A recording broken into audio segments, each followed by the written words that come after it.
Chapter 666. Changes of the world 200,000 years after the reshaping of heaven and earth. Figures of both humans and demons have spread across the celestial spirit great world, and the celestial Tao destiny that shrouds the great world has also begun to change. Those great powers who comprehend the rules of heaven and earth can all sense that the fate of the world is about to enter a completely new phase. Time flies. It has been 100,000 years since Guan subjugated the unbeaten emperor ancestor. 100,000 years are enough to change the world, but only those great powers who remain in deep seclusion have not been affected. Now the human world has a new landscape, with an imperial dynasty named Taiqian rising. Supported by many super sects from the human world, within 100,000 years, Taiqian has aggressively expanded, and although it has not yet completely unified the world, its momentum has shown everyone the aura of a world ruler. The relationship between Taiqian and the Tao court is somewhat tense. Their grievances are many, and it is difficult to discern who is right or wrong. In early summer of this year, Guan wandered with Emperor Tianhong within the Chenkuan sect, watching the recent internal competition. After the combat ended, they went to an inn to drink wine. Name: Guan. Lifespan: 283, 979/18, 947, 893, 809, 561. Physique: primordial Tao creation body. Cultivation level: perfect Taoist Great Luo immortal realm. Without much fighting and killing, the increase in lifespan isn't very fast, but fortunately, it's steady. Guan is quite satisfied with this pace of increase. For the next million years, there will be no catastrophe in the celestial spirit great world, so his days will be very peaceful. He has achieved the cultivation level of the perfect Taoist Great Luo immortal realm, and he can now consider factors beyond the cosmos in his future predictions. His foresight includes the influence of the 3,000 great worlds on the celestial spirit great world, a prediction ability far surpassing before. However, there are still unknown causes and effects he cannot factor in. Tianhao has already left the celestial spirit great world, and it is challenging for larger causes and effects to descend upon the celestial spirit great world again. While pouring wine for Guan, Emperor Tianhong curiously asked, "Master, recently a lot of mysterious talents have appeared in the Chenkuan sect. Might this be your handiwork?" Guan replied, "I Ching Shan constantly begged me, so I had no choice but to recommend a batch of talents. This batch of talents is not simple. They are from the undefeated Emperor clan and would be considered top-tier talents even in the primordial Emperor domain. Coming to the celestial spirit great world, none are inferior to Zhao Rushan." Guan first arranged for the unbeaten Emperor ancestor to deploy 20 people. These 20 have already established a foothold in the Chenkuan sect. They are very happy to have come to the celestial spirit great world, for within the clan, they amounted to nothing, but here, they finally experience the treatment of peerless talents. The most important thing is that it's the arrangement of the ancestor. Being able to serve the ancestor, they feel proud. Under the admonishment of the unbeaten emperor ancestor, these talents behaved very well, causing no trouble and actively making contributions to the Chenkuan sect. Does Wuxia have other disciples? Emperor Tianhong inquired further. The 20 talents from the unbeaten emperor ancestor made a great impression during the Chenkuan sect's competition. He felt their talent was not inferior to his own, which surprised him greatly. Guan shook his head and said, "It's just a bit of cause and effect with me." Seeing that Guan didn't want to elaborate, Emperor Tianhong stopped probing and shifted the topic to the millennium combat within the Taoist field of the beginningless. Every millennium, one-on-one sparring occurs within the Taoist field of the beginningless. In the last bout, Emperor Tianhong faced the Blood Prison Great Saint. He unexpectedly lost to the Blood Prison Great Saint. This frustrated him greatly. He had thought himself to be the second disciple of Wuxia, yet he was unable to defeat that seeming frivolous ox demon. However, considering the Blood Prison Great Saint was his master's only steed, he felt a sense of relief. Now he just wanted to know what divine skills the Blood Prison Great Saint was cultivating that were so domineering. Guan answered, "Extreme Tao combat technique. It's a Taoist technique I created during my reincarnation. It's a technique distinct from divine skills, very difficult to cultivate, and even he has only barely entered the Tao. The Extreme Tao combat technique is a Taoist technique created by the Extreme, and among all the disciples, only the battle spirit of the Blood Prison Great Saint is qualified to cultivate the Extreme Tao combat technique." Hearing this, Emperor Tianhong mused deeply. He found that his master had many inheritances, and each disciple cultivated different paths, with no repetition, so he dared not ask his master to teach him the extreme Tao combat technique. He believed the Taoist technique passed to him by his master was not weak, only he had yet to reach the grand achievement to unleash its true power. After this internal competition ends, do me a favor by going down the mountain to Taiqian, find someone and teach him the method of cultivating immortality, and give him a new name, Tai. Guan looked at the street outside the window and said softly. As he spoke, he handed Emperor Tianhong a jade pendant, which would guide Emperor Tianhong to find that person. Emperor Tianhong took the jade pendant and asked, "To what extent should I teach him, and do I need to bring him back?" Guan replied, "It's up to you, at least ensure he has the power to defend himself. There's no need to bring him back, nor should you take him as a disciple or reveal the name of Wuxia." This instruction made Emperor Tianhong even more interested in that person. The internal competition of the Chenkuan sect will last several months, as the sect's establishment is vast, with many talented disciples participating. The final 30 winners will go to the Tao court together to compete in the Magic Battle Conference, which symbolizes the highest talent in the world. The Millennial Heavenly Pride Magic Battle Conference is regarded as the most premier event between heaven and earth, and the rivalry of talents will bring unimaginable benefits to the sects backing them. It is truly a case of one person achieving Tao, elevating everything related to them. After the Chenkuan sect's competition ended, Emperor Tianhong set off. Guan, however, went to the hidden spirit palace under the sea. Chen Chuan's parents, Su Ling and Chen Luo, had long departed, and they joined Chen Chuan to develop the sword sect together. Without further curses, Guan naturally paid less attention to them. Even though Chen Chuan was Xiao Chuan's reincarnation, Guan had already given enough care to his parents, with no need to keep watching all the time. The hidden spirit palace was desolate, with arrays of medicine gardens planted in front of the palace. The distribution was simple, and the colors pieced together gave off a bizarre sense of beauty. The deep-sea dragon carp opened its eyes and saw Guan harvesting medicinal herbs. It immediately stood up. Saw the Oval Fire. Net website on Google to access chapters of novels early and in the highest quality. Now it had the cultivation of a divine immortal of wondrous dharma. Its temperament had become more mature than before, yet in its simple white robe with long hair reaching the ground, it still exuded a feminine grace. Although it still had the appearance of a feminine grace outwardly, it already understood the difference between genders. After cultivating in the hidden spirit palace for more than 200,000 years, it also harbored greater ambitions in its heart. "Master, when will you let me adopt a few disciples to relieve my boredom?" The deep-sea dragon carp came beside Guan, asking cautiously. Since Chen Luo and his spouse left, it felt lonely, often having no one to talk to. Guan ignored its sigh, knowing well what it was thinking, and said, "Once you reach the Zizai immortal realm, I will permit you to travel for 1,000 years to personally select and bring back 9 disciples." Zizai immortal? The deep-sea dragon carp's expression changed slightly, indicating it might take another 1,000,000 years. But thinking about its grand ambitions, it felt that even achieving the cultivation of the Freedom Realm was far from enough, and being able to cultivate 9 disciples in the Zizai immortal realm would greatly aid its future vast undertaking. "Thank you, Master." The deep-sea dragon carp immediately bowed, thanking Guan. If you find any errors, ads pop up, ads redirect, broken links, non-standard content, etc., please let us know report so we can fix it as soon as possible. Chapter 667. Taiwei Divine Court. Guan did not look at the deep-sea dragon carp. He continued to pick the medicinal herbs. His heart was filled with emotion. As the disciples' time in cultivation grows longer, their hearts too begin to nurture ambitions. This is quite normal, for cultivation is indeed pursued with some goal. Guan would not restrain the disciples for a lifetime.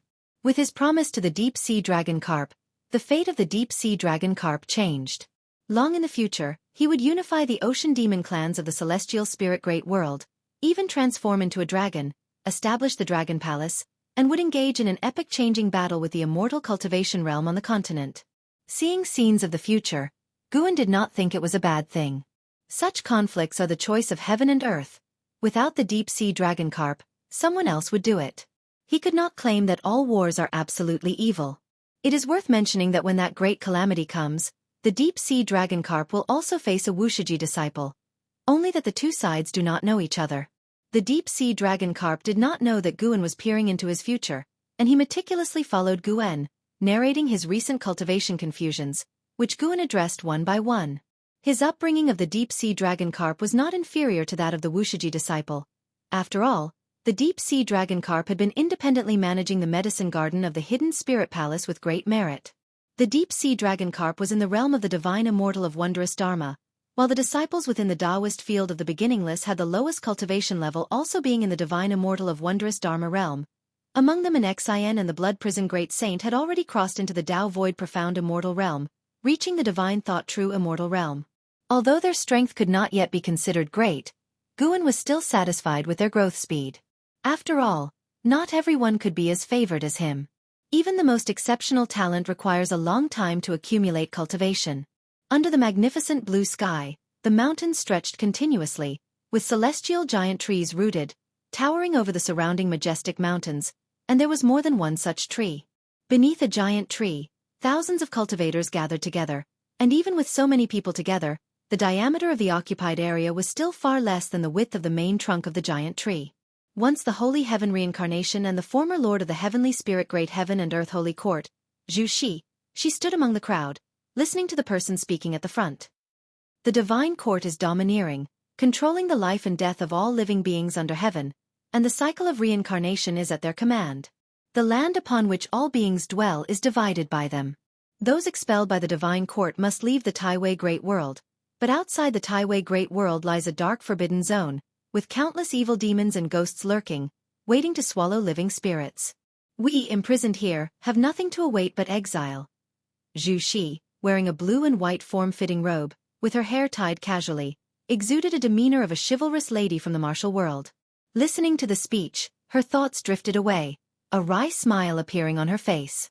She was originally venturing in another great world.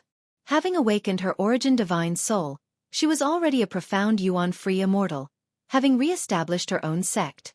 Due to sectarian struggles, she was jointly targeted by the local major sections. In the midst of chaotic fighting, she deployed a secret technique, shattered the void, and escaped into the chaotic stream of the Great Tao. Upon awakening again, she found herself in the Taiwei Great World. Just as she was about to acquaint herself with the new world, a group of cultivators descended from the sky, declaring her an outsider adventurer who must be detained, and thus she ended up here. This little world is the detention ground of the divine court, housing countless living beings, even those far exceeding her cultivation, and quite a few at that. She wandered this place aimlessly until someone recruited her, inquiring if she wished to escape to safety. Having ventured through numerous worlds, Zhu Shi deeply understood that one's fate must be grasped in their own hands and could not sit idly by waiting for doom, and thus she came along.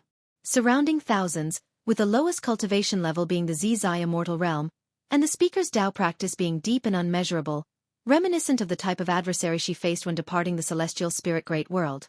Even if my master were here, his Tao practice might still not be as profound as his. How terrifying a level of cultivation to be suppressed by the divine court. How formidable must this divine court be? Zhu Shi pondered alarmed, and thinking of her master made her feel a bit desolate. Parting for over 200,000 years, she could not find her way back to the celestial spirit great world and felt as though she might never return in this lifetime. Only after leaving the celestial spirit great world did she realize how magnificent the great Tao was. Because of this, her heart embraced even grander aspirations. She wanted to restore the holy court, to elevate it to an existence surpassing the 3,000 great worlds. For now, she had to find a way to escape this place. The more perilous the situation, the more she felt she could encounter great fortunes. This Taiwei great world surely harbors great fortunes beyond her imagination. Search * The Oval Fire. @ website on Google to access chapters of novels early and in the highest quality. Do you suppose what his cultivation level might be? A voice suddenly reached Zhu Zai's ears, causing her to turn her head.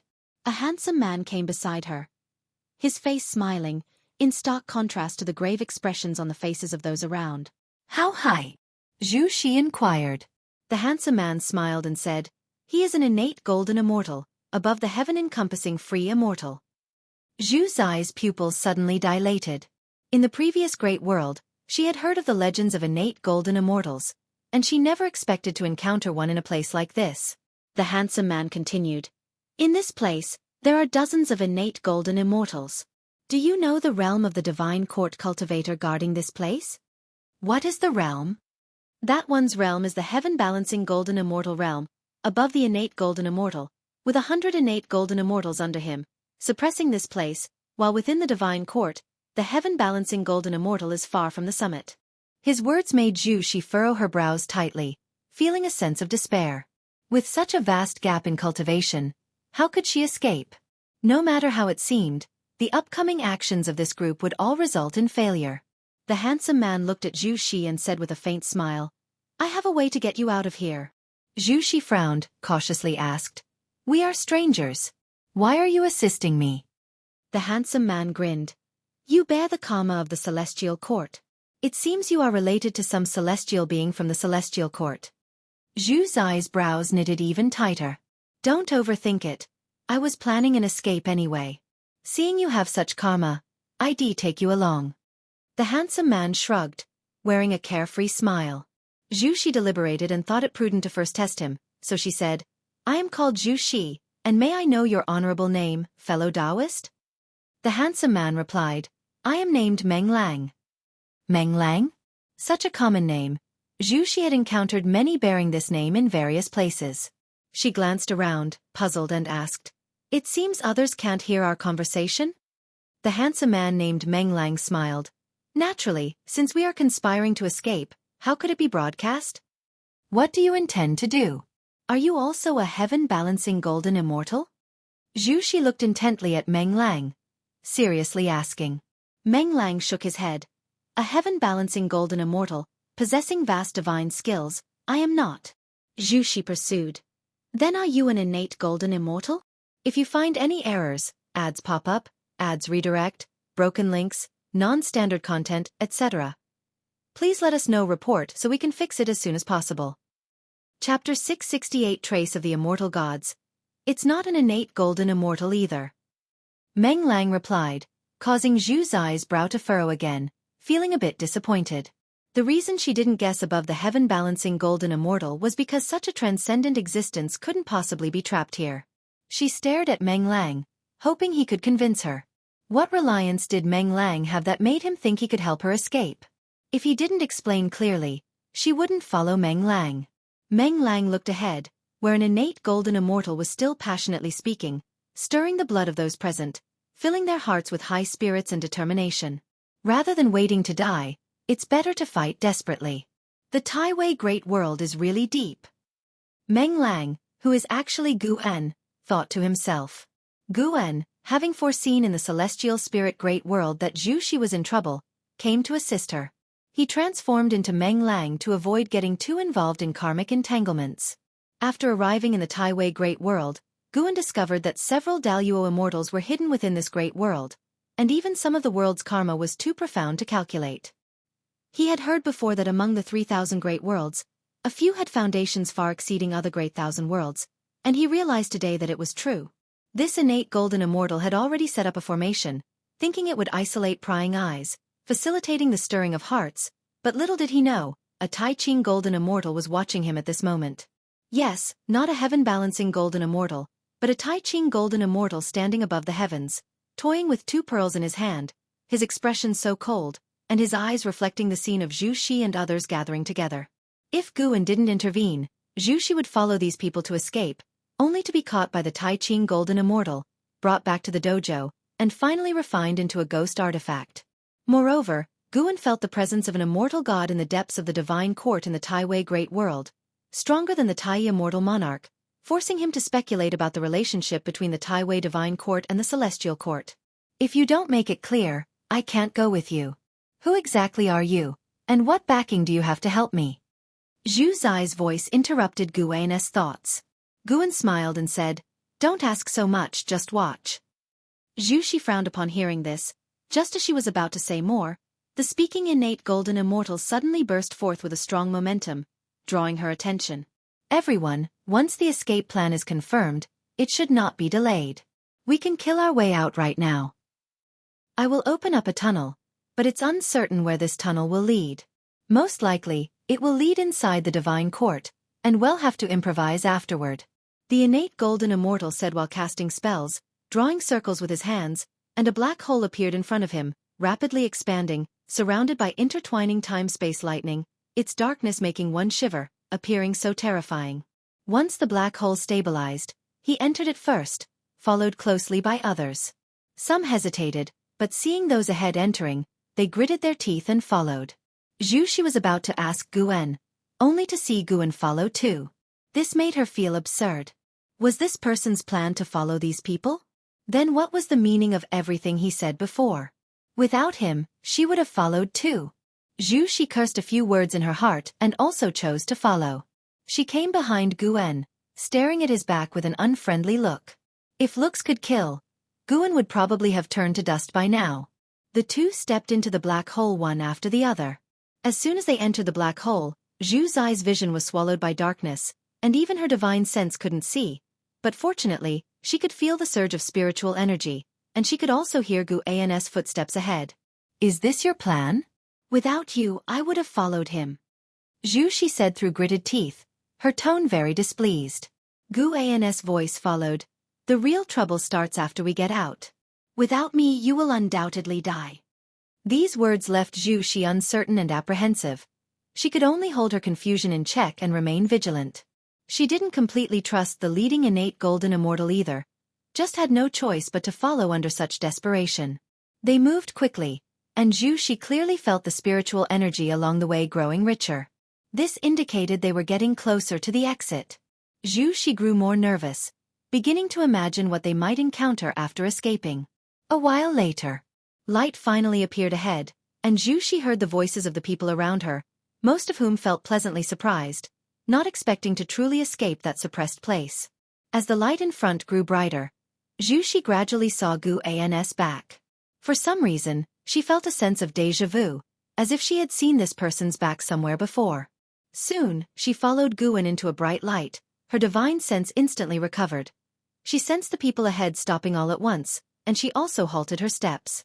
She opened her eyes and looked ahead, her face instantly freezing. Not just her, the other escaping individuals also looked forward in disbelief. Ahead was a vast and boundless forest, like another world, only everyone's gaze was focused above the forest. Above the sea of clouds, countless figures in purple armor stood on the clouds, each holding a divine weapon. Sweeping the eye over them, one couldn't count how many there were. The vast army exuded a suppressive momentum. The leading innate golden immortal's face turned ashen, as if he hadn't expected so many enemies waiting outside.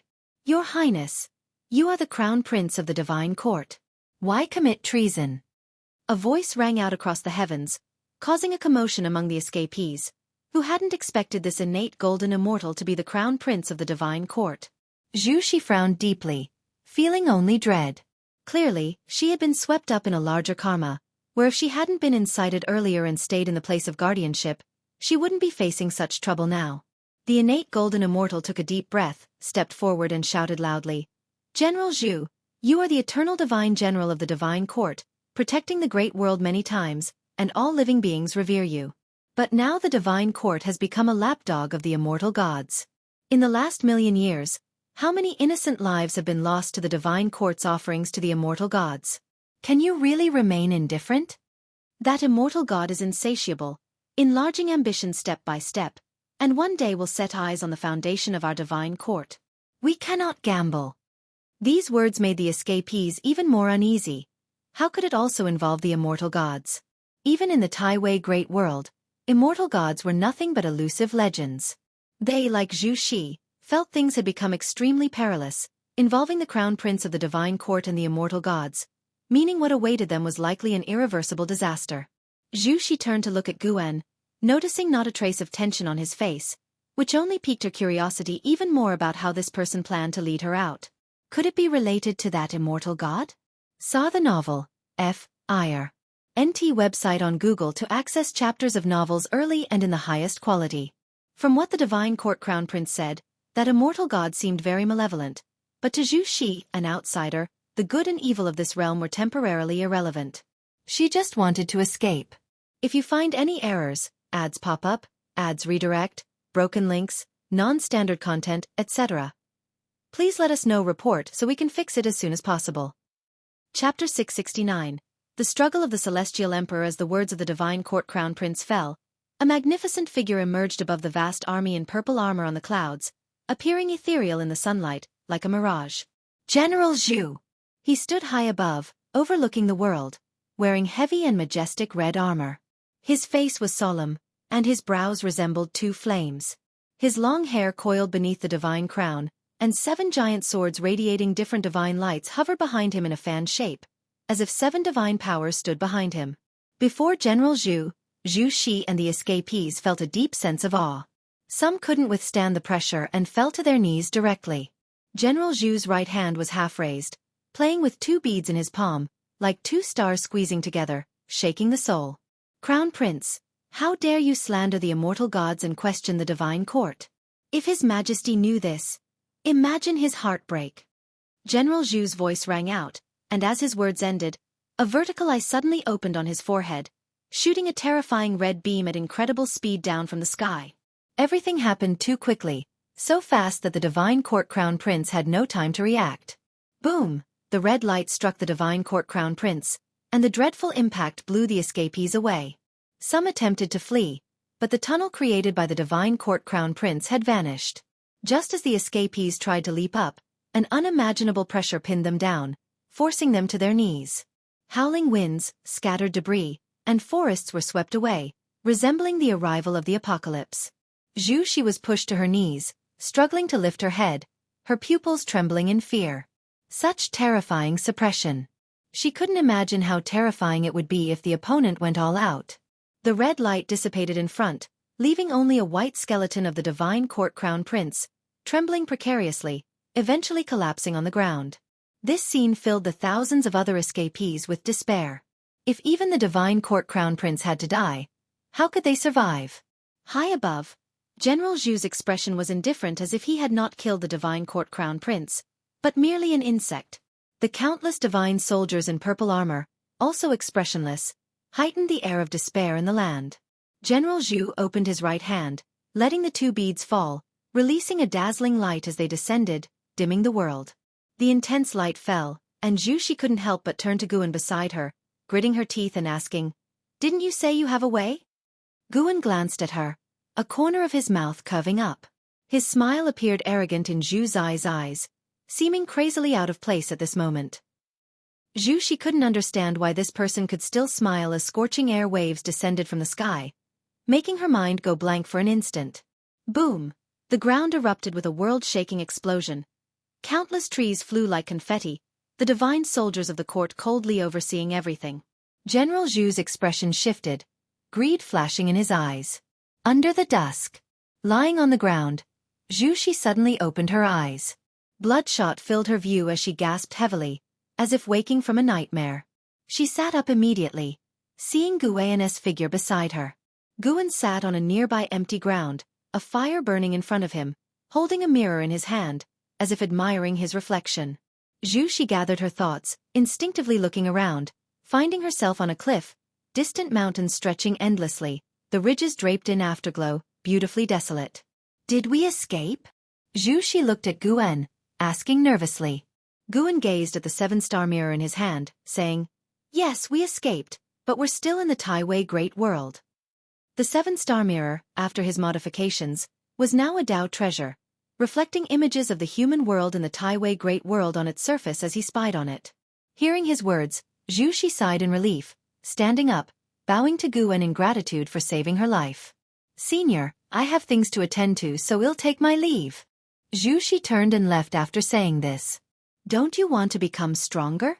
Guan's voice came, halting Zhu Zai's steps. She turned back to look at Guan, her eyes complex. Guan still did not look at her, his gaze fixated on the 7-star mirror. Saw the novel Fire, net website on Google to access chapters of novels early and in the highest quality. Celestial Spirit Great World. Qiankuan Sect. In the early morning, Guan and the celestial spirit god walked down the street, appearing to be strolling, yet discussing grand matters of the great thousand world. "I learned from my dear friend that the atmosphere in the celestial court is strange, reportedly involving the struggle for the celestial emperor's position, with countless unimaginable forces scheming secretly, even reaching the celestial god level." The celestial spirit god said gravely, under Guan's suggestion, he began to deepen relations with other celestial gods, with his mentioned dear friend coming from the misty immortal court. Guan, browsing the roadside stalls, asked, "Does it involve Tianhao?" Previously, the Tai Immortal Monarch and Profound Star Immortal Monarch seemed to have targeted him. The celestial spirit god shook his head, saying, even in his past life, Tianhao was far from capable of competing for the celestial emperor's position. Not to mention him, even immortal monarchs are infinitely distant in rank from the celestial emperor, and this struggle won't erupt immediately. It is likely to simmer for a long time, eventually affecting even the great thousand worlds. Though not very knowledgeable about the celestial court, he knew what the celestial emperor symbolized. It was the highest position and power, representing the strongest of the heavenly Tao. Speaking of which, I discovered an immortal god in the Taiwei Great World, he with the divine court. Guan recounted his experiences in the Taiwei Great World, 100 years since rescuing Zhu Shi, now accompanied by his avatar. Besides spying on the human world through the seven-star mirror, he occasionally wandered the human world in the Taiwei Great World. The divine court continually recruited divine disciples everywhere, with mortal recruits being severed from family ties forever. Some families received compensation, while others were forcibly enlisted. Guan saw these divine disciples being sent into a gigantic pill furnace, which was concocting some elixir, yet unfinished to this day. This was probably what the immortal gods sought, with the divine court offering tributes for 1,000,000 years. In those 1,000,000 years, countless mortal spirits had been sacrificed to the pill furnace, yet no elixir had emerged, piquing his curiosity about the pill's origins. He also shared this with the celestial spirit god, hoping for an explanation. The celestial spirit god frowned, saying, "Using living spirits for alchemy isn't unheard of, but I don't know what specific elixir that immortal god is concocting. Yet for it to remain incomplete for so long, it's probably related to the struggle for the celestial emperor. The Taiwei Great World is among the top in the 3,000 great worlds. I suspect other great thousand worlds are also doing the same." He didn't condemn the immortal god's actions, instead feeling more worried. He understood the style of the immortal gods. Immortal gods would indulge evil, yet not leave traces. This meant the Taiwei Great World was doomed to destruction. If such situations arise in many great thousand worlds, eventually, the 3,000 great worlds might be destroyed, and the celestial court will recreate the 3,000 great worlds. The celestial spirit god's face was extraordinarily grave, his words altering the look in Guan's eyes.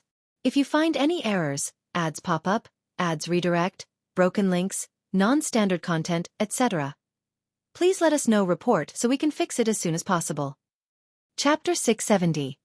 Substitute the 3,000 great worlds will be destroyed? Guan was also surprised to hear this. In his view, although the immortal gods were tyrannical and saw all living beings as nothing, they would still adhere to the so-called celestial rules. Even if it meant destroying the world, they needed just cause. The celestial court indeed had the power to annihilate the 3,000 great worlds in an instant, but wouldn't doing so violate the celestial rules? Sir the Oval Fire. Et website on Google to access chapters of novels early and in the highest quality. Guan suddenly felt that the so-called celestial rules were quite flexible. When it involved the highest authority, the rules were just child's play. What do you think we should do? The celestial spirit god looked at Guan and asked seriously. The celestial gods guarding the great thousand world had begun to take action, seeking a way out. To them, the great thousand world represented divine authority. If the great thousand world were lost, their positions would be destabilized, and their cultivation would suffer backlash. The celestial gods see all living beings as ants, just as the supreme beings of the celestial court see the celestial gods as ants. Guan stopped walking, glanced at a few spirit beasts squatting in front of a street stall, and replied, "Let things take their natural course. Before anything happens, the only thing you can do is cultivate diligently." The celestial spirit god had no choice but to give up after hearing this. Thinking about Guan's unfathomable cultivation level, he felt that when the catastrophe of the fight for the celestial emperor broke out in the celestial spirit great world, his predicament might not be as difficult as it seemed now. He then continued to recount his experiences from a recent journey, and Guan listened attentively. Their conversation was only audible to them, and even while walking down a busy street, they didn't attract any attention. After spending half a day exploring the Chenkuan sect, the celestial spirit god returned through the world gate. Guan continued to wander around the city. With the joining of 20 geniuses from the undefeated emperor clan, the Chenkuan sect was thriving, reaching an unprecedented period of prosperity. The top genius Yuan Luo continuously enhanced its reputation outside, attracting more people to come and seek guidance. At dusk, Guan carried a wine gourd in his hand. He stopped, drinking while watching the commotion. The disciples on the street were observing a conflict between two young male disciples. One of them, once a genius, had been crippled during training outside and was now enduring humiliation from the other disciple. The other disciple was a descendant of an elder within the sect, which meant no one dared to step forward to intervene. Guan had no intention of getting involved. Watching the scene unfold, he reflected deeply. For the disciples of the Chenkuan sect, the sect represented the whole martial world. For the people of the world, the heavens were vast and boundless, unaware that the great thousand world was as insignificant as dust to certain beings. Guan pondered the path he wanted to take and what rules he should follow. He believed he could find his true self amidst the turmoil, for he had risen from the depths. Time ebbed away, and 400 years passed. In a valley, Zhu Shi, dressed in black, stood on the surface of the lake, holding a long sword with its blade horizontal in front of her as she closed her eyes. Guan lay on the grass by the lake, holding the seven-star mirror, peering into the scenes of the human world within the Taiwei Great World. The divine court crown prince was but a microcosm. There were many people in the world who wanted to resist the divine court and that immortal god. The divine court crown prince was also persuaded, and these people had already formed a faction. Although lacking the power of the divine court, they could only remain hidden. Whenever someone was taken to become a divine disciple, these individuals would appear, seeking to win over the offspring or siblings of the divine disciples using hatred. But Guan saw the leader of this faction secretly kneeling before the ruler of the divine court. It was all a ploy. The divine court's control over the Taiwei Great World was too deep, and for this great thousand world to overthrow their rule was extremely difficult. However, as Guan taught Zhu Shi to cultivate, he saw a variable. Zhu Shi would stand in opposition to the divine court. Once she could deal with that immortal god, she could replace the divine court. Boom! A vast sword intent blew from the lake surface, causing a gust of wind that stirred the flowers and grass, creating a green wave around Guan. Guan slowly sat up and tucked the seven-star mirror into his arms, turning his gaze to Zhu Shi on the lake. Zhu Shi still held her sword. Her sword intent materialized into thousands of silver stars floating above the lake, creating a beautiful and fantastical scene. Her dress billowed, and her long hair flowed, exuding an otherworldly aura. Finally entered the Tao, did you? This speed truly deserves the saint heavenly aptitude. Guan thought to himself silently. Zhu Zai's previous life was a Shengtian, unrivaled and symbolic of the strongest talent in one great thousand world. The sword intent Zhu Shi comprehended was precisely the Sacred Heart Sword Tao. The Sacred Heart Sword Tao was created by his reincarnation body, Yang Xian, depending on the river of Sword Tao, needing no lifespan to transform and improve. The Sacred Heart Sword Tao continued to grow stronger. Aside from mastering the Sacred Heart Sword Tao, Guan had used his Tao intent over the years to assist Zhu Shi in her cultivation, allowing her to gain many insights and creative ideas. She might be able to develop a different Sacred Heart Sword Tao. Zhu Shi opened her eyes, her gaze sharp, as if two sword beams shot out from them. She slowly raised her head. She could already feel the Sacred Heart Sword Tao guiding her from an unfathomable distance. The feeling was subtle, allowing her to even harness the power of the Sacred Heart Sword Tao. Turning to look at Guan in the distance, she flickered and appeared before him out of thin air, bowing and saying, "Senior, I have barely entered the Tao." Guan stood and looked at her smiling. "Since that's the case, we should part ways. Do you want to stay in the Taiwei Great World, or go elsewhere? I can help you one more time." Zhu Shi was surprised, not expecting Guan to leave today, but she was too embarrassed to ask him to stay, so she replied, "I wish to stay." "Then be sure of your decision, for I won't be there to help you later. This great thousand world is brewing a terrible disaster.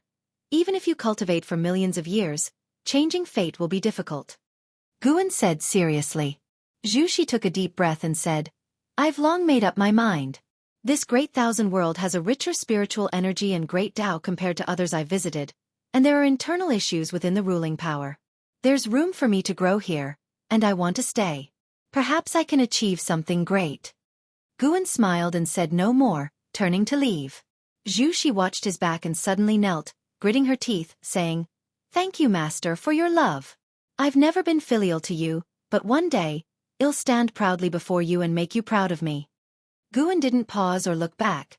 his figure vanishing. Zhu Shi couldn't sense any trace of Guan, feeling hollow inside. After all these years together, she finally realized that this Meng Lang was indeed her master in the celestial spirit great world, Guan, known as the supporting Dao sword venerable. However, she couldn't tell if the master came for her or just happened to pass by this world. She thought it was likely just passing by, which showed how uncommon this great thousand world was. Immortal gods. Zhu Zai's eyes flickered, her gaze revealed ambition, giving her a majestic and oppressive aura. If you find any errors, ads pop up, ads redirect, broken links, non-standard content, etc., please let us know report so we can fix it as soon as possible. Chapter 671. The Fickle Heart of the World Sarch * the novel, F. Iyer. NT website on Google to access chapters of novels early and in the highest quality. After parting with Zhu Shi, Gu An's life once again fell into tranquility. He delved into creating a Dao, but this path was exceedingly arduous, always causing this Dao extreme Daoyuo immortal to rack his brains. Time flew by swiftly. Another 100,000 years passed by. In this year, the Taiqian dynasty launched a surprise attack on the Dao court, igniting the flames of war in the human world. In the Tai Tsong dynasty, within the imperial garden of the palace, while pouring wine for Guan, Li Xiandao lamented, "That Taiqian is truly formidable, daring to launch an attack on the Dao court. Whether successful or not, the courage of Taiqian son of heaven is enough to command my admiration." Taiqian is the strongest dynasty in the world. Although the Tai Tsong dynasty has not been annexed by it, they can still feel its tiger-like might. If it weren't for the feud between Taiqian and the Dao court, Li Xiandao believed Taiqian would eventually march towards the Tai Tsong continent. Guan toyed with the jade statue gifted by Li Xiandao, smiling as he said, "What, does your majesty also wish to emulate Taiqian?" He had once visited Taiqian for leisure, and from top to bottom, Taiqian was infused with a belligerent spirit. The reason for waging war against the Dao court was not due to any grudges but was a means to achieve a dominion through borrowed animosity. Behind Taiqian stood numerous powerful sects, which was the source of their confidence. In the coming years, both sides would engage in fierce battles for thousands of years, turning the world dim and chaotic until Zhao Rushan led the Dao court to suppress Taiqian, ascending to the seat of the master of the Dao court. Thus, the primordial era came to an end. Following this began what would be known as the Ancient Era, a period far more prolonged than the primordial era. The final battle of the Ancient Era would plunge the human world into desolation, ushering in the Ancient Period. Gu An's gaze could see far into the distant epochs, even glimpsing the Tianyuan period from which Ji came. However, the future Tianyuan period was already vastly different from the Tianyuan period of Jis origin. Yet Ji was bound to be born. If he didn't exist, the memories he imparted to Guan would be illusory. To say I don't wish to emulate is false. As an emperor, who doesn't want to unite the world? But the Dao court is too strong, and without certainty of victory, I won't lead the people of Tai Tsong to their deaths. Li Xiandao shook his head and said. Currently, he had reached the cultivation level of a carefree primordial immortal. Although he couldn't compare to the disciples of Wuxia in terms of training speed, he was still considered fast in the world. The two talked about worldly matters, occasionally mentioning Li Ya, Yang Jian, Long Teng, and others. Nowadays, the person Li Xiandao valued most wasn't Yang Jian or the prince, but Long Teng. As the son of Long Qing, and now the patriarch of the Long family, Long Teng had grown up, his cultivation reaching the realm of a divine immortal of wondrous dharma. He symbolized the highest talent of the Tai Tsong dynasty and was a world-renowned peerless prodigy. Li Xiandao curiously asked, "By the way, I've always wanted to ask, Long Ting's cultivation speed is getting faster and faster. Even Yang Jian is amazed. Is it you secretly nurturing him behind the scenes?" A divine immortal of wondrous dharma, being the 6th level of the immortal Dao, can roam the outer heaven. Reaching the realm of a divine immortal of wondrous dharma before 1,000,000 years old is a once-in-billion talent. Guan raised his wine cup smiling. "See through it but don't reveal it." He did indeed quite like Long Ting. Often, he would transform into someone else to be near Long Teng. For Long Teng to have reached today was largely thanks to his Dao intent. When Long Teng cultivated, his Dao intent would envelop him, aiding in his enlightenment. Regarding this, Long Teng was still unaware. In fact, though Gu An's Dao intent could assist others, it was more about giving them a gentle push. If Long Teng had extremely mediocre comprehension, Even if he used Dao intent daily to assist, he wouldn't have nurtured him to his current achievements. Li Xiandao, upon hearing this, grew even happier and started inviting for more wine. The two drank for a full 2 hours before Guan finally took his leave. Watching Gu An's departing figure, Li Xiandao couldn't help but ask, "Guan, how much longer can such days last?" 100,000 years to him was extremely long, especially since he was an emperor, facing far more partings than ordinary people. He had even seen off many descendants, with the court's ministers changing batch after batch. Only when facing Guan would his heart calm down, feeling that some things could not be erased by time. The most heartless place is the house of royalty, and Li Xiandao had thoroughly become a lonely soul. Guan raised the jade statue in his hand, saying, "Until you grow weary of it." Watching him suddenly disappear, Li Xiandao couldn't help but shake his head and smile, softly murmuring to himself, "How could I ever grow weary?" His expression gradually became complex. He didn't stand up, continuing to sit at the wine table, lost in thought. After leaving the Taizong dynasty, Guan appeared above the sea of clouds, strolling forward. The human heart is ever-changing ultimately. Guan sighed. As for Li Zuando's life, he did not wish to interfere too much. Li Xiandao had been emperor for too long. When the expansion of the Taizong dynasty halted, internal conflicts would break out. He had once executed rebellious royal family members, which increasingly distanced him from the royal family. Meanwhile, Li Ya and Li Lingtian had long roamed the world, never returning. When Guan didn't find him, he would always stay in the bedchamber or the imperial study, either cultivating or reading. Not only Li Xiandao, but other old friends also faced life's predicaments, which were more mental than situational. The path of immortal cultivation is long. When one cannot break through year after year, the fighting spirit weakens, and the thoughts become chaotic. Ambitions and emotions intertwined were as complex and uncontrollable as hearts in the mortal world. Even for them, Guan occasionally felt restless, particularly when his path of creating a Tao was not going smoothly. For this reason, Guan liked to travel across the world, visiting major sects and imperial dynasties. The diverse beings always helped to quickly calm his Tao heart. The reason for finding Li Xiandao to drink today was because his path of creating a Tao finally showed progress, and he was in high spirits, seeking a friend to drink with. Li Ya was busy with carefree vendettas, making it difficult for Guan to find him, so he could only find his father. When Guan met Li Xiandao, he was still very weak. Thus, when he saw Li Xiandao, he could remember the lost feeling of weakness, a sentiment that couldn't be provided by friends made after becoming strong. Soon, Guan disappeared above the sea of clouds. He arrived at Xiao Lan's grotto heaven, switching with his avatar. Xiao Lan was about to emerge from seclusion. Since returning from the path of the Great Tao, her cultivation growth had slowed. Even after being in seclusion for 100,000 years, there was no hope of a breakthrough, which made her heart quite agitated. "Brother Gu." The voice arrived before the person. Guan, who was admiring the flowers and grass, was about to turn when Xiao Lan pounced on him. Xiao Lan, without a word, attempted to kiss him and strip his clothes. Although only the two of them were in the grotto heaven, such roughness was unprecedented for Guan. Several days later, Xiao Lan stood up from the grass, tidied her clothes, looked into the distance and sighed. "Brother Gu, I suddenly feel I'm not a true genius, as I'm starting to encounter bottlenecks too." Guan stood up with her, gazing at her profile and asked, "How about we spar a bit?" Xiao Lan turned to look at him, and slightly shook her head. "Brother Gu, I don't need to regain confidence by defeating you. Even if I beat you many times, my Tao practice would not grow because of it," Xiao Lan said, a nostalgic look crossing her face. If battling powerful enemies on the path of the Great Tao, when the fight ended, the Tao's spiritual qi would surge in her, allowing her to rapidly increase her cultivation level in a short time. That feeling was truly wonderful, and she still yearned for it. "Who said I want to lose to you?" Gu An's voice interrupted Xiao Lan's thoughts, causing her to meet his gaze. Xiao Lan was stunned. It was the first time she had seen Gu An's expression so serious. She pouted slightly. "What, do you want me to go easy on you?" Guan stared at her, whispering, "Even if you give it your all, you can't possibly beat me. If you find any errors, ads pop up, ads redirect, broken links, non-standard content, etc. Please let us know report so we can fix it as soon as possible."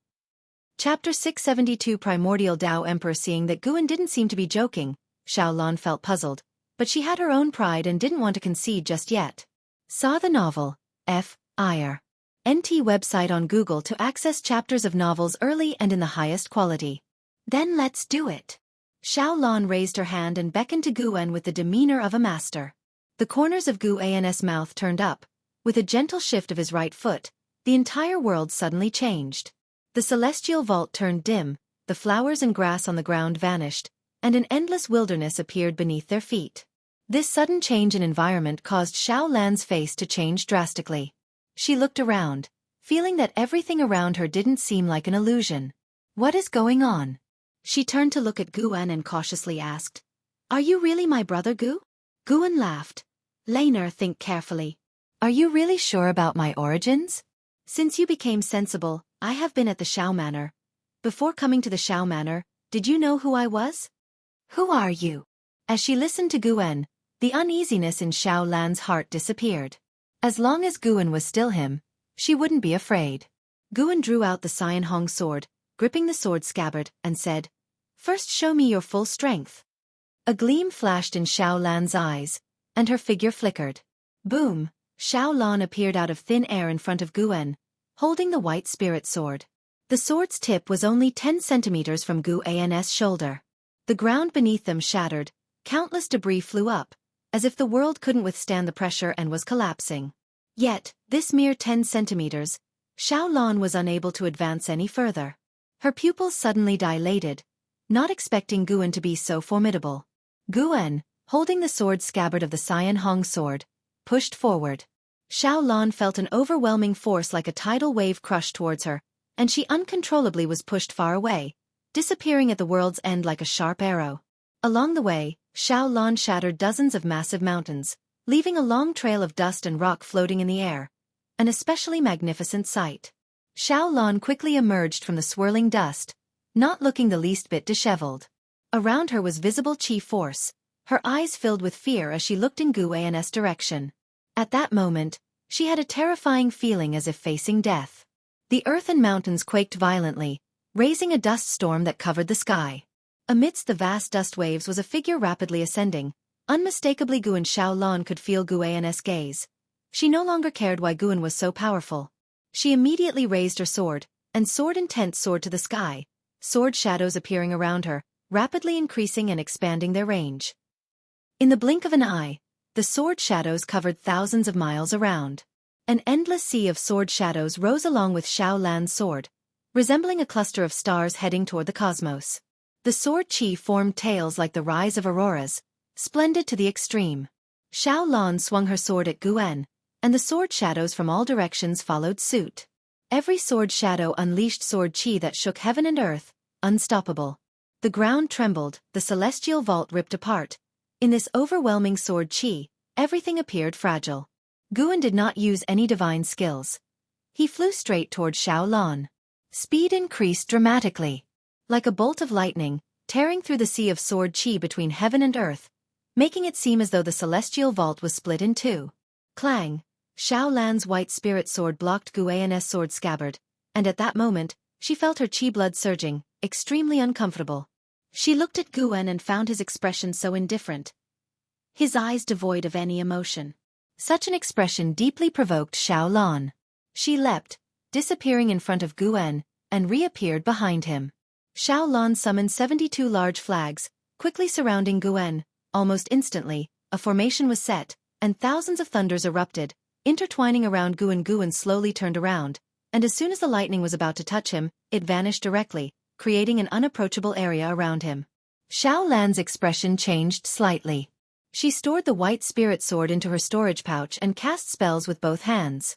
The lightning changed color, transforming into purple thunder like dragons or snakes, crazily attacking Guan.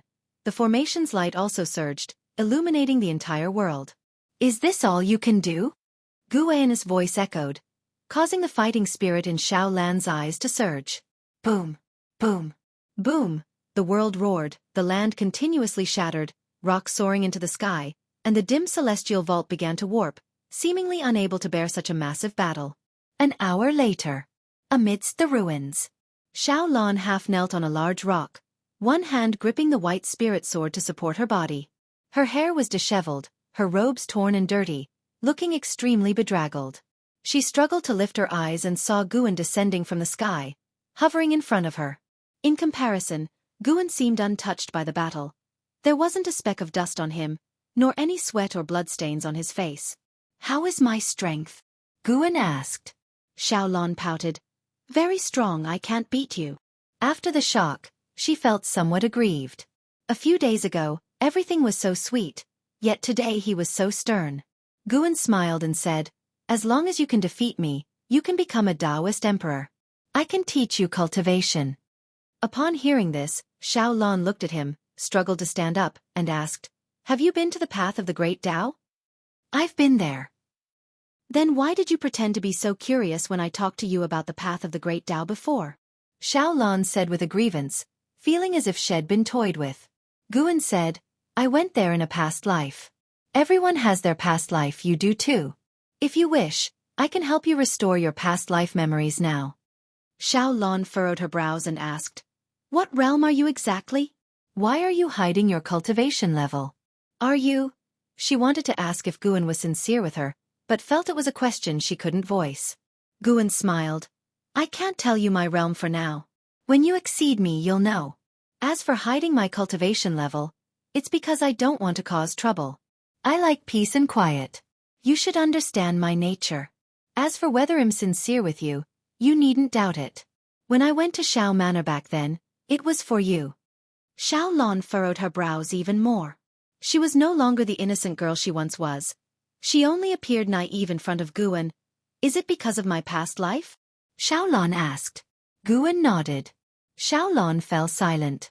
Hearing her inner voice, Guan said comfortingly, "Regardless of past or present life, you are you, only with different memories. If I cared only about your past self, I would have restored your memories long ago." Xiaolan took a deep breath and asked, "Can you help me become a Taoist emperor?" Guan landed in front of her and answered, "I can, but I can also guide you on another path, one not inferior to becoming a Taoist emperor." "What path?" "Primordial Tao Emperor." Xiaolan's expression changed. She hadn't heard of this title, but just from the name, it seemed extraordinary. She couldn't help but ask, "Is the Primordial Tao Emperor also a level of destiny?" Guan smiled. "That's right, the path to becoming a Primordial Tao Emperor is different from the Emperor Road. It is not through killing but through comprehension.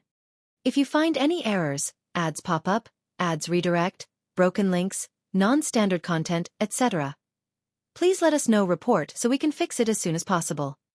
Chapter 673, The Legend of the Emperor of Eternal Life. If I become the Primordial Tao Emperor, can I defeat the Taoist Emperor? Xiaolan asked the question she was most concerned about. In the years of roaming on the path of the Great Tao, she had witnessed too many prodigies, all of whom were merely competitors of the Taoist Emperor. She couldn't imagine how truly powerful the Taoist Emperor was. Guan replied, "Whether it's the Taoist Emperor or the Primordial Tao Emperor, it's just a boost of destiny. None is absolutely stronger, but becoming the Primordial Tao Emperor, your future will be limitless." This wasn't just idle talk from him. The Primordial Tao Emperor was a path he had forged, and he could use his power to grow infinitely stronger. Sooner or later, the Primordial Tao Emperor would surpass the Taoist Emperor. Becoming the Primordial Tao Emperor would not only evoke Gu An's power of the Great Tao, but also allow enlightenment in Gu An's Tao. The name Primordial was derived from Gu An being the Primordial Tao creation body. The title of Tao Emperor was simply meant to match the prestige of an emperor. He was inspired by Ji Xiaoyu's title of Reincarnation Tao Emperor. One day, he would make the Primordial Tao Emperor a more formidable existence than the Taoist Emperor.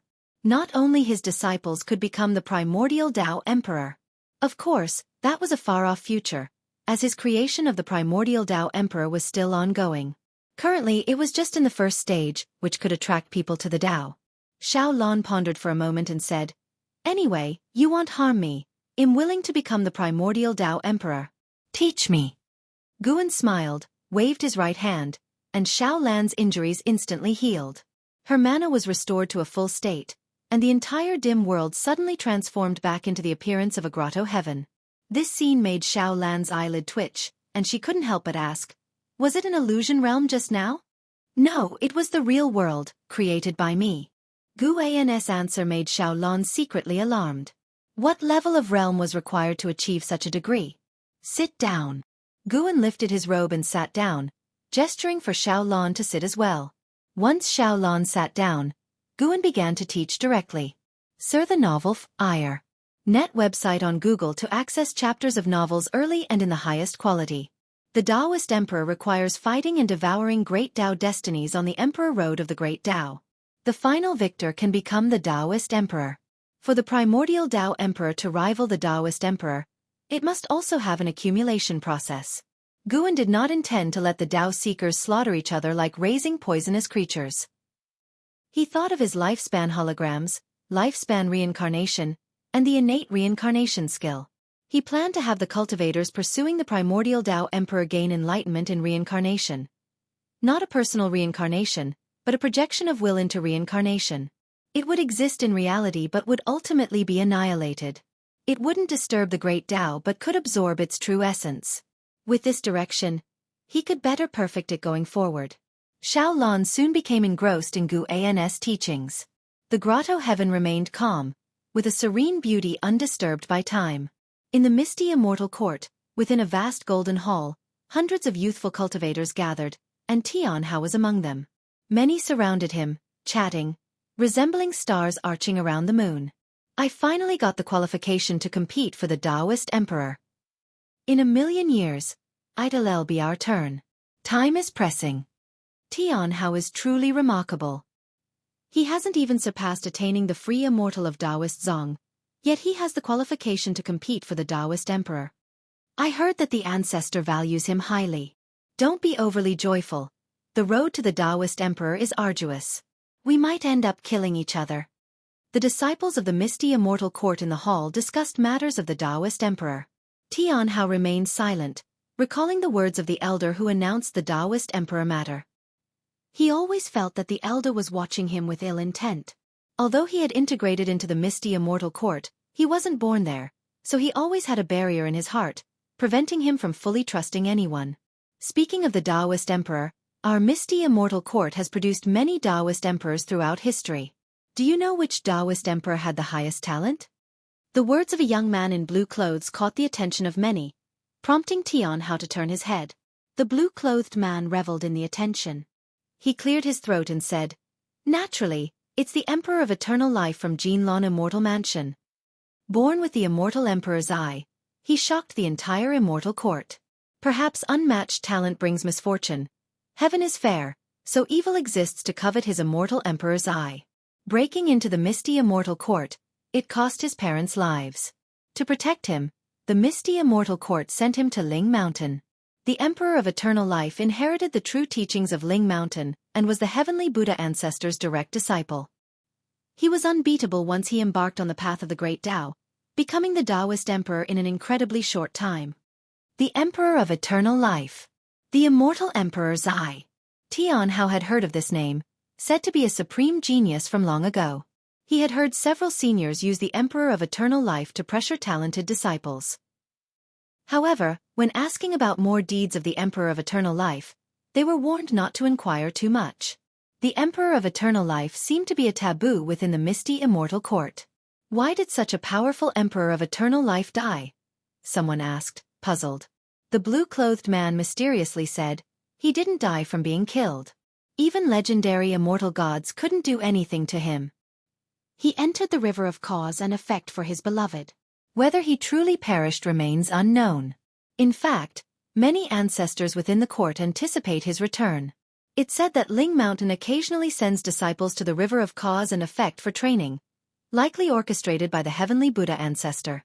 The Emperor of Eternal Life was the heavenly Buddha ancestor's most cherished disciple. The heavenly Buddha ancestor, being a supreme presence beyond the great thousand world, still longs for the Emperor of Eternal Life. Imagine his extraordinary talent. At these words, the surrounding disciples nodded in agreement, beginning to fantasize about the Emperor of Eternal Life. Even Tianhao couldn't help but wonder about the elegance of the Emperor of Eternal Life. Wait, how do you know so much? A female disciple suddenly asked, prompting everyone to look at the blue-clothed man with odd expressions. Those who knew the blue-clothed man felt even more puzzled. The blue-clothed man maintained a smile, though it became increasingly eerie. "Because I've met him and assisted him," the blue-clothed man said proudly, making those around him have even stranger expressions. Tianhao sensed something and frowned, silently retreating. Suddenly, the blue-clothed man exploded into a black mist, quickly spreading out, causing surrounding disciples to retreat while holding their magic artifacts defensively. "Little ones, I am the profound demon emperor under the Emperor of Eternal Life. I am also a Taoist emperor. Today, only one among you can survive, and the survivor will have the qualification to compete for the Taoist emperor."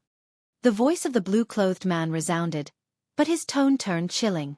Rumble, the entire palace began to tremble, and Tianhao's expression changed dramatically as he felt an overwhelming suppression from outside the hall. They had no way to escape. What was going on? Was it an enemy invasion or an arrangement by the misty immortal court? Tianhao took out his 3 Dao treasures and watched the black mist vigilantly, faintly catching the silhouette of someone walking within it. If you find any errors, ads pop up, ads redirect, broken links, non-standard content, etc., please let us know. Report so we can fix it as soon as possible. Chapter 674. Projecting the Path of Creation, Profound Demon Emperor. In the Taoist field of the beginningless, Guan, lying under a tree reading, murmured this name. Having inherited the memories of the Emperor of Eternal Life, he naturally remembered the Profound Demon Emperor. The Profound Demon Emperor was the most capable underling of the Emperor of Eternal Life, helping him to manage the Stealing Heaven Immortal sect and search for Fairy Yaoxian. However, ever since the Emperor of Eternal Life ignored the Profound Demon Emperor's obstruction, insisted on leaving the Stealing Heaven Immortal sect to find Fairy Yaoxian, and even injured the Profound Demon Emperor, the two bid farewell forever. Unexpectedly, after so many years, the Profound Demon Emperor was still alive. He calculated that the Profound Demon Emperor was invited by the Misty Immortal Court to create crises for this group of talents, forcing them to fight each other, only for the Misty Immortal Court to step in and chase him away. The Misty Immortal Court is not an evil sect. Letting disciples kill each other is unacceptable, as these disciples come from different immortal mansions, and their kin are within the court. If they engage in mutual slaughter, a storm will surely arise, potentially bringing about power shifts. Guan couldn't help but sigh. Indeed, darkness exists everywhere. With Tianhao's current ability, even with the reliance on a Dao treasure, it would be difficult to survive till the end. The talents within that palace are not weak. The disciples of the Misty Immortal Court did not listen to the words of the Profound Demon Emperor, but instead began to jointly attack him. The Profound Demon Emperor's cultivation level had reached the heaven-opening Daluo immortal realm, which this group of talents could not contend with. Soon, all the talented disciples were suppressed. The Profound Demon Emperor unleashed his divine skills, isolating time and space, so even if 1,000 or 10,000 years passed here, only a few breaths' time would pass outside, plunging the disciples of the Misty Immortal Court into despair. Eventually, someone couldn't contain themselves and began attacking their fellow disciples. Once someone took the lead, the slaughter naturally erupted. Tianhao did not actively participate in the slaughter, carefully avoiding other disciples, yet someone still sought him out. The Misty Immortal Court seemed to receive some kind of stimulus, intensifying the cultivation of its disciples, wishing to nurture combat power more swiftly. The reason behind this, Guan couldn't compute. If there's something he couldn't calculate, 9 out of 10 times it relates to the Celestial Court. Though the Misty Immortal Court isn't within the Great Thousand World, it's reasonable to speculate that it got involved due to the Celestial Emperor's struggle within the Celestial Court, as many immortal gods have emerged from the court. Guan had no intention of interfering, though Tianhao wasn't the strongest, he was destined to survive. Because Tianhao was a reincarnation of the Son of Heaven, those of great power in the Misty Immortal Court would remind the Profound Demon Emperor. Indeed, as Tianhao was severely injured, the Profound Demon Emperor intervened to send him away. This great battle persisted within the divine power illusion realm for quite some time. Yet in reality, it was but an instant. Seeing Tianhao unharmed, Guan then withdrew his gaze. He was not only reading but also condensing the fortune of the primordial Tao Emperor. To have the primordial Tao Emperor exist, one must create a truly existent fortune that cultivators could obtain and control. For this, he projected his lifespan 5 times to comprehend the path of Qi fortune. Sir the Nell Fire. NT website on Google to access chapters of novels early and in the highest quality. Every projection of his lifespan would manifest his reincarnation body in the celestial spirit great world. Fortunately, these reincarnation bodies didn't leave a renowned legacy, but became a psychological shadow of defeat for some of the absolute geniuses of the era, unforgettable for all eternity. Each lifespan projection required millions of years, and after using it 5 times, Gu An's path of Qi fortune stepped into a brand new realm. Sure enough, things are easier with cheats. Guan thought to himself, after 5 lifespan projections, condensing the fortune of the primordial Tao Emperor was no longer difficult. This process not only advanced the cultivation of the primordial Tao Emperor, but also saw a growth in his own cultivation level. Guan continued to indulge in books and immerse himself in creating fortune. It wasn't until dusk fell that he stood up. He walked toward the peak where he lived, lifting his right hand. Streams of air circled his palm, supported by the wind, resembling water currents with a fiery sway. This was the fortune of the primordial Tao Emperor. Seemingly gentle, but actually imbued with the fierce strength of the path of power. Guan pondered repeatedly and decided to embed the characteristic of fierceness into the primordial Tao Emperor. The primordial Tao Emperor, renowned for mighty power. Just thinking about it was exhilarating. With a foundation of greater strength, the primordial Tao Emperor, cultivating different great Taos, could achieve various creations and directions. By the time Guan reached his courtyard, the fortune of the primordial Tao Emperor in his hand was solid, twisting like a dragon or serpent. Shen Zhen, sitting in meditation in front of the artifact refining cauldron, turned to look. Guan then dispersed the fortune in his hand. "What was that thing in your hand just now?" Shen Zhen curiously asked. Guan smiled. "Just a little spell. You've been sitting here for 1,000 years. Aren't you going out for a walk?" He deliberately leaked a trace of the primordial Tao Emperor's aura to Shen Zhen, intending to lead her into the path in the future. Lately, Shen Zhen encountered a bottleneck in comprehending the path of cause and effect, not even venturing into the mountains and rivers, but sitting in meditation in front of the artifact refining cauldron all day. She chose to sit here because there was a Tao treasure containing the path of cause and effect within the artifact refining cauldron. Don't tell me that appropriate relaxation aids enlightenment. I don't believe it anymore. Shen Zhen glared at Guan, puffing her cheeks as she spoke. Guan indeed didn't dare say such things again. Having met with a bottleneck when creating the Tao before, the discomfort was indeed unbearable, thus he chose to open up a little. After chatting for a while, Guan returned to his house alone. Next, he prepared to contemplate where to place the path of proving the Tao for the primordial Tao Emperor. One couldn't always require coming before him to become the primordial Tao Emperor. That would limit its development too much. The Taoist Emperor placing the Emperor Road on the path of the Great Tao was a fine guide. The path of the Great Tao, being the convergence point of the 3,000 Great Taos, had no rules. Not even the Celestial Court couldn't control it, granting cultivators more freedom. He could also position the path of proving the Tao for the primordial Tao Emperor on the path of the Great Tao. Let's call it the Primordial Emperor Road. Adding 2 more words to Emperor Road, making it more appealing. Guan didn't act immediately, choosing to continue projecting his lifespan. This time, he intended to enhance the great Tao of creation. To turn what shouldn't exist into reality, and have it exist for a long time, the great Tao of creation was most crucial. No creation could be done without the great Tao of creation.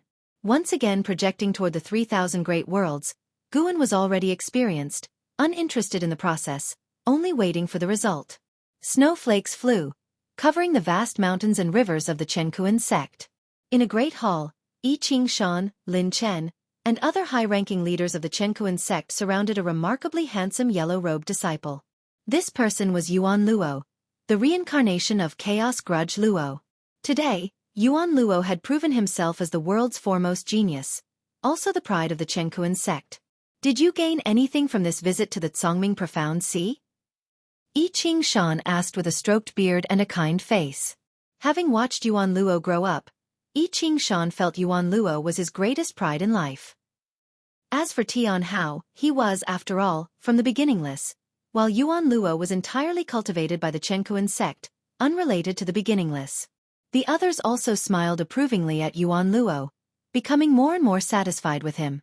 Hearing the hierarch's inquiry, Yuan Luo's face turned grim, and he said through gritted teeth, "I was defeated by someone whose cultivation wasn't even higher than mine." The hall fell silent with this statement. If you find any errors, ads pop up, ads redirect, broken links, non-standard content, etc. Please let us know report so we can fix it as soon as possible. Chapter 675. All beings are equal, accepting disciples. How is that possible? Could you have been deceived? Even if they could defeat you, their cultivation level must be higher than yours. Could it be some elder monster in disguise? An elder frowned as he spoke, and his words gained the support of others. They all believed that Yuan Luo couldn't possibly lose to an opponent of the same realm. I Ching Shan also frowned. He believed that Yuan Luo's judgment wouldn't be wrong. He could sense Yuan Luo's setback, and Yuan Luo had been traversing the world for many years and had indeed lost to elder monsters before. Yuan Luo took a deep breath and said, I can confirm his cultivation level is not as high as mine, but I am unsure of his origins and do not know his name.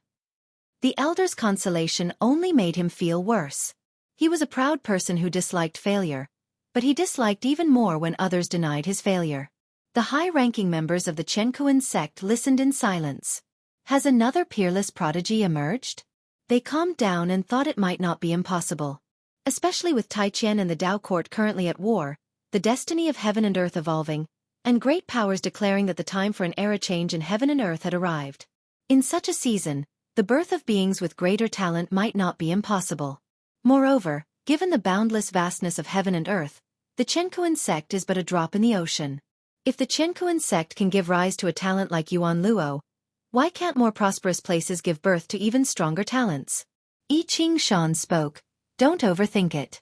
Win next time, or perhaps, I could recommend you go to the beginning list for cultivation? Upon hearing this, Yuan Luo shook his head and said, I don't want to go. I just want to rely on myself, and I still have a long way to go. If I reach the end and see no hope, then I'll seek other paths. I Ching Shan didn't insist, but he found it strange in his heart. Yuan Luo's resistance to the beginning list seemed excessive, yet Yuan Luo had never spoken ill of the beginning list. Other elders began to encourage Yuan Luo, hoping he wouldn't be disheartened. Faced with everyone's concern, Yuan Luo accepted each one, appearing very humble. He was arrogant to outsiders, but his reputation within the sect had always been good. This was why the Chenkuan sect was willing to support him at all costs, and his colleagues were proud of him. After chatting for quite a while, Yuan Luo finally took his leave. After he left, the elders finally expressed their true feelings. They found Yuan Luo's defeat inconceivable and even birthed worries because of it. No need to worry, currently in the sect, he is not the only world-class talent, and with the beginning list, we will not fall behind in terms of talent, Gu Chongxing said. His words gained everyone's approval. Centuries of companionship were enough for them to trust the beginning list. I Ching Shan followed up, the world situation is turbulent. Tell the people within the sect to be cautious and avoid entanglements with Taiqian and the Tao court. We cannot support either. Chenkuan sect must follow a path of self-reliance. Whether it be the Taiqian dynasty or the Tao court, behind them are numerous eternal transcendent forces, making them more like allies. The Chenkuan sect's development is not as advanced as theirs, but each step is very solid, and the top level is still composed of their initial members. After receiving the orders, the elders began to discuss the world situation. The Taiqian dynasty's offensive is fierce, nearly reaching the Tao court's mountain gate, causing an uproar throughout the land. People realized the Tao court was no longer the undisputed world ruler, which led many ambitious individuals to start scheming. The Tao court's territory is vast, and its foundations are deep. Even a small piece is enough to make a sect soar. 1,000 years later, Emperor Tianhong returned to the Taoist field of the beginningless. He came immediately to visit Guan. Master, the person you asked me to mentor, he has died. I failed to protect him. Please punish me. Emperor Tianhong knelt behind Guan, his expression dejected. An Xian who led the way couldn't move upon hearing these words, standing still to ascertain to whom Emperor Tianhong referred. Guan was inside the pavilion writing a secret manual, his back to Emperor Tianhong, and said, No matter, dead is dead. I only asked you to teach him. Didn't expect you'd spend so many years before returning. That person was the reincarnation of the Tai immortal monarch. Under Emperor Tianhong's guidance, his cultivation progressed rapidly. Unfortunately, he died at the hands of a great power from the Taiqian dynasty. Even Emperor Tianhong couldn't stop it and had to rely on the power of a Tao treasure to protect himself. Having spent so many years together, Emperor Tianhong developed deep feelings for Tai. His heart filled with grief and self-blame. He even hoped Guan would seek revenge for Tai, but he restrained himself, knowing that his master had no obligation to intervene. In his eyes, his master didn't meddle in worldly affairs, only acting when faced with external threats. To the master, all living beings under heaven were of equal standing, and the master wouldn't favor anyone. Tai's death was ultimately a personal vendetta. He insisted on competing with talents from Tai Qian for heavenly materials and earthly treasures, resulting in the intervention of the opponent's support. Emperor Tianhong also made a move, but the opponents were numerous, and he couldn't prevail. I didn't expect to mentor for so long and ultimately developed compassion, Emperor Tianhong sighed. Tai was his first disciple, and after spending so much time together, he inevitably became attached. Guan turned to look at him and said, "Cherish the feelings this experience brings you. As for Tai, he will reincarnate." "Really?" I clearly saw him utterly obliterated. Emperor Tianhong's eyes lit up as he asked excitedly. Guan smiled without speaking, leading Emperor Tianhong to speculate it was his doing, engendering feelings of gratitude within him. "Thank you, master." "Thank you, master." Emperor Tianhong began to kowtow, exceedingly joyful. Guan looked at him with a silent sigh. Although he had awakened some memories of the immortal gods, he was still far from becoming a true immortal god. "Go and cultivate. As for Tai, I won't prevent you from encountering him again in the future, but you need not actively seek him now," Guan said. Hearing this, Emperor Tianhong felt even happier, hurriedly thanking Guan, then stood up, bowed to an Xian, and vanished from the spot. "Master, could that person called Tai really be the reincarnation of the Tai immortal monarch?" An Xian approached Guan and asked softly. "Yes, it's him. Aren't you afraid they, as two immortal gods, might collude?" "Rest assured they won't," Guan answered casually, casting a satisfied glance at his writing. An Xian inquired, "Master, do you think I could also take a disciple? I haven't truly taken a disciple before and want to experience being a master." "Don't worry, I won't go out. I'll choose a disciple from within the Chenkuan sect." Guan shot her a glance and said, "You may take only one." An Xian was overjoyed and giggled. "Thank you, master. Rest assured, I won't carelessly choose. The disciple I take will certainly please you, and they won't bring shame to the beginningless." Guan raised his hand to ruffle her hair, smiling. "In truth, aptitude doesn't matter. If you meet a disciple you're fond of and they're willing to accept you as a master, don't worry too much." Chapter 676. Wuxi's third generation, destiny fulfilled. After Guan agreed that an Xian could take on disciples, she eagerly headed to the Chenkuan sect. However, Anzin's standards were extremely high, and after going through the Chenkuan sect, she didn't find anyone suitable. Regarding this, she was not in a hurry, prepared to wait through the long years. She would either not accept disciples or accept one who would be the strongest among the third generation of Wuxia disciples in the future. Although the third generation of Wuxia has not yet appeared, the Wuxia disciples have already begun to prepare eagerly. The once-in millennium sparring already couldn't satisfy them, especially after the Blood Prison Great Saint and an Xian took the lead. Other disciples began to contemplate other ways to surpass them. Guan not only had strong personal strength but also his ability to cultivate disciples was evident to all, and naturally, the disciples wanted to emulate him. Upon hearing that an Xian was allowed to take disciples, other disciples in the dojo also approached Guan, hoping to take on students. Currently, aside from an Xian, only Celestial Demon Child, Celestial Cyan, Tian Bai, Blood Prison Great Saint, Ghost Mother of Ephemera, Emperor Tianhong, Shen Zhen, and Jiang Shi remained in the dojo. Chen Chuan, LV Xian, and In Sheng Tian had not returned until now. They had already established sects outside and could only occasionally come back to visit. As for the competition among the disciples, Guan did not intervene, as long as it wasn't malicious competition. After all, in the long years, there needed to be some fun to pass the time apart from cultivation. Time passed in a flash, and another 10,000 years went by. An Xian still hadn't taken any disciples, and because of this, the other disciples were not in a hurry either. They adhered to the rules secretly, as an Xian was the senior disciple, and her disciple should be the leading disciple among the third generation. Moreover, they required a standard. Being the first to take a disciple would easily become a reference for others. With so many geniuses in the world, Who could guarantee their disciples would be the strongest? But if others had already taken disciples, they could make comparisons. In these 10,000 years, Guan had performed 6 lifespan projections, making his achievements in the Great Tao reach an exceedingly high realm. On this day, right after the Spring Festival, Guan came alone to the vast path of the Great Tao. The path of the Great Tao was vast and boundless, not in the form of a cosmic plain. It was lush and flourishing, with countless branches, each containing different Tao rules. The part of the path of the Great Tao he arrived at was considered the main trunk. The 3,000 Great Tao formed one vast Qi Sea, within which were continents and meteors, with no visible signs of life. Looking towards the overseas part of the Great Tao, darkness made everything here seem small. This time, Guan came to pioneer the primordial Tao Emperor. He hovered in the void, above the Qi Sea of the Great Tao, his heart eye capable of seeing incredibly far distances. He saw some people searching for treasure, some trapped in Tao dilemmas, some fighting for the Taoist emperor, and some facing life and death separations. Not only the human race and demon race but also many other races existed, some not even in the form of living beings, resembling souls or stars. All things fell into Guan's eyes, and even as a Tao extreme Daoyuo immortal, he felt the boundless creation.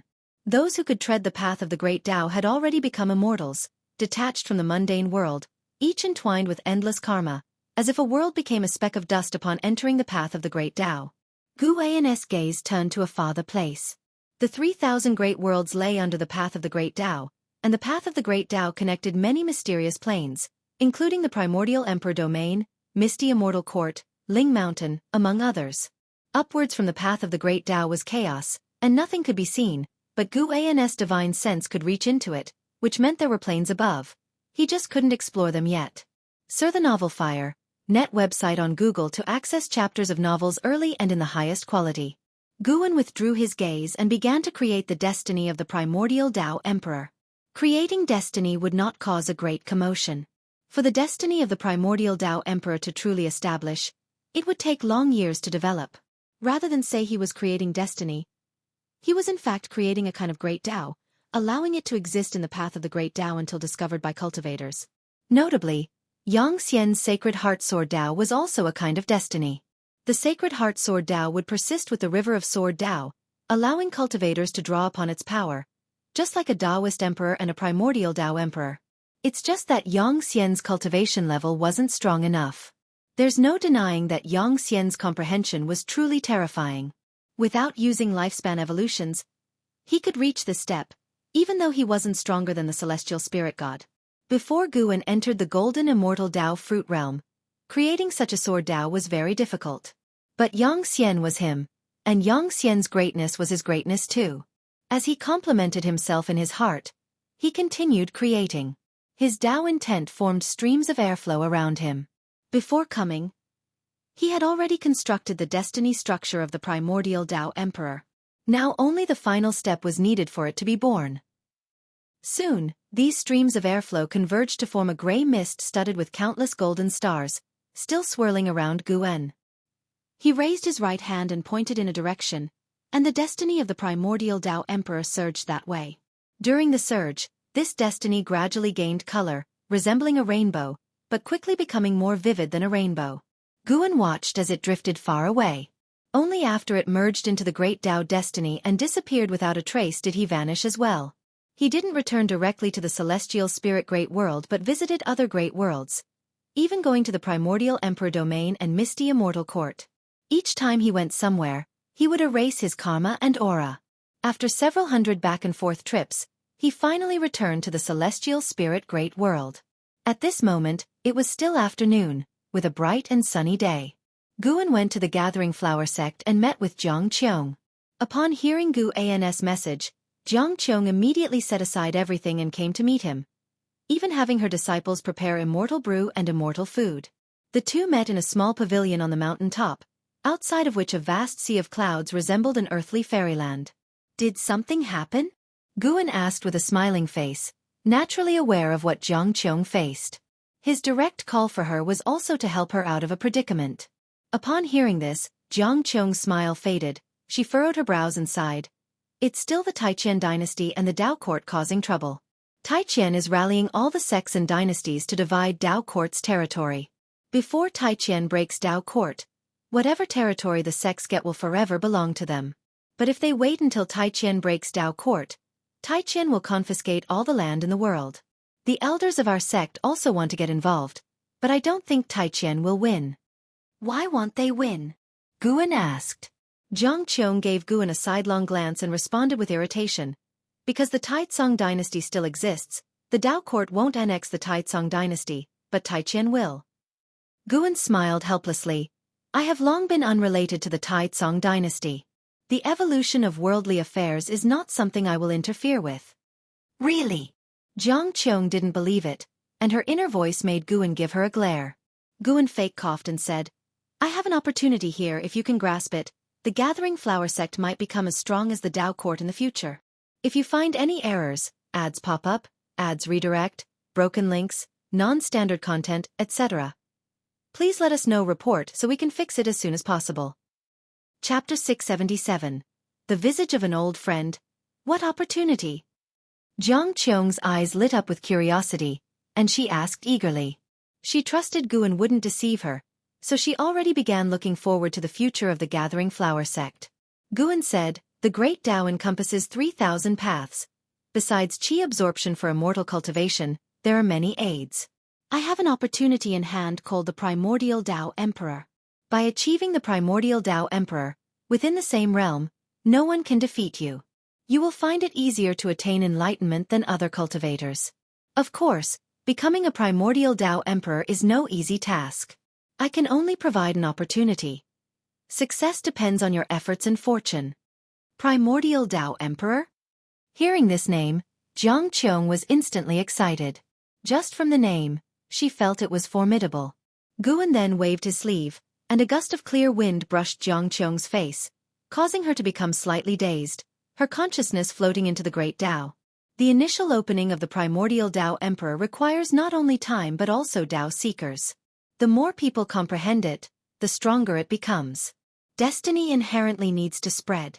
Every living being carries the creation of the Great Tao, which they cannot perceive, but when they move toward a certain goal, the creation aligns with that target, forming an intangible, imperceptible destiny.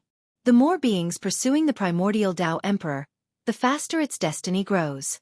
This process also aids Guan's Tao practice. Of course, he can also transmit his power to all cultivators through the Primordial Tao Emperor, complementing each other. While Zhang Qiong was immersed in the creation of the Primordial Tao Emperor, Guan began drinking wine. He decided to conceal the fact that the Primordial Tao Emperor was his own creation. Even his disciples wouldn't know the truth. Zhang Qiong was just the beginning. Guan would lead those he cared about into the Primordial Tao Emperor. Of course, if someone didn't want to become a Primordial Tao Emperor, he wouldn't force them. But he thought no one could refuse to become a Primordial Tao Emperor. Just like the attraction of the Taoist Emperor to the world, cultivators find it hard to refuse additional power to enhance themselves. Thus, in the years that followed, Guan transmitted the destiny of the Primordial Tao Emperor to his disciples, old friends, only saying that the Primordial Tao Emperor was a destiny rank different from the Taoist Emperor. Just as he anticipated, no one refused to become a Primordial Tao Emperor. When dealing with Li Ya and martial resolution, Guan didn't appear in person but allowed them to encounter the opportunity to become a Primordial Tao Emperor in a serendipitous manner.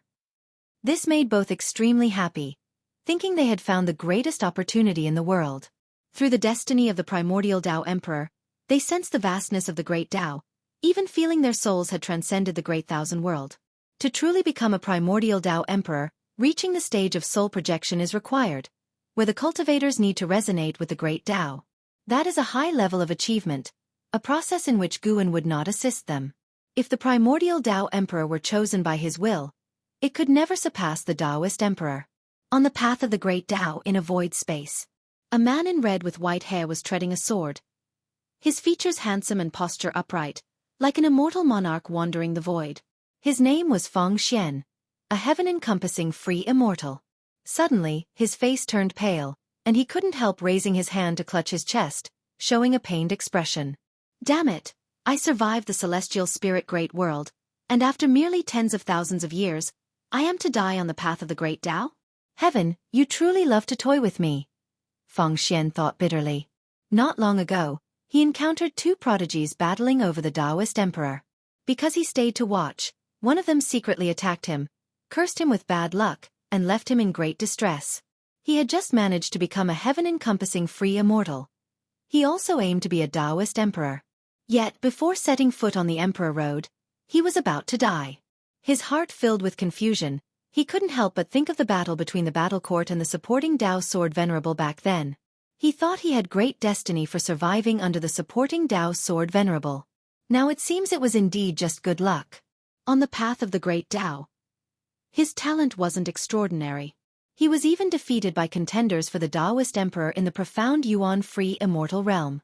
Looking back on his life, he was a renowned genius of the battle court since childhood, yet he had never done anything worth boasting about, always failing.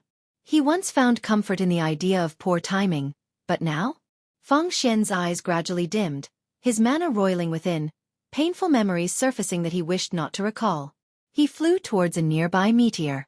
Upon landing, disregarding the flying sword, he staggered to a mountain wall, sat against it, and tried to meditate and cultivate energy. PFF. A mouthful of black blood spurted from his mouth, splattering on the ground and turning into scalding black smoke as it dissipated. He spat not only blood but also his Tao practice. They were fragments of his Tao fruit. S.E. the novel, F. Ire. NT website on Google to access chapters of novels early and in the highest quality. His Tao fruit was shattering. Feng Xian was unable to cultivate energy. He leaned back against the mountain wall, his head drooping. At this moment, he looked so weak, but such scenes were not uncommon on the path of the great Tao. He remembered the dead head seen before. He once admonished himself to be cautious, never to follow in their footsteps. But he never expected. Fate was already before his eyes. Feng Xian's lips curled, revealing a self-mocking smile. Suddenly, a light appeared before him, capturing his attention. He instinctively looked up and saw a light at the end of the cliff ahead. For some reason, he felt compelled to see that light clearly. He was dying anyway. He couldn't die so disgracefully. If he were to die, he would die standing. Feng Xian took a deep breath and forced himself to his feet, walking shakily forward. He was only a few dozen feet from the cliff's edge, yet it felt like a lifetime's journey. When he finally reached the cliff's edge, his chin was stained with black blood, his entire being appearing miserably tragic. At the cliff's edge, he finally saw the existence within that light, a piece of silver crystal, like a fragment of some creation, emitting light while rotating. "This is," Feng Xian murmured. As he recognized the silver crystal, his spirit condition surprisingly improved somewhat. He involuntarily raised his hand to touch the silver crystal. When his fingertip made contact with the silver crystal, a strong light burst forth, engulfing him in an instant. Supreme Sect, Third Medicine Valley. Under an old tree, Guan, transformed into a middle-aged cultivator, was playing chess with the nine-fingered divine monarch. Even though he had left the Supreme Sect for hundreds of thousands of years, because his sword intent atop the heaven-repairing platform had yet to disperse, many still came in pursuit of the supporting Tao sword venerable. Emperor Tianhong once came in the past. The Supreme Sect might not have been a top sect in the world, but its fame was immense. Guan's eyes slightly changed as he placed down the chess piece in his hand, somewhat surprised in his heart. Unexpectedly, this person has such fortune. Guan sensed someone stepping into the primordial emperor road of the primordial Tao emperor on the path of the great Tao. This person had some causal ties with him, being a cultivator from the battle court whom he had spared in the past. The cause and effect on the path of the great Tao are complex, especially concerning such destiny ranks as the primordial Tao emperor. Guan couldn't discern who in the future would become a primordial Tao emperor, so Feng Xian's success came as a surprise. It's truly a case of fate playing tricks, turning foe into friend. Sitting opposite Guan, the nine-fingered divine monarch stared at the chessboard, his brows furrowed tightly. He occasionally glanced up at Guan, then back at the board, thinking deeply. After a while, the nine-fingered divine monarch looked up at Guan and said, "This fellow Taoist, you remind me of an old friend." Guan chuckled and asked, "Who?" The nine-fingered divine monarch stood up, walked to the side, turned his back to Guan, and stroked his beard sentimentally, saying, "He was someone who disappeared almost 400,000 years ago. His chess skills were second only to mine. I see his style in you." Guan glanced at the board and internally scoffed. Is he trying to take this chance to end the game? If you find any errors, ads pop up, ads redirect, broken links, non-standard content, etc., please let us know report so we can fix it as soon as possible. Chapter 678. The Rise of the Emperor. The nine-fingered divine monarch began recounting his past with Guan, leaving out Guan's name entirely, and altering many parts of the story. Guan sat in front of the chessboard, patiently listening to the nine-fingered divine monarch boast. His thoughts drifted to the Supreme Sect. Currently, the Supreme Sect's sect leader is Yizong. Under his leadership, the Supreme Sect has developed excellently, growing stronger year by year. The alliance between the Supreme Sect and the Taizong dynasty has proven effective, with both sides brimming with zeal. Guan considered releasing the inheritance of the heaven-splitting axe. The inheritance contained within the heaven-splitting axe was long negligible, but the sword intent imparted by Guan was so powerful that no one could lift it. After laying the groundwork for hundreds of thousands of years, it was time to bestow the true inheritance of the heaven-splitting axe. Guan infused it with a special primordial Tao Emperor fortune, doing so without drawing any attention. As Guan had predicted, after finishing his story, the nine-fingered divine monarch wanted to drag Guan to the old residence of a deceased friend, ignoring the chess game he was about to lose. Thinking of how many times the nine-fingered divine monarch had lost to him, Guan let it slide. For the time being, Guan observed Feng Xian while dealing with the nine-fingered divine monarch. By the time he left, no one knew that the supporting Tao sword venerable had ever returned. Sar the Oval Fire. Et website on Google to access chapters of novels early and in the highest quality. The war between the Tao court and the Taiqian dynasty finally concluded, with the Tao court gaining the upper hand. After Zhao Rushan slew the Taiqian son of heaven, the Taiqian dynasty unraveled, descending into chaos akin to the human purgatory. This lengthy war, spanning many years, resulted in countless casualties. As the Taiqian dynasty's fortune dispersed, a blood mist lingered over the Taiqian land, refusing to dissipate for a long time. By slaying the Taiqian son of heaven, Zhao Rushan became renowned across the world, relinquishing the title of prodigy to become a hero recognized by all. Simultaneously, the spiritual energy between heaven and earth began to strengthen, birthing more creations, making immortal cultivation increasingly accessible. Time flew by. 50,000 years had passed since Guan infused the path of the great Tao with primordial Tao Emperor fortune. The Taiqian dynasty became an ancient legend in the human world, with a significant increase in free immortals. The limits of prodigies becoming increasingly exaggerated, and the world's order growing more intricate.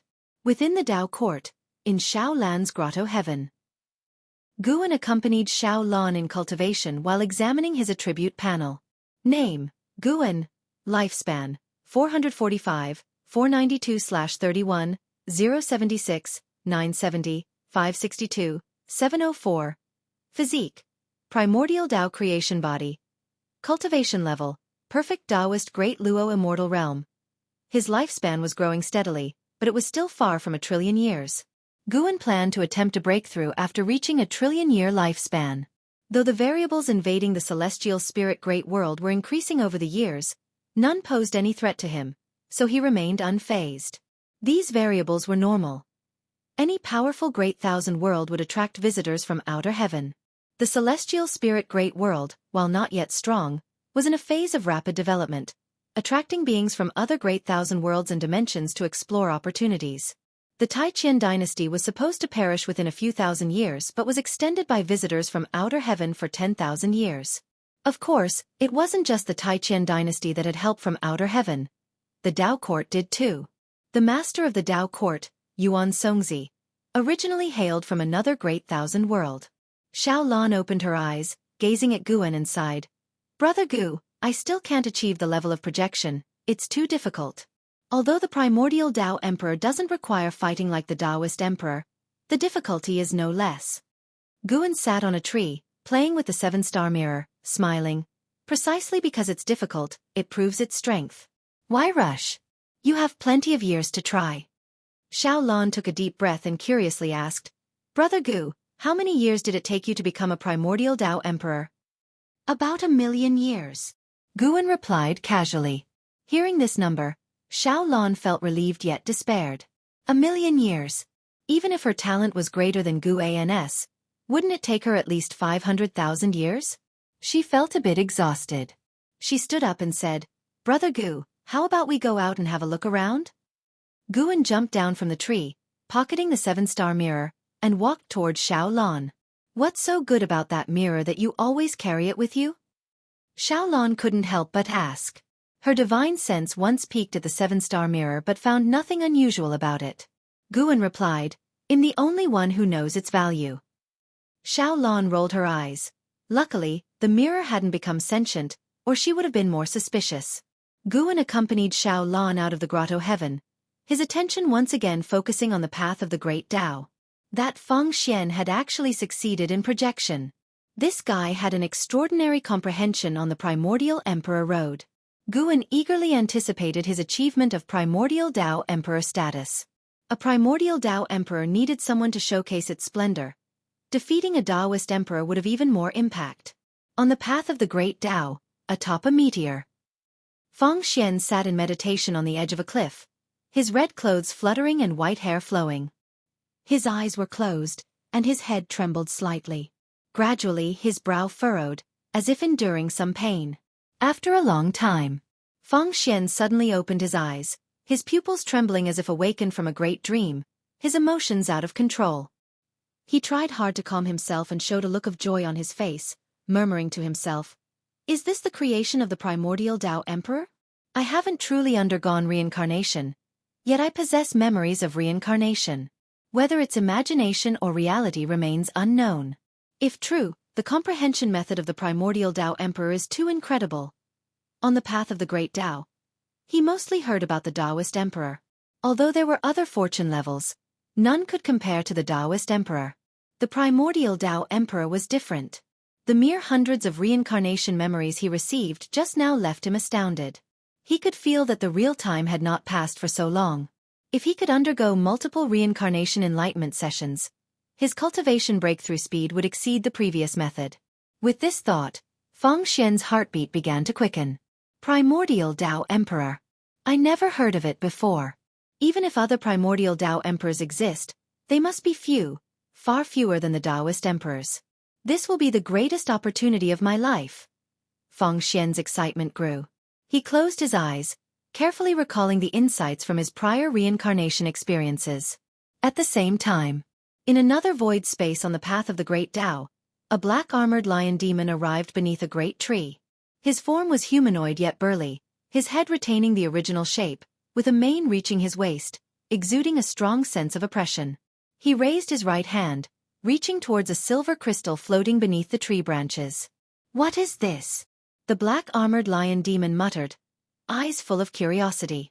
He was not alone. With Feng Xian's successful enlightenment, the path of the great Tao gained hundreds of silver crystals, scattered across various void spaces.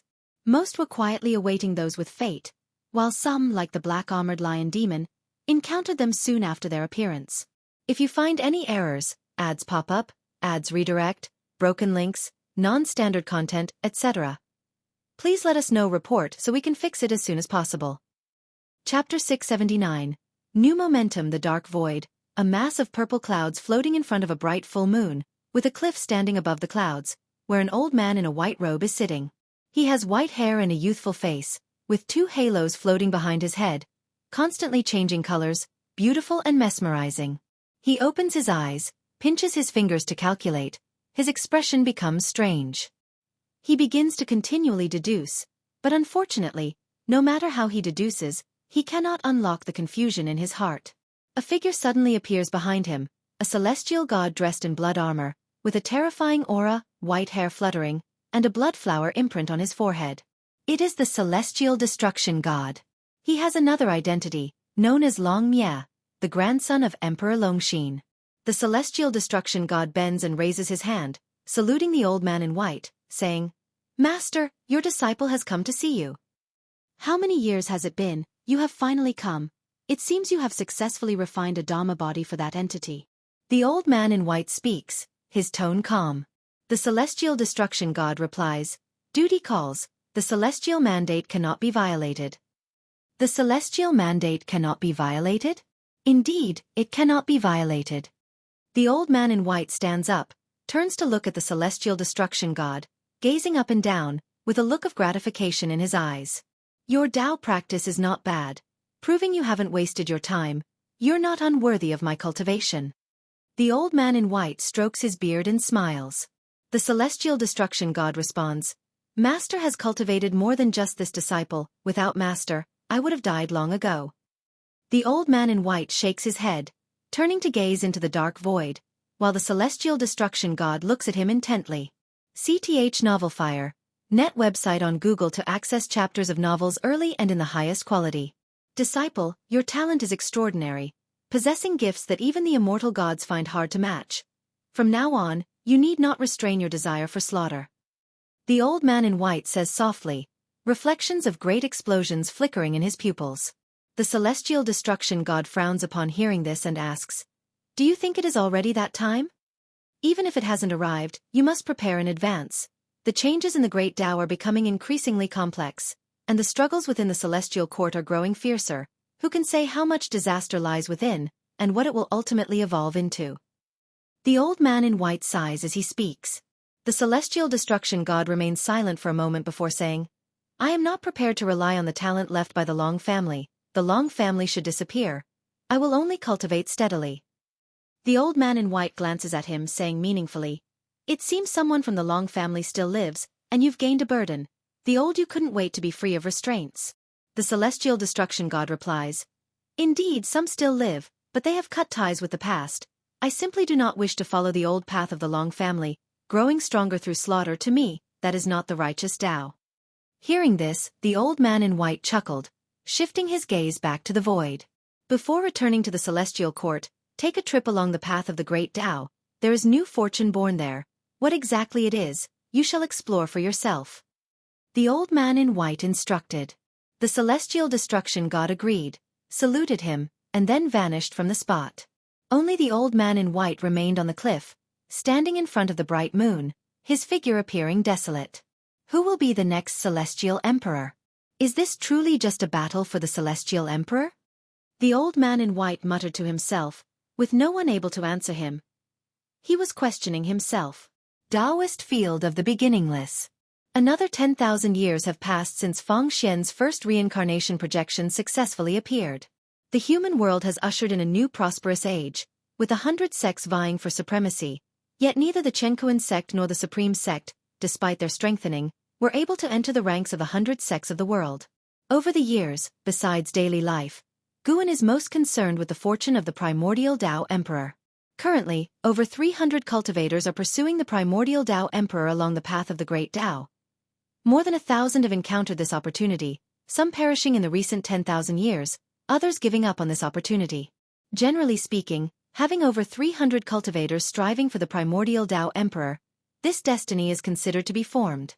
Although the primordial Tao Emperor does not seek quick strength through victory, the reincarnation projection speeds up cultivators' advancement, possibly resulting in the emergence of the first primordial Tao Emperor within hundreds of thousands of years, which piques Guan's curiosity. Who exactly will it be? Feng Xian was the first to begin, but new talents have emerged along the path of the great Tao, with momentum surpassing his. As for the Tao seekers in the celestial spirit great world, they were all acquaintances of Guan. Their natural abilities did not match the prodigies of the path of the great Tao, and Guan would not show favoritism towards them on the primordial emperor road, as they almost certainly could not become the first primordial Tao emperor. On this day, within the Taoist field of the beginningless, Guan plays the flute while watching the celestial battle in the sky.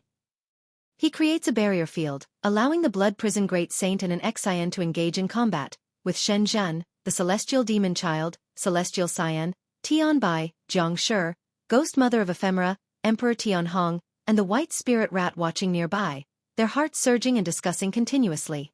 Why has the blood prison great saint stopped again? Could it be he's fallen under an illusion technique? An Xian is formidable. It feels like she's toying with the blood prison great saint. Ha ha ha, don't let him hear you say that. Hell hold a grudge. Senior sister in Xian is indeed strong. It's entirely unclear how powerful she really is. Did anyone see what divine skills an Xian used? The disciples are endlessly discussing, and Guan intentionally used a barrier to conceal Nzin's immortal emperor's eye, so the disciples did not witness any change in Nzin's eyes, nor could they feel the power of the immortal emperor's eye. This led to the combat feeling awkward, with the blood prison great saint intermittently pausing. If not for his formidable corporeal body and abundant chi blood, he would have already been defeated. Compared to Nzin's immortal emperor's eye, Guan was more pleased with the progress of the blood prison great saint. The blood prison great saint had created his own divine skills, allowing his flesh to rapidly regenerate. Even if his body turned to dust, he could recover in a short period.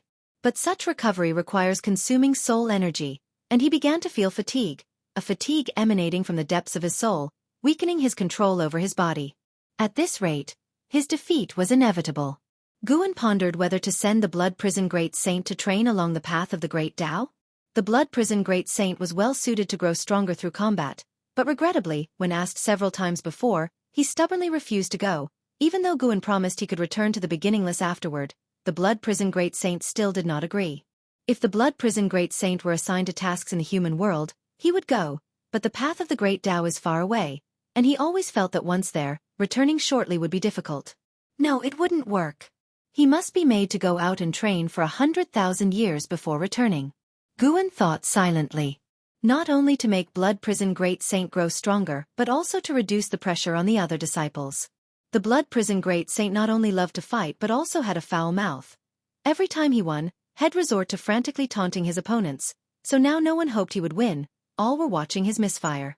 After some time, the blood prison great saint was defeated and exited the barrier with an Xian. An Xian, like a celestial being descended to the mortal world, landed beside Guan, her clothes without any change, appearing not to have undergone any battle. The blood prison great saint hung his head low, devoid of fighting spirit, his fists clenched tightly. If you find any errors, ads pop up, ads redirect, broken links, non-standard content, etc., please let us know. Report so we can fix it as soon as possible. Chapter 680 Wuxia Free Immortal, Master, I won. An Xian lightly laughed, causing other disciples to cheer, which made the blood prison great saint even more uncomfortable. To appear magnanimous before the master, he had to force a smile. After Guan offered a few simple remarks, he let an Xian lead the disciples away. The blood prison great saint landed beside Guan, hanging his head, looking utterly forlorn. After the aura of an Xian and the others faded into the distance, he gritted his teeth and said, "Master, next time I will definitely win it back." Thinking about it now, it's truly incredible. Before the creation of the Taoist field of the beginningless, Nzin's talent was so mediocre, hardly worth mentioning compared to other disciples. Yet, after arriving at Wuxia, Nzin's Tao practice advanced rapidly. Recalling the earlier battle, he even felt a chill. Nzin's divine skills were too terrifying. He was besieged by countless Nzins. If not for his Buddha's strong self-healing power, he would have long been defeated. The self-healing divine skill he created seemed tailored to showcase Nzin's prowess. With anyone else, it's doubtful they'd witness so many Nzins. The blood prison great saint's heart had never been so defeated. He dared not face Guan's gaze. Although an Xian was Guan's most cherished disciple, he was the only mount. In his view, his position was more special, and he could not afford to lose. Guan seldom saw the blood prison great saint so dejected, asking, "Are you very unwilling?" The blood prison great saint nodded heavily, his usual arrogance gone. Lost is lost. Win back later. An Xian also once lost to you. Even I have opponents I cannot defeat, Guan comforted him. The blood prison great saint took a deep breath, trying to calm his emotions. Guan's lips twitched slightly because he heard the thoughts of the blood prison great saint. The blood prison great saint internally asked, "But have you ever lost? If you achieve the primordial Tao Emperor status earlier than an Xian, perhaps you could surpass her," Guan pointed in a direction. The blood prison great saint looked up at him, reluctantly saying, "She is also chasing after the primordial Tao Emperor. Even if I am one step ahead, she will eventually catch up unless I have stronger divine skills than hers. The suppressive power of the immortal emperors I was too strong. After the immortal god reincarnation Emperor Tianhong lost to an Xian, he dared not challenge her again. Only by truly facing Nzin's immortal emperors I can one feel that despair. That may not be the case. The divine skills you have created have limitless potential. You just haven't thoroughly explored them.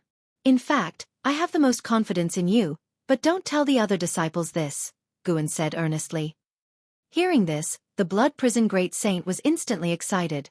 his eyes even glistening with tears. These words at this moment gave the blood prison great saint a great encouragement. He swept away the feelings of loss and confusion, becoming full of fighting spirit. He believed his master would not deceive him. "Master, I definitely will not disappoint you," the blood prison great saint promised, also pledging to himself. Guan followed up, "I want to send you to the path of the great Tao for training. Strive to become the first primordial Tao Emperor of Wuxia, and once you achieve it, you can return." Upon hearing this, the blood prison great saint's excitement calmed down. He did not immediately agree, appearing hesitant. He feared that after he left, Guan would adopt another mount. Not to mention, Celestial Xian and Tianbai were eyeing his throne. Guan didn't comfort his concerns, joking that if he wanted to take a mount, would he need the blood prison great saint's permission? "I am very interested in the origins of the primordial Tao Emperor and the Taoist Emperor. You must not only grow stronger but also collect information on both, and when you return, I will help you perfect your divine skills," Guan said solemnly. Seeing his serious demeanor, the blood prison great saint dared not refuse, and could only agree. Guan let him rest for a few days, and then would send him to the path of the great Tao. Embracing this arrangement, the blood prison great saint began to look forward to the path of the great Tao. What kind of place is it? He must make a great name for Wuxia. The blood prison great saint thought his master might really send him, allowing him to build rapport along the way. However, once he was ready, the master simply waved his sleeve and sent him to the path of the great Tao. So this is how he's sent. The blood prison great saint's senses were rendered useless. He tightly closed his eyes, thinking bitterly. After a while, he felt his feet touch solid ground, his senses quickly returning to normal, and as he opened his eyes, his pupils widened. Before him was a magnificent Tao intent Qi Sea, vast and boundless. He stood upon a meteor, feeling so small, with the darkness beyond the Tao intent Qi Sea appearing terrifying, as though it could swallow him at any time. "What a majestic Tao intent!" the blood prison great saint murmured, the last bit of resistance in his heart disappearing completely. In such a place for cultivation, he might truly surpass an Xian again. Search * the Novelier. NET website on Google to access chapters of novels early and in the highest quality. The departure of the blood prison great saint left a quieter atmosphere in the Taoist field of the beginningless.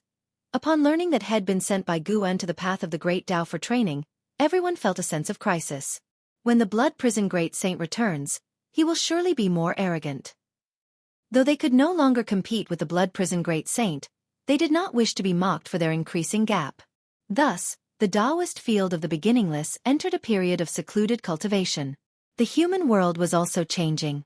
As more and more sects rose, the Tao court's oppressive power declined, their control over the outer heaven was broken, and the sects of the human world sent disciples to the outer heaven for training, ushering in the first outer heaven craze of the new era. Reaching the outer heaven immortal stage allowed one to go to the outer heaven, but previously, due to the Tao court, cultivators found it difficult to venture there. As more cultivators went to the outer heaven, its stars began to be claimed. Some fled to the outer heaven, some opened little worlds or dojos there, and some even established sections. The human world was experiencing a flourishing era not seen in 1,000,000 years. In this context, 100,000 years passed like pages in a book, leaving no trace. In those 100,000 years, in the Taoist field of the beginningless, besides the ghost mother of ephemera, the weakest cultivation level was Tao void profound immortal realm, and an Xian was the first to reach the Zizai immortal realm, becoming the first free immortal among Wuxi's disciples. A 55,000-year-old free immortal. How dazzling! However, Anzin's reputation did not spread in the human world, but Emperor Tianhong could use her as a comparison to the world's prodigies, making him feel incredulous while also motivating him to cultivate harder. In the 2nd century after breaking through to Zizai immortal, an Xian finally selected a favored disciple. She brought back a 6 or 7-year-old boy to the Taoist field of the beginningless, hoping Guan could bestow a name. This child did not come from the Chenkuan sect but was an orphan from the 9-spirit continent, whose parents were killed by a demon beast. Had it not been for Anzin's intervention, he too would have perished. This experience reminded Guan of An Hao from back then. Let's call him Anzizai. Guan looked at the timid boy hiding behind an Xian, murmuring. An Xian asked with a smile, "Is it because I've just reached the Zizai immortal realm?" Guan shook his head, saying, "I just hope he's different from your senior brother, free from many burdens, and I hope in this life he can live freely and for himself. If you find any errors, ads pop up, ads redirect, broken links, non-standard content, etc., please let us know report so we can fix it as soon as possible. Chapter 681, Vile Ancestor, Carefree and at Ease, Ha! An Exine murmured to herself, thinking of Hao, her mood somewhat heavy. When she was a child, her parents were eaten by demons. If Hao hadn't desperately protected her, she would have died too. In her heart, Hao was like her own brother. Even though they only depended on each other for a few years, before Hao soared far away, she constantly thought of him. Hao was like an eagle, never stopping, always soaring high, with missions constantly appearing in his path, ultimately dying for all living beings. In this life, he was reincarnated as Tian Hao, yet he had to head to the misty immortal court for the sake of the celestial spirit great world. After knowing Hao's destiny, Shengtian no longer resented this primordial ancestor. Instead, he took Hao as a goal, wanting to surpass Hao to prove that family's descendants were not a burden on Hao. Young Zizai did not yet understand the meaning of his name. When Xian fell silent, he couldn't help but shout to Guan, "I have a name, I don't want to be called Zizai." Guan asked with a smile, "Then what's your name?" "My mother calls me Little Spring." "You can keep that name. People can have more than one name." Guan's words made Zizai feel much more relaxed. For some reason, being renamed made him very nervous, as if he was being sold. At this time, Shen Zhen, the celestial demon child, and others arrived one after another, curious about Nzin's disciples' talent. Zizai's talent was naturally not lacking, with an ultimate lifespan of 9,999 years as well. On the nine-spirit continent, orphans like him were not in the minority, especially when the timeline was extended to tens of thousands of years. In the long years, such tragedies were countless. Xian never deliberately managed these unless they appeared right before her. Zizai attracted Nzin's attention because he invoked the rules of heaven and earth in his despair, even though he had no cultivation level at all. However, the ultimate lifespan of 9,999 years is not uncommon in today's human world. Physical aptitude is no longer the most important. Unseen, untouchable comprehension determines how far a cultivator can go. Zizai's adorable appearance quickly won everyone's pity. Guan did not plan to teach Zizai, conveniently giving Xian a chance to hone her teaching skills. Zizai's arrival broke the quiet atmosphere of the dojo, and the disciples stopped retreating, beginning to accompany Zizai's growth. This was Wuxi's first third-generation disciple. Even if the disciples had competitive hearts in teaching and passing on skills, they hoped Zizai would excel. Search * the novel Ire. Net website on Google to access chapters of novels early and in the highest quality. Thus, everyone took turns teaching Zizai. In the following decade, the Taoist field of the beginningless was quite lively. Though Zizai was an orphan, he was not solitary. In fact, he was somewhat carefree, often causing chaos in the dojo. At 17, Zizai had already formed a nascent soul, with outstanding talent, filling all the Wuxia disciples with confidence and expectation. In the summer, Guan was reading on a large tree by the mountain stream, enjoying the cool breeze. A figure appeared out of thin air beneath the tree, looking up at him. It was Zizai. He wore a fitted blue and white robe, his long hair casually tied with a cloth band. His handsome face still bore a hint of childlike innocence.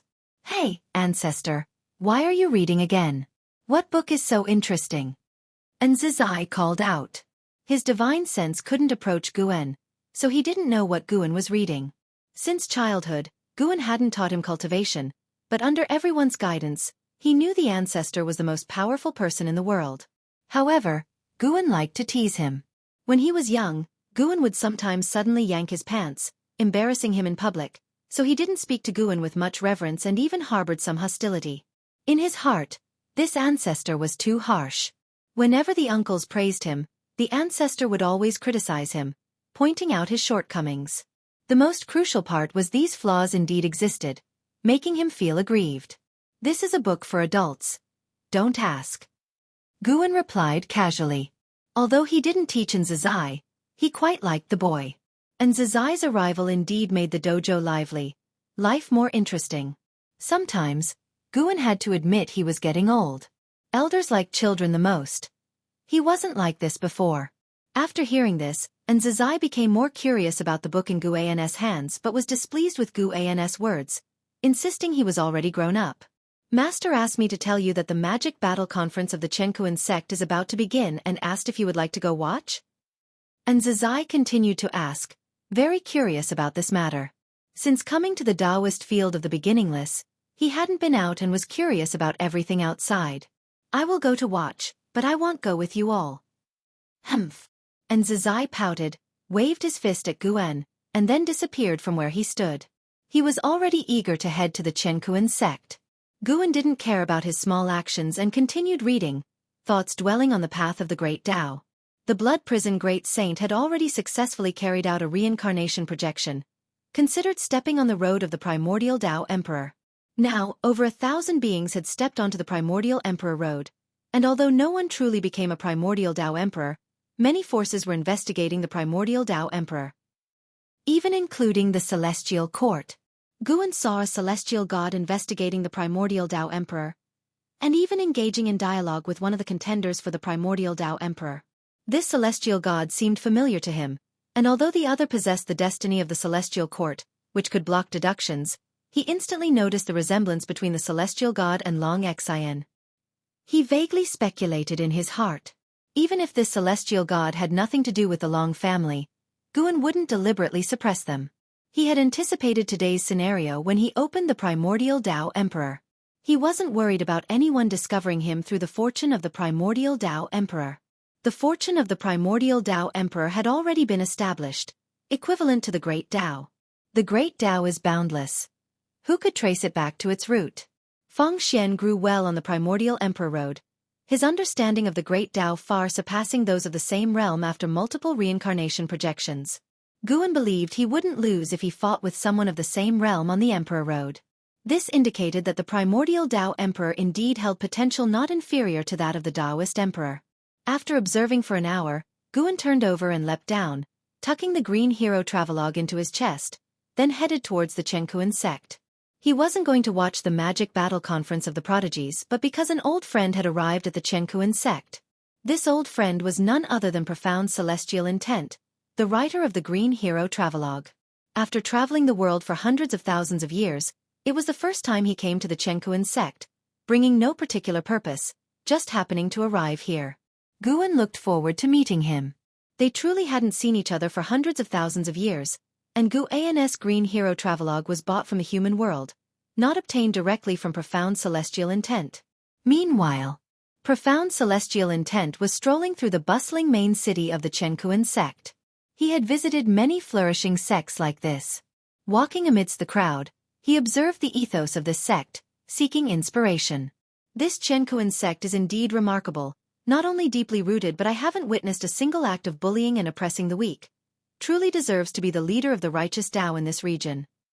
Profound Celestial Intent marveled internally, involuntarily thinking of the Supreme Sect.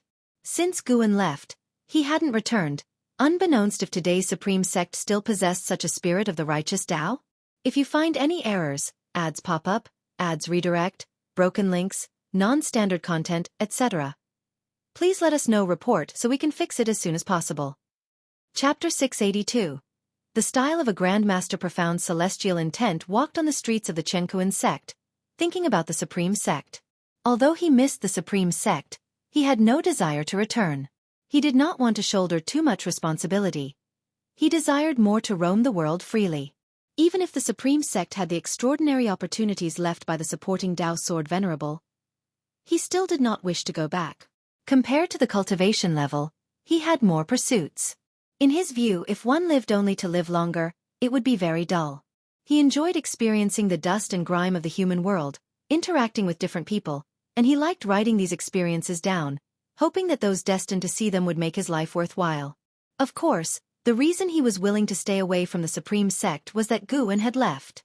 Although Guan was gone, the sword intent left at the heaven repairing platform remained, showing that Guan still had affection for the Supreme Sect. With someone protecting the Supreme Sect, he had no worries. Hey, fellow Taoist, you look unfamiliar. Is this your first time here? A voice interrupted Profound Celestial Intent's thoughts. He turned his head to see a middle-aged cultivator approaching. This person was wearing an elegant blue robe, his demeanor serious, exuding an extraordinary aura. Profound Celestial Intent stopped, waited for him to approach, and then spoke. I am Profound Celestial Intent. Indeed, it is my first time visiting the Chenkuan sect. I came to broaden my horizons after hearing about your grand assembly. He had entered the Chenkuan sect openly, registered his identity, and handed over spirit stones, so he was not worried about any trouble. The middle-aged cultivator spoke softly. I have a few books here that can help you better understand the Chenkuan sect. Would you like to look at them? Turns out he was promoting books. Profound Celestial Intent was somewhat disappointed. He couldn't discern the man's cultivation level, and had thought he was a great cultivator. Now it seemed the man likely possessed some secret treasure, and his cultivation was probably not high. How many spirit stones? Profound Celestial Intent asked. Being new here, he didn't want to instigate trouble. If it wasn't too expensive, he could consider it a good deed. 100 pieces of top-grade spirit stones, the middle-aged man said seriously. So expensive? Forget it. Profound Celestial Intent shook his head and walked away. Unexpectedly, the middle-aged man blocked him again, making him annoyed and ready to get angry. The middle-aged man raised his right hand, twisted his fingers to reveal 7 books, and Profound Celestial Intent was drawn to their titles. Chenkuan Secret History, Elder's Apricot Loft Tour, That Night, That Wind, Those Emotions. Just from the titles, Profound Celestial Intent sensed an author's magnificent literary accomplishment, as if he saw a literary giant, comparable to himself. You definitely won't regret buying them. The middle-aged man said earnestly, as though imparting a world-class secret manual. Profound Celestial Intent asked, May I take a look at a couple of pages? The middle-aged man immediately took out a book and handed it to him. He accepted it, flipped a page casually, and was astounded. I'll buy it. Do you have any more? Profound Celestial Intent asked resolutely, determinedly. No more, but there will be more in the future. If you're still here when the new books come out, I'll find you, the middle-aged man replied, shaking his head, always serious, leaving one unable to imagine him doing such things. His attitude greatly impressed Profound Celestial Intent. What kind of conviction is this? CTH Ovalfire. @ website on Google to access chapters of novels early and in the highest quality. May I ask for your name, fellow Taoist? After the transaction, Profound Celestial Intent raised his hand to salute and asked, his tone full of respect. The middle-aged man returned the salute and then left with a single sentence. I am Zhang Chuanqiu. Zhang Chuanqiu? Profound Celestial Intent remembered the name, deciding to write it into his book. Subsequently, Profound Celestial Intent lost interest in sightseeing and quickly found an inn to savor the newly acquired treasure. Elsewhere, the Magic Battle Conference of the Chenkuan sect officially began. And Zizai followed an Xin to see the excitement. They were warmly received by the Chenkuan sect's senior members. Hearing that Zizai was Zin's disciple made the senior members gaze at him fervently. Wuxia previously sent Tian Hao to the Chenkuan sect, a person who truly made the Chenkuan sect famous worldwide, bearing profound significance. An Xin was Wuxi's eldest disciple. To be taken as her disciple meant that Zizai must be an extraordinary existence. However, they did not dare to recruit rashly. They simply endeavored to please Zizai. In the pavilion observing the battle, Yuan Luo sat on a chair, looking far towards the pavilion where the elders gathered, his eyes landing on Zizai, frowning slightly. He naturally recognized an Xin and respected her greatly. In his youth, an Xin had even given him a spell. Yet seeing the elder's attitude made him somewhat unhappy. The Chenkuan sect was fine everywhere except for a lack of confidence, always needing Wuxi's assistance. The 20 prodigies previously sent by Wuxia were indeed strong. A few even made him troubled, but these people stuck together and never truly integrated into the Chenkuan sect. Sometimes, he worried they might betray them. In his view, where in this world is there perpetual giving? Why did Wuxia help the Chenkuan sect so much? If in the future, Wuxia needed reciprocation, how could the Chenkuan sect refuse? Always relying on others, when can they become independent? The Tao court is like this, with too many factions, always clashing, unable to truly rule the world. Sometimes, one decision stirs internal debate for decades, centuries, And even the master of the Dao court lacks absolute power. Yuan Luo noted Zizai's appearance, and Zizai seemed to sense something, turning to look at him. Their eyes met in the distance, and Yuan Luo quickly averted his gaze. And Zizai frowned slightly, feeling uncomfortable under Yuan Luo's stare. That person's name is Yuan Luo. He was once our Chenkuan sect's top genius, quite remarkable. I can have him teach you divine skills, Xiaofan said to Zizai beside him, smiling. Sitting beside the sect hierarch, such treatment stirred not only Yuan Luo's interest. Many disciples discussed Zizai's background. And Zizai shook his head. Thank you, sect hierarch, for the offer, but I have my master and martial uncle's guidance, no need to trouble you. His words shook Xiaofan and the senior members. So many of Wuxi's disciples teach him? It seems Wuxia intends to nurture him heavily. This intensified the senior members' desire to recruit Zizai. They wouldn't doubt Wuxia but instead believe Zizai's future was boundless, destined to become renowned worldwide. LV Xian, Chen Chuan, and Sheng Tian already had world-renowned names. This young man was likely to surpass these three. And Zizai felt uncomfortable with their gazes, so he could only direct his attention to the ongoing combat ahead. In the dim void, countless meteors drifted, while afar, nebulas shifted their forms, wondrously beautiful. Feng Xian, clad in red, walked on a sword, his robe fluttering, embodying the grace of an immortal. Feng Xian's gaze was forward, his eyes calm, but his heart was slightly anxious. I wonder what the peers will think of me? Feng Xian journeyed to this void, sensing the destiny of the primordial Dao Emperor here, not the true primordial Dao Emperor, as the destiny was lesser, but close. He had studied the primordial Dao Emperor for many years, encountering a bottleneck now, urgently wishing to exchange insights with others. If you find any errors, ads pop up, ads redirect, broken links, non-standard content, etc., please let us know. Report so we can fix it as soon as possible. Chapter 683. The most idle person. Feng Xian journeyed through the meteor ocean, feeling the increasingly intense destiny unique to the pursuers of the primordial Dao Emperor, which made his heart more uneasy. On the path of the great Dao, cultivators pursuing the Daoist Emperor would fight upon meeting. He wondered if those chasing the primordial Dao Emperor would do the same. To become the primordial Dao Emperor, there is no need to kill each other, which is why he dared to come. But the path of the great Dao has no rules, and there will always be those who recklessly act, so he cannot guarantee that such interactions won't cause him trouble. Regardless, he had already come. Feng Xian released his aura, wanting to let the other party sense him. Do you also wish to become the primordial Dao Emperor? A voice came from ahead, surprisingly that of the Blood Prison Great Saint. In the depths of the void, the Blood Prison Great Saint sat in meditation on a meteor, eyes open, looking towards the direction Feng Xian flew from. Appreciation showed in his eyes, not just because Feng Xian was a kindred spirit, but also because Feng Xian's attire suited his taste. I am Feng Xian, indeed wishing to become the primordial Dao Emperor. I hope I haven't disturbed you, fellow Daoist. Feng Xian's voice came with a tone of anticipation. He did not immediately approach the Blood Prison Great Saint but maintained a safe distance. The Blood Prison Great Saint stood up, gazing from afar at Feng Xian, scrutinizing him. Feng Daoist, I did want to meet other kindred spirits. Would you come over for a chat?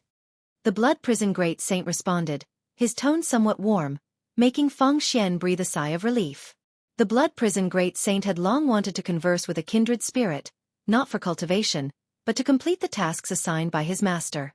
He came to the path of the Great Dao not only for cultivation, but also to gather intel on the Daoist Emperor and the primordial Dao Emperor.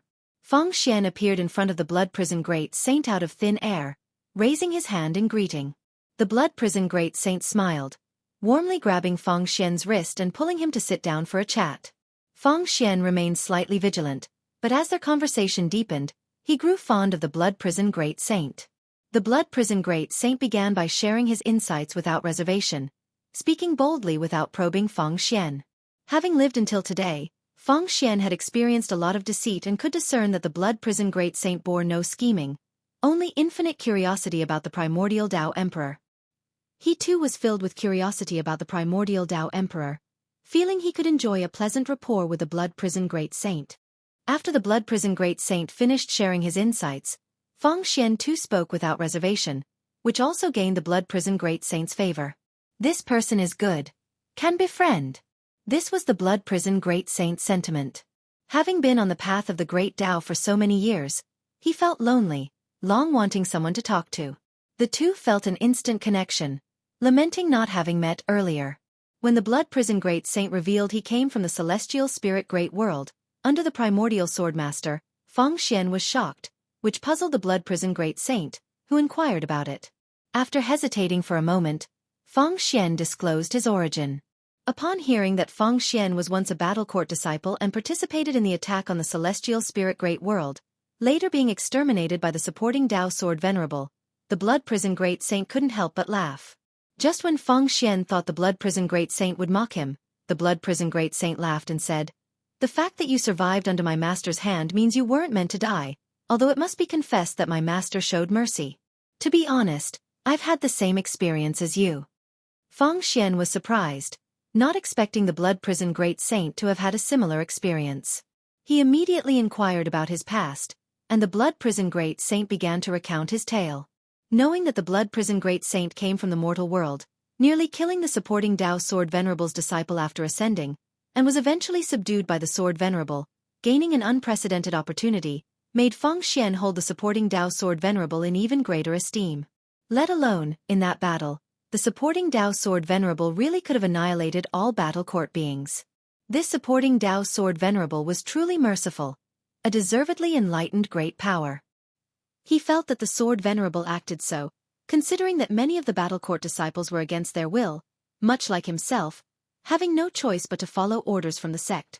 After their honest exchange, their relationship improved, and the blood prison great saint proposed they become sworn brothers, to Feng Xian's delight. They immediately knelt and swore to the supporting Tao sword venerable and the great Tao, which left Guan at the Taoist field of the beginningless both laughing and crying.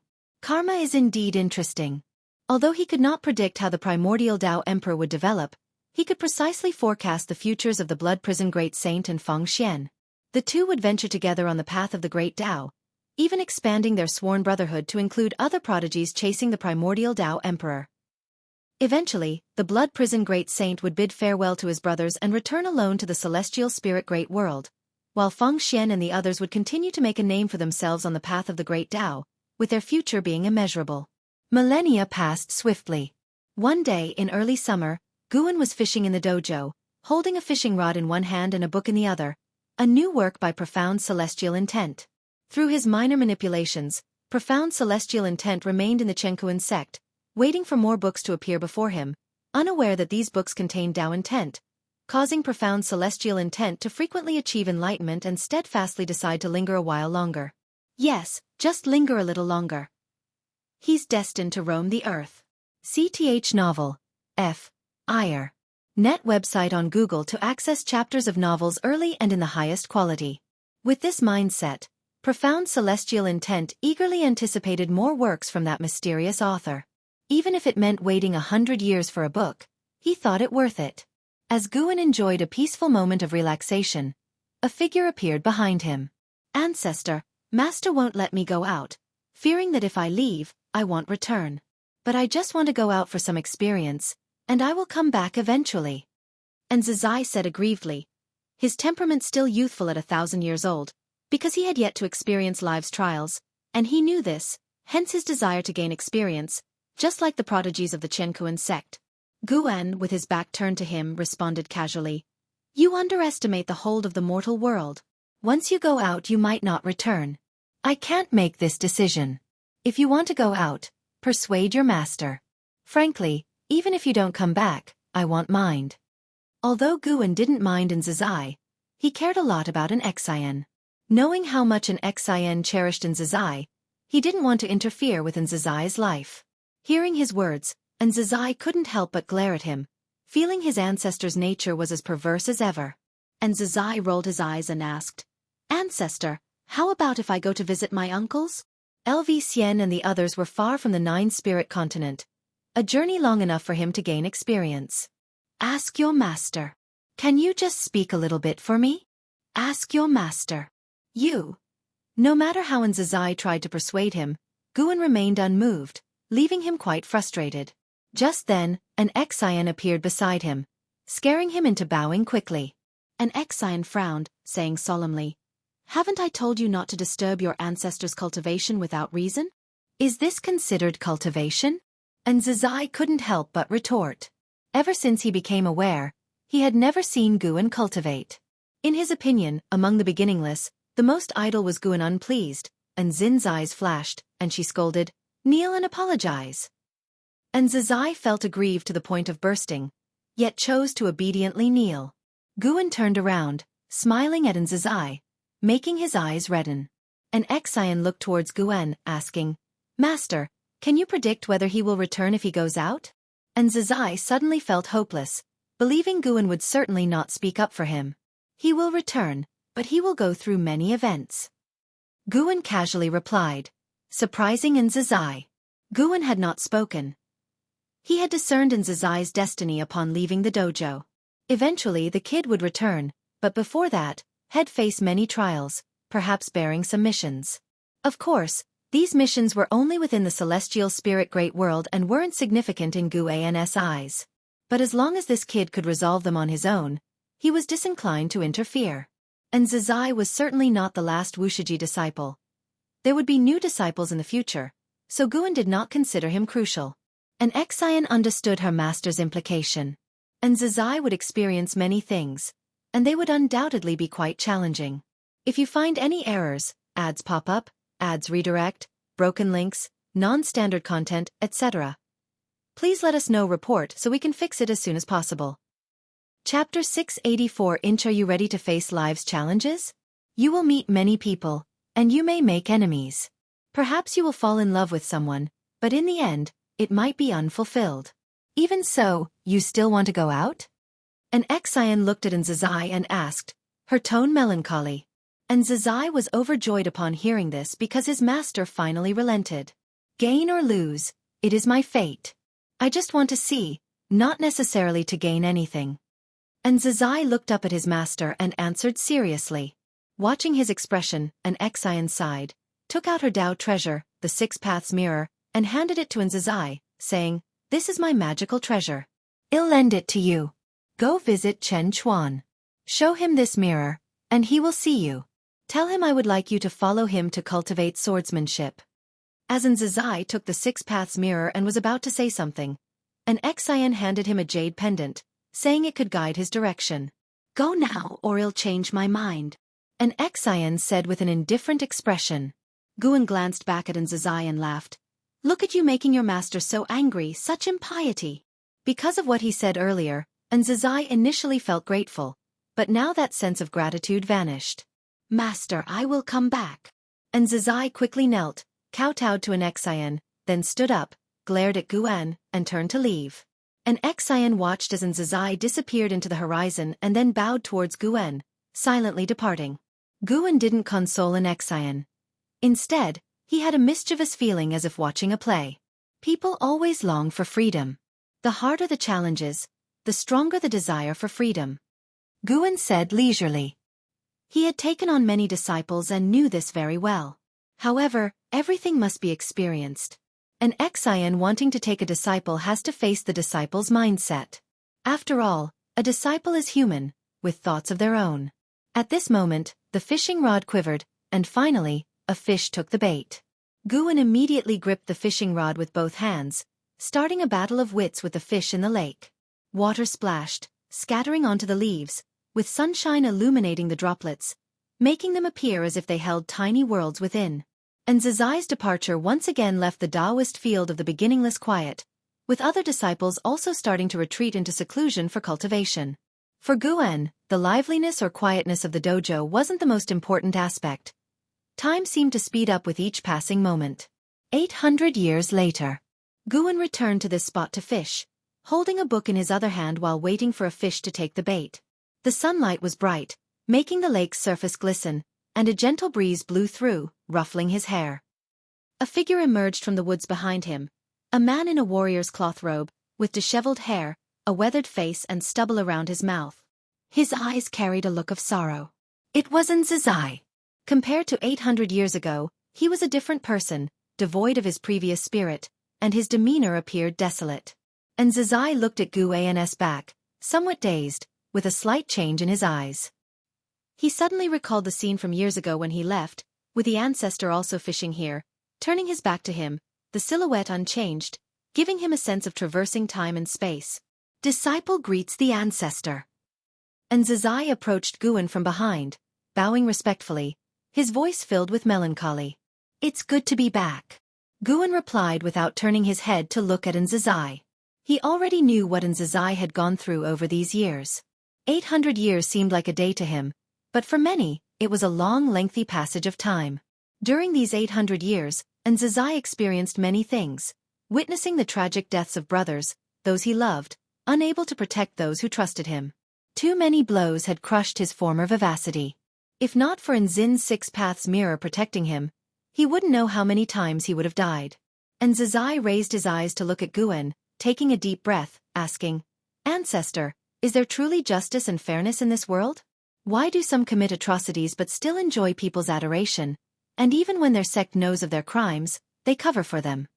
He was referring to a great cultivator of Taoist Zongzizai immortal from one of the 100 sects, the Baidu sect.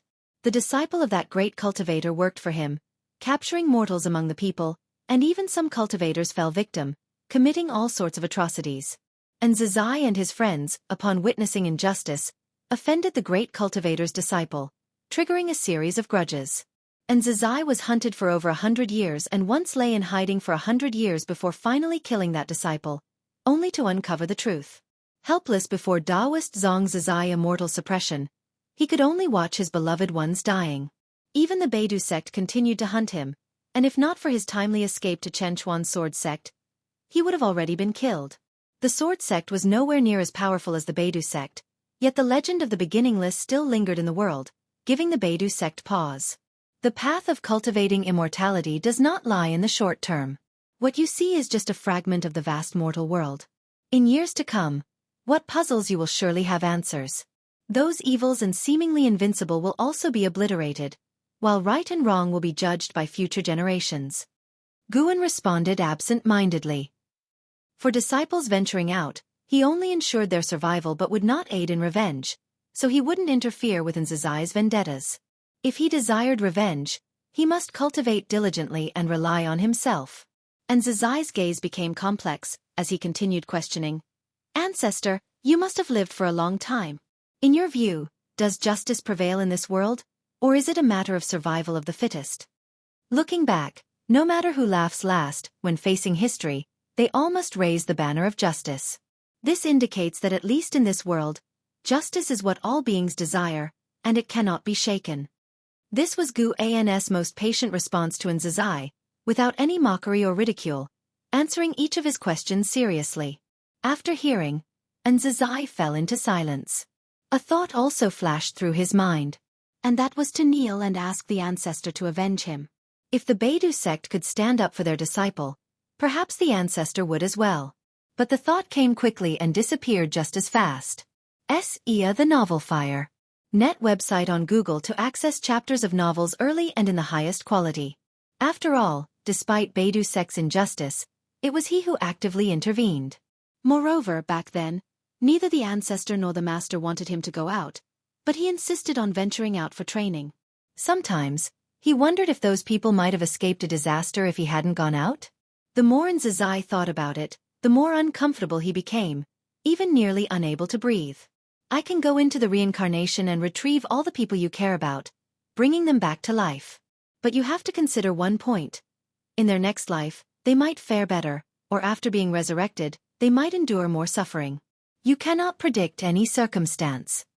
Gu An's voice floated over, making Nzizai's face change dramatically, his eyes revealing an expression of disbelief. Into reincarnation? Resurrection? Nzizai knew the ancestor was powerful, but he never grasped just how powerful.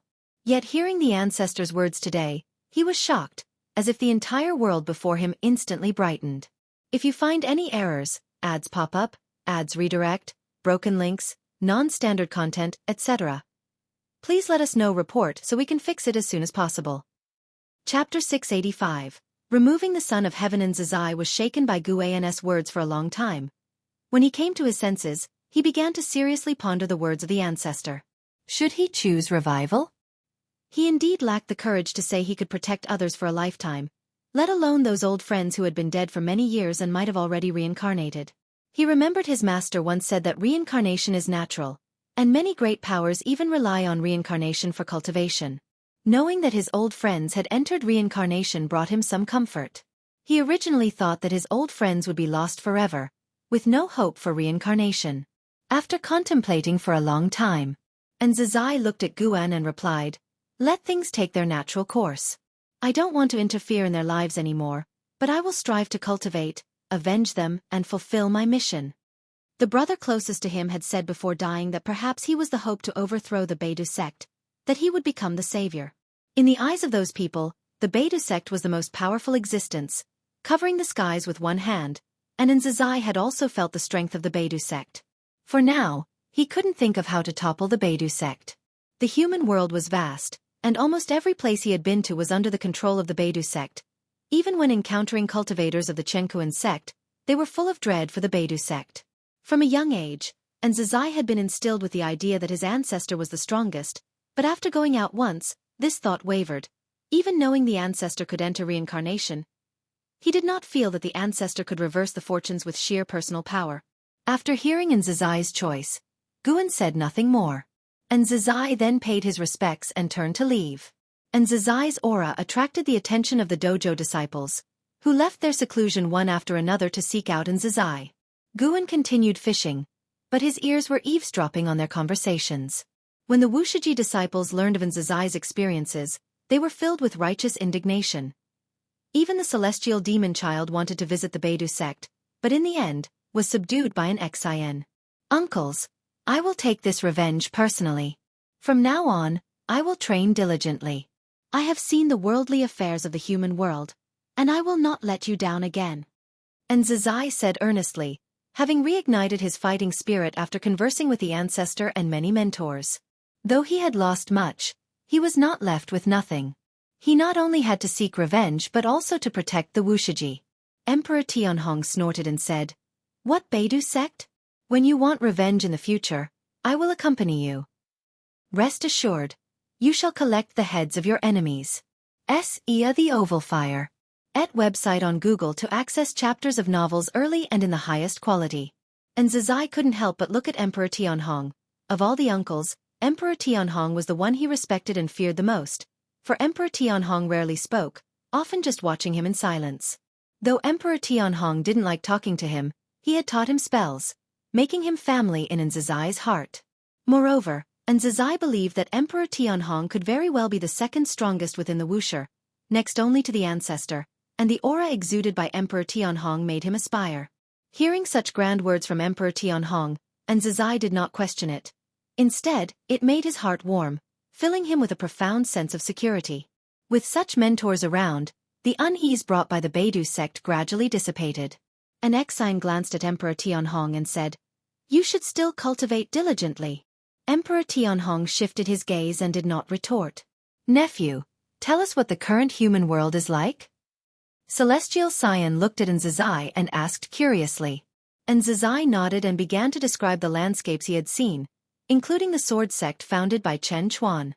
The Wuxia disciples had also gone out to train before, comparing their memories with Zizai's descriptions, which made them feel the world had changed greatly. Unfortunately, they could not grasp from Zizai's words what the top cultivation level in the human world was now. When Zizai mentioned that the ninth heaven of the immortal path was the Zizai immortal realm, his face was filled with a look of longing, which almost made the crowd laugh, but they restrained themselves and tactfully did not expose it. Within the Qi Sea of the path of the Great Tao, the stars shone brilliantly, and a beam of golden light swept across the top of the Qi Sea, countless figures advancing within it, all donned in golden battle armor, with an imposing and unstoppable aura. Zhang Buku and Su Yu walked amidst the celestial army, rather inconspicuous. Their gazes were fixed on the hulking figure at the forefront of the army. Celestial Calming God. Celestial Calming God was clad in heavy and commanding celestial armor, wielding a large saber, with Dharma aspects ebbing and flowing around him as he walked. "Are we dealing with the chaos evil demon again this time?" Zhang Buku asked Su Yu in a low voice, while other heavenly soldiers were also discussing, all very excited. To be able to enter the celestial army, one must be a peerless talent and a great power from various realms, and they only got excited about combat. In great battles, it's the easiest to seize destiny and accumulate merit. Their goal is to become a celestial god like the celestial common god. Suyu replied, "Probably not. If it were the chaos evil demon, there would have been word of it long ago. There hasn't been a whisper, which means that perhaps what's happening next isn't by the will of the Zongtian but a personal matter of the immortal gods." His gaze swept from side to side, seemingly searching for someone. A personal matter of the immortal gods? Zhang Buku was even more puzzled. Do not assume the immortal gods only act for all living beings. They too have their struggles over interests. Suyu said, his face calm beyond measure. Shedding his beggar appearance, even wearing the heavenly soldier's battle armor, he looked unsuited, unlike Zhang Buku who seemed imposing and majestic. Why is this not about seeking treasures for the immortal gods? How do you conclude it's an internal struggle among the immortal gods? Zhang Buku pursued further. He had long realized Suyu wasn't simple. In the Tai's great world, Suyu already acted as if omniscient. Now that they were within the celestial army, Suyu could still answer his questions, filling him with confusion. Based on their tens of thousands of years of life and death bonds, however, he trusted Suyu wouldn't harm him. Because this is the path of the great Tao, a place that cannot be deduced, and where the destiny of the celestial court cannot encompass. Acting here won't be discovered by the celestial court, and even if an immortal god falls here, it's hard to find the true culprit. Su Yu's words made Zhang Buku frown, and the surrounding heavenly soldiers upon hearing this, inquired with Su Yu. The two had joined the celestial army for hundreds of thousands of years and made many friends. Su Yu had no reservations and answered whoever asked him. The celestial calming god at the forefront seemed not to notice him and never looked back. Time swiftly passed. The golden light extended infinitely, and the celestial army's steps never halted, as though trudging along an endless path. For a long time, a vast and overwhelming pressure emanated from ahead, enveloping tens of thousands of heavenly soldiers within the army, causing them all to change their expression. Celestial calming god halted his steps, and with his pause, all heavenly soldiers followed suit, feeling the terrifying pressure from the front, standing solemnly and not daring to speak. Celestial calming god, do you truly intend to annihilate us to the bitter end? A voice filled with murderous intent resounded from the front, the tone full of indignation. Celestial calming god's face was expressionless as he said, "Choosing the wrong team, picking the wrong camp, one should face a fate of endless calamity, no matter where you flee. You should be grateful that it's me coming instead of that immortal monarch." The mysterious voice followed.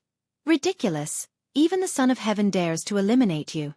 Your fate and that of Huang Feng immortal monarch will be worse than mine. If you find any errors, ads pop up, ads redirect, broken links, non-standard content, etc. Please let us know report so we can fix it as soon as possible." Chapter 686. Myriad Supreme Palm Son of Heaven? Huang Feng Immortal Monarch? Zhang Buku, upon hearing these two names, felt himself being swept into a terrifying conflict among the immortal gods. However, he did not feel afraid, as he had no choice in the matter. The heavens have their own justice, except the celestial punishment. The celestial calming god raised a giant sword, and a boundless burst of mana erupted, forming a towering Dharma aspect tens of thousands of feet tall, also wielding a sword. Without waiting for the celestial calming god's command, the Dharma aspect swung its blade, as if Panga was splitting heaven and earth, cutting out a dazzling white light that seemed to want to cleave the cosmic void before it in half. The Qi sea below the great Tao churned violently, creating a spectacle of unparalleled grandeur. All the heavenly soldiers held their breath, their eyes fixed intently forward, the bright light reflecting on their faces, their expressions so stern and unyielding. It wasn't the first time they had witnessed the celestial calming god in action, so they were not shocked, but each time they felt the immense power of the celestial calming god, their hearts would stir with hot-blooded ambition.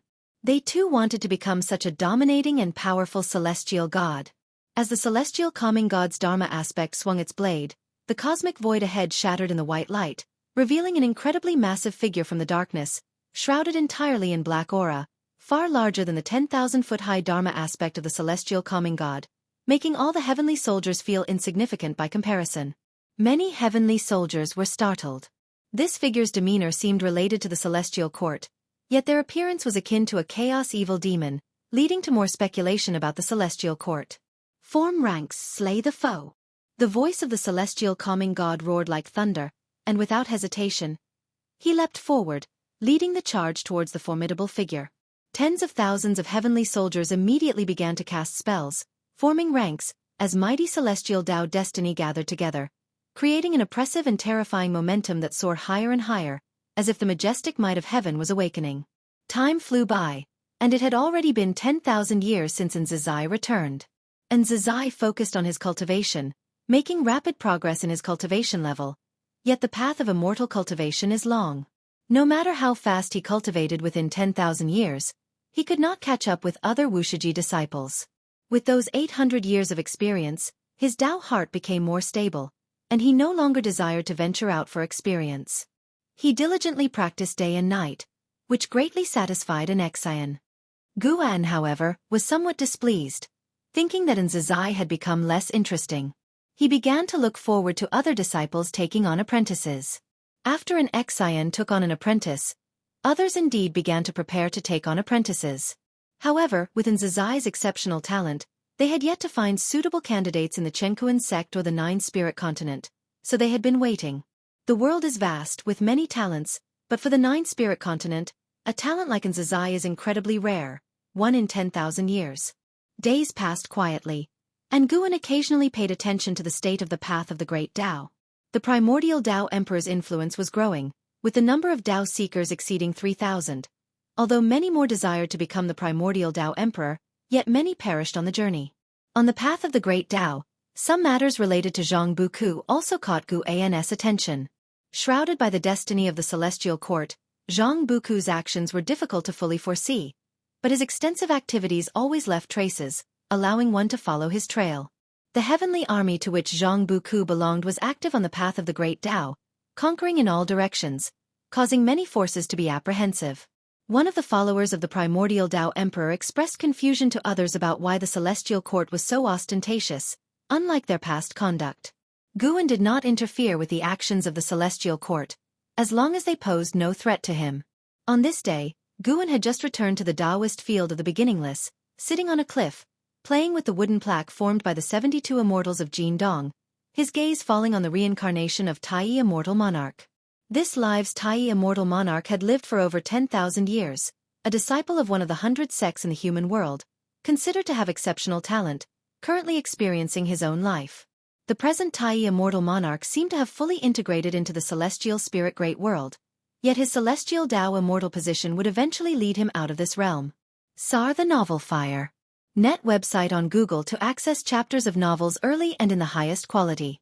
Aside from the celestial court coming to seek Tai Immortal Monarch, the reincarnation of the chaos evil demon, Yuan Luo, had also sowed the seeds of disaster in this realm. Guan pondered on how to face the celestial court. One day, he knew he would have to make a choice, whether to join the celestial court, oppose it, or live a life of hiding everywhere. Just as Guan contemplated the future, an Xian appeared behind him. Master, could you personally teach Zazai a piece of great divine power? An Xian asked after performing a bow to Guan. The most powerful divine skill she mastered was the immortal Emperor's Eye, but this divine skill was strictly forbidden by Guan to be passed on, so she dared not mention it to Nzazai. Nzazai's talent and comprehension were both excellent, and his current cultivation achievements were remarkable, excelling in all respects. However, this made him lack his unique skill, making an Xian feel it was a bit unsatisfactory. In the Taoist field of the beginningless, everyone possessed a unique piece of great divine power as their trump card. Guan responded, "He's not worried himself, so why are you so anxious?" An Xian replied helplessly, "He will eventually seek revenge on the Baidu sect, where strong individuals abound and prodigies are numerous. With his abilities, it's hard to exact revenge. Since he will inevitably face the Baidu sect, why not teach him in advance?" "Is that so?" Guan said lazily, showing little interest in teaching that boy Nzazai. An Xian squatted beside him, grabbed his arm, and started to act coy, continuously pleading with him, abandoning her usual serious and solemn demeanor. If Nzazai saw this, he would no doubt be stunned. All right. Unable to withstand his beloved apprentice's coquetry, Guan could only agree. There's no better time than the present. I'll teach him today. An Xian, delighted, stood up and disappeared from the spot with him. A stick of incense's time later, a refreshed Zizai, clad in clean robes, arrived behind Guan, respectfully saluting, unable to show the same disrespect to Guan as in his youth. Only after experiencing certain things did he realize how difficult everything he had now was to obtain. And everything he now possessed was brought to him by the ancestor. Even when his master took him as a disciple, it required the approval of the ancestor. What divine skill do you want to learn? Guan asked as he stood up, turning to face him.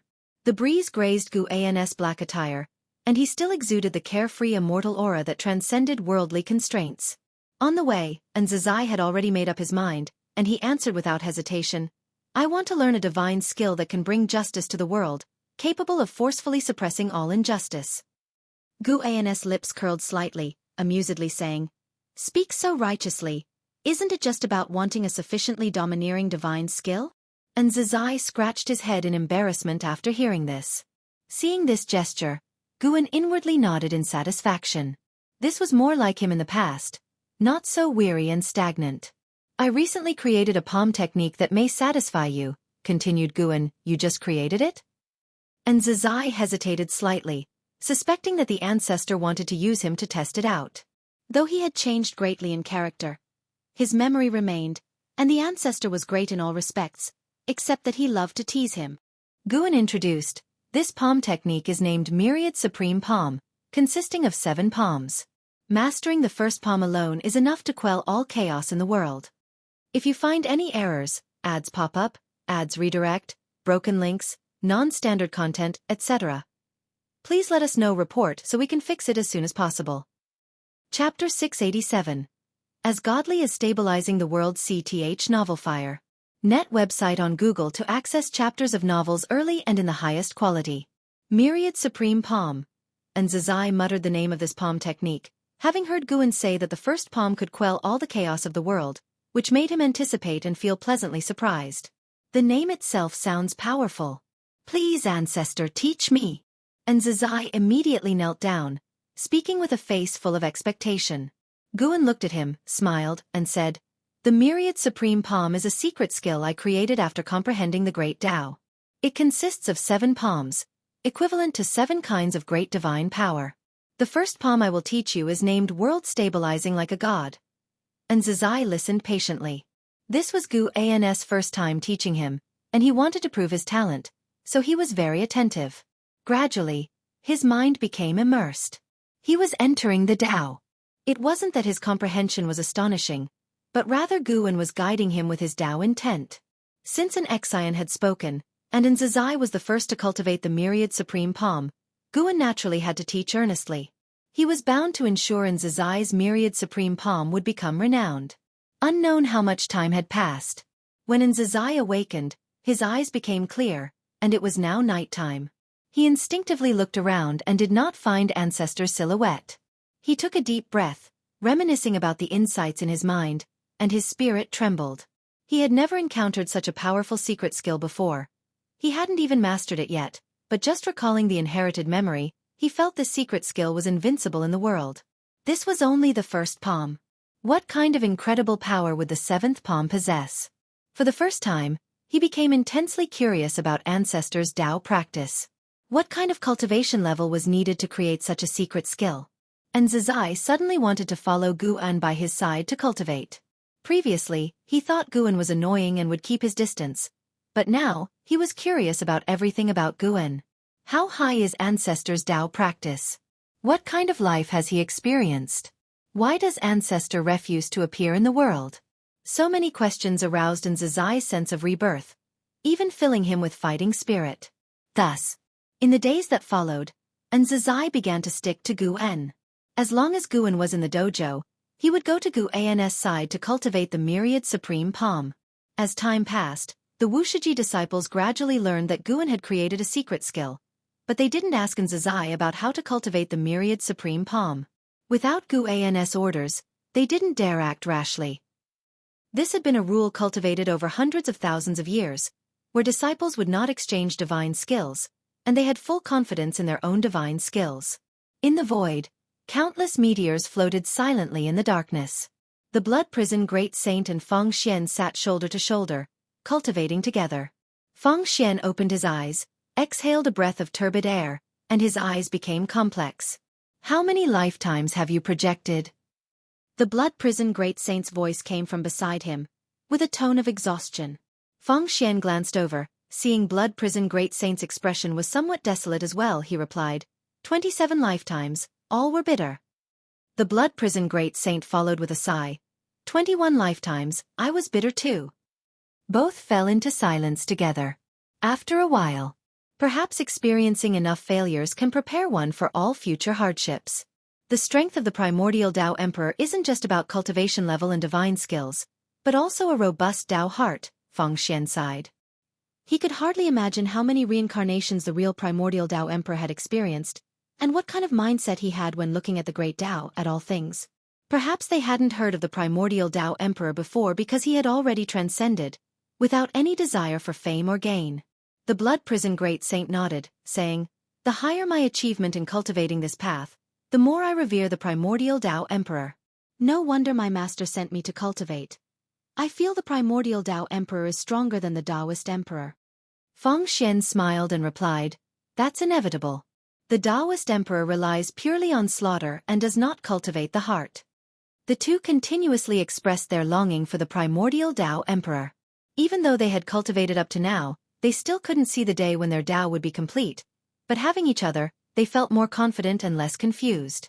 Just as the two were having an unending exchange, a dazzling light erupted from the depths of the darkness, catching their attention. An overwhelming aura came, causing them to frown. Boom, a Jing Hong shot over swiftly, making the void where the blood prison great saint and Feng Xian resided as bright as day. The two looked up to see a figure above. It was a man cloaked in a black robe with chain armor underneath, standing in the void. His face was grim, eyes like a snake, looking down at the blood prison great saint and Feng Xian with furrowed brows. Blood prison great saint was the first to ask, is there something you need? Although the opponent's aura was powerful, he wasn't fazed at all. At worst, they would fight. It had been many years since he last battled. Feng Xian glanced at blood prison great saint, suddenly feeling this sworn brother was more belligerent than he imagined because he heard the eagerness in the blood prison great saint's tone. Although Feng Xian was considered a genius, he didn't like to fight. To him, immortal cultivation didn't necessarily require combat. Fighting was the ultimate last resort. The celestial court is arresting beings who are stepping onto the Emperor Road. Although you don't have the destiny of the Taoist Emperor, the destiny on you too is very special, and you might be targeted by the celestial court. Leave the path of the great Tao soon. The black-robed man looked down at the blood prison great saint and Feng Xian, then turned and left, shattering the void in the blink of an eye and disappearing without a trace. The celestial court? Blood prison great saint frowned.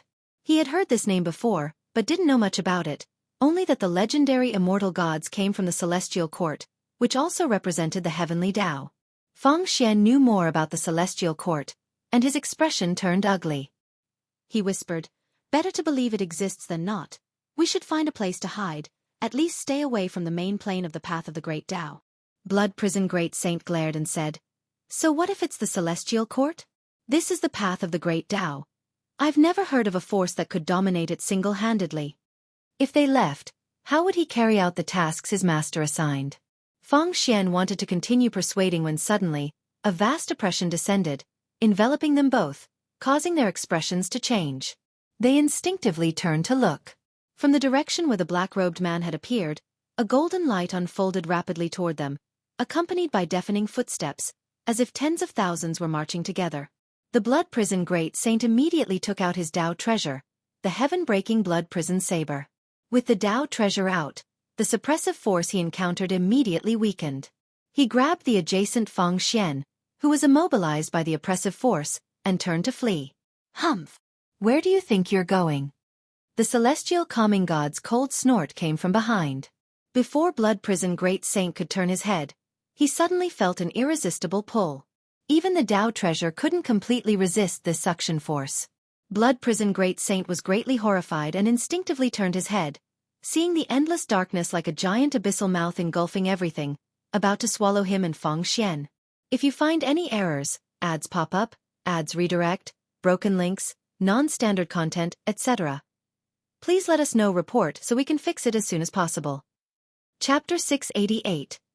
Unfathomable Ancestor Within the Wuxia Dojo. At dusk, Guan was carving a wooden figure in the courtyard, Shen Zhan was cultivating in front of the artifact refining cauldron, and Zizai was pondering deeply atop the courtyard wall, as the twilight glow cast an aura of tranquility and harmony over the entire courtyard.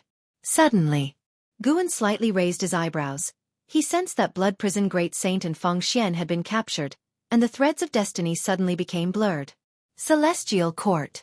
Only the Celestial Court could make destiny appear this obscure. Fortunately, the Blood Prison Great Saint and Feng Xian carried the destiny of the primordial Tao Emperor, allowing him to track their whereabouts. Guan began tracing their trail through the destiny of the primordial Tao Emperor and saw the plight of Blood Prison Great Saint and Feng Xian. Ha! Guan suddenly thought of the Divine Court within the Taiwei Great World. The Divine Court was also aiding the immortal gods in capturing creatures, tossing them into a furnace, and now the same fate befell Blood Prison Great Saint and Feng Xian. Could it be that these immortal gods were preparing for the Celestial Emperor's struggle? Guan stood up, stretched lazily. He looked at Zizai and suddenly had an idea. No matter what, Zizai, being the eldest disciple among the third-generation disciples of Wuxia, must eventually possess the ability and insight to stand on his own.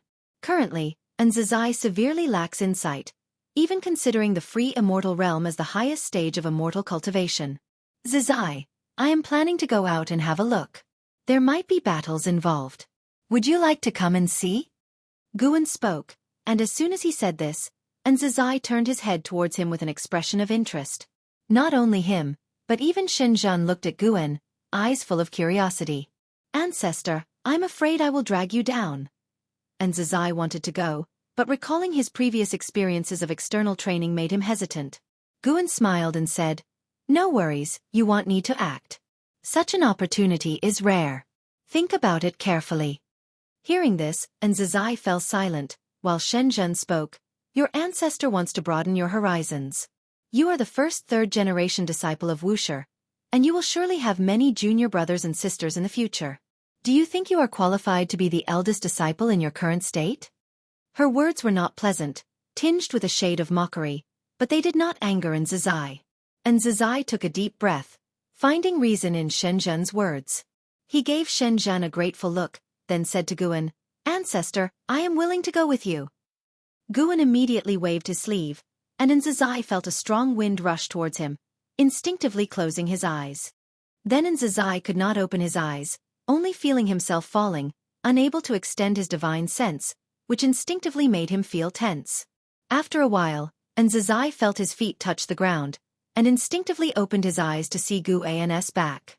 Seeing his ancestor before him, he breathed a sigh of relief. Without speaking, he raised his head to observe the surroundings. He found himself in a dim world, the celestial vault pitch black like a starless night sky, the barren earth and heaps of scorched soil emanated fire sparks and smoldering smoke, gradually making him feel the heat. What is this place? Confusion filled Zizai's heart, and he could only look towards his ancestor. Guan said, We are inside a great cauldron, where thousands of beings beyond the 9 heavens of the immortal path are suffering. Beyond the 9 heavens of the immortal path? Thousands? Zizai's eyes widened, his mouth dropped open in shock, his worldview experiencing a strong impact. In his understanding, the 9th heaven of the immortal path was the highest realm, and he could not envision how powerful those beyond it could be. Yet thousands of such powerful beings were subdued here. Above the free immortal realm is the Tao Fruit realm, segmented into Taoist Zong Zizai Immortal, Profound Yuan Free Immortal, and Heaven-encompassing Free Immortal. Beyond that lies the Golden Immortal Tao Fruit, segmented into Innate Golden Immortal, Heaven-balancing Golden Immortal, and Tai Ching Golden Immortal. Guan gazed into the distance, softly introducing, leaving Zizai even more astounded. There are so many realms above the free immortal? CTH Novel Ire. Net website on Google to access chapters of novels early and in the highest quality. What realm was the ancestor in? His intuition told him the ancestor might very well be a Tai Ching Golden Immortal. How else could he know so much? Zizai nervously asked, Ancestor, who is the enemy and where are they? Guan did not hide it. The owner of this cauldron is an immortal god from the Celestial Court. We came here because my steed was captured here. Is it Uncle Master Blood Prison? Zizai's eyes lit up as he asked. Though the blood prison great saint was a steed, he was regarded as a disciple within Wuxia, and Zizai had heard his name since childhood. Among the disciples of Wuxia, blood prison great saint was the second only to his master, with immense capability. Yes, it is him, Guan answered, having already sensed the presence of blood prison great saint and Feng Xian within the cauldron.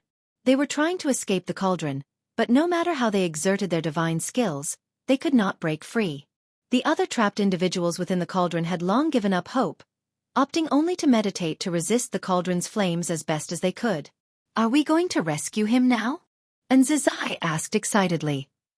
He was excited for two reasons: meeting the blood prison great saint and encountering the immortal gods and realms beyond the free immortal. He felt a thrill reminiscent of his early days of training away from the nine-spirit continent. No rush. Guan turned to walk, and Zizai quickly followed. He glanced around, feeling very nervous, unsure of where the enemy lay. This world is so vast. Is it really a cauldron? And Zizai was secretly astonished, unable to imagine the strength and features of the celestial court immortal god, who wielded such a great cauldron.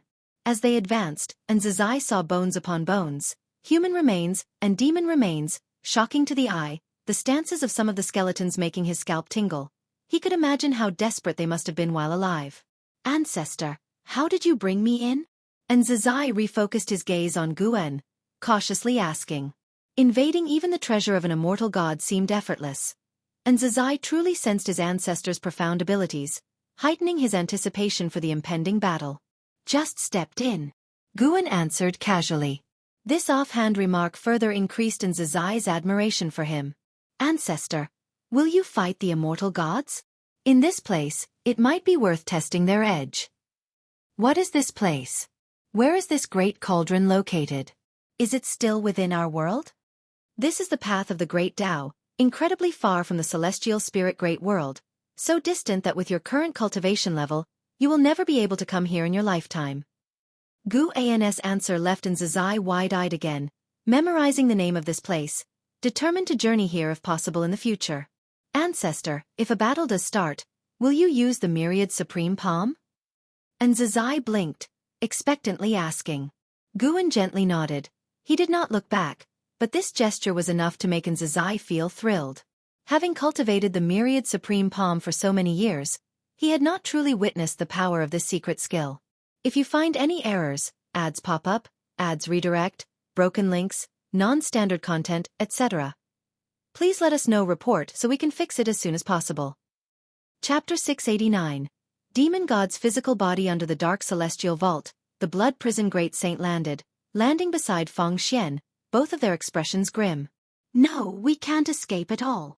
The blood prison great saint gritted his teeth, clenching his fists, his eyes filled with rage. Having cultivated on the path of the great Tao for so many years, to be effortlessly trapped in this realm made him feel deeply humiliated. Don't act rashly, let's meditate and observe this realm first. Feng Xian pulled the blood prison great saint to sit down, cautiously watching their surroundings. The floating scorched smoke and sparks reminded him of a terrible event that had occurred here, and it was likely to happen again. The blood prison great saint took a deep breath, struggling to calm his emotions. He then dispersed his divine sense, trying to investigate the situation here. He quickly saw figures of other captives but could not see the figures of Guan or Zizai. So many people were caught, and many have a higher cultivation level than us. Feng Xian murmured, his tone full of unease. Xuanji Emperor. He's also here, reportedly one of the best chances of becoming a Taoist emperor among the current prodigies. Feng Xian's face changed dramatically. After saying this, his face looked ashen. The blood prison great saint felt increasingly anxious. Why had the immortal gods captured so many people? Meanwhile, Zizai followed Guan all the way. He noticed that although his pace hadn't accelerated, the surrounding environment shifted significantly. This was a very peculiar experience. Although he advanced quickly, it was hard to notice unless he observed carefully. It must be the ancestors' doing. Zizai looked at Guan with growing admiration. As a child, he didn't understand why his master always obeyed the ancestor without question and wouldn't ask a single question regarding his commands, nor why other disciples feared the ancestor so much. Though seemingly carefree, the ancestor actually possessed great divine power capable of extraordinary feats, But he usually didn't show off. And Zizai silently vowed that he too wanted to become a person like the ancestor. True strength should be displayed at critical moments, not flaunted in daily life. We've arrived. Gu An's voice suddenly rang, pulling in Zizai's thoughts back to reality. In that instant, he had the illusion that heaven and earth trembled. His gaze was drawn forward, his eyes slowly widened, pupils filled with astonishment. Following his gaze, there was a giant egg standing on the ground ahead, as massive as a mountain, towering 1,000 zhang high.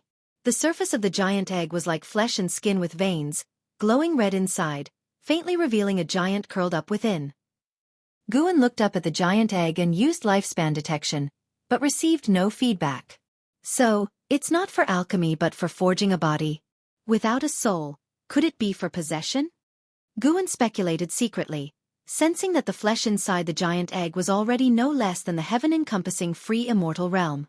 This body lacked celestial Tao destiny, yet exuded a terrifying aura, one that the heaven-encompassing free immortal should not have. Guan carefully deduced, finding this aura to be linked to some great Tao, and that this body had countless ties to the 3,000 great Tao. Delving deeper into his deductions, he saw a darkness, a cosmic plane beyond the 3,000 great worlds, oppressively bleak with nothing visible. Though not much useful information was gained, he could confirm that the purpose of the great cauldron capturing so many living beings was to refine their flesh and merge it into this body. Ancestor, what is that? And Zizai couldn't help but ask. Just looking at the body within the giant egg made him shudder and gave birth to a strong urge to flee. Perhaps it's a demon god. Guan answered, his gaze fixed on the giant egg ahead. And Zizai wanted to ask more questions when suddenly the ground trembled, and frightening earth fire erupted. He instinctively flew upward, his eyes glancing at the ground. Guan still stood in place, the blazing flames around him causing no harm. His robe untouched by the fire, as if the surrounding inferno were an illusion. The speed of the earth fire's ascent was so fast that Zizai had to keep flying upwards. In the distance, silhouettes of other living beings also rose, with strong auras bursting from different directions. And Zizai could sense anxiety in those auras. Ancestor! And Zizai looked at Guan, calling softly, terror of the flames driving him to seek reliance on Guan. Guan suddenly waved his sleeve, taking the giant egg into his sleeve. He then took a step, a fierce wind erupting from around him, spreading instantly, dispersing the flames along the way. In the distance, the blood prison great saint and Feng Xian still sat on the ground, using their mana to resist the surrounding blazing flames. Feng Xian frowned and was about to speak when a strong wind came from the horizon, blowing away the sea of fire around them, making them turn their heads to look. What's going on? The blood prison great saint muttered, tensing up, his right hand gripping the heaven-breaking blood prison saber beside him. Feng Xian didn't answer the blood prison great saint. He was probing the situation in that direction with his divine sense. Unfortunately, unable to see Guan, he couldn't find the source. Above the chi sea of the great Tao, golden light extended infinitely. Hundreds of thousands of heavenly soldiers walked upon it, swaying unstoppably. At the front, the celestial calming god held a saber in one hand and a black cauldron in the other. In his grasp, the black cauldron appeared tiny, its surface engraved with fierce beast images, lifelike and eerie to the point of fear. Suddenly, S.E. the novel, F. Ire. NT website on Google to access chapters of novels early and in the highest quality. The celestial calming god stopped, frowning as he glanced at the black cauldron in his hand. When he stopped, the hundreds of thousands of heavenly soldiers halted with him. Zhang Buku, standing amidst the crowd, gazed at the stance of the celestial calming god, curiously asking, "What's happening?" Beside him, Suyu squinted and answered, "The soul-refining cauldron seems to have a problem." Soul-refining cauldron? Zhang Buku was even more curious. He felt a sense of awe and dread towards the soul-refining cauldron, recalling scenes of it suppressing numerous prodigies. Even he, as a celestial god, felt intimidated. This cauldron was so ominous, full of evil. Boom! A pillar of fire suddenly rose in front of the celestial calming god, soaring into the sky, grandly towering, making even the mighty celestial calming god appear small before it. Within the fire pillar, the massive soul-refining cauldron slowly rose, becoming countless times larger than before. Who dares meddle with an immortal artifact? The celestial calming god's voice echoed, solemnly oppressive, like thunder echoing endlessly. All the heavenly soldiers were on guard, ready to form a formation at any moment. The soul-refining cauldron halted, suspended in the void, the surrounding fire pillar dissipating soon, quickly restoring calmness. The heavenly soldiers looked around, finding no enemy figures, forcing them to turn their gaze to the soul-refining cauldron. The top cover of the soul-refining cauldron did not tremble, standing as firm as Mount Tai, giving a sense of unshakable gravity. If you find any errors, ads pop up, ads redirect, broken links, non-standard content, etc., please let us know. Report so we can fix it as soon as possible. Chapter 690. Flip of a hand. As hundreds of thousands of heavenly soldiers fixed their gaze on the lid of the soul-refining cauldron. Inside the cauldron, the endless sea of fire had already dissipated. One by one, figures soared into the air, hovering, and looked around, eager to grasp the situation. Who extinguished the cauldron fire? Some of these captives had already experienced the burning flames and knew the terror it wrought. That gust of wind just now was definitely no coincidence. There is a mysterious figure extinguishing the fire. And Zizai looked at Guen, his eyes filled with anticipation. What kind of epic battle will unfold next? Under Zizai's watchful eyes, Guen turned, facing a direction, and slowly raised his right hand. It has begun. And Zizai felt a surge of excitement, his eyes filled with expectation. As Guen lifted his palm, a terrifying aura erupted.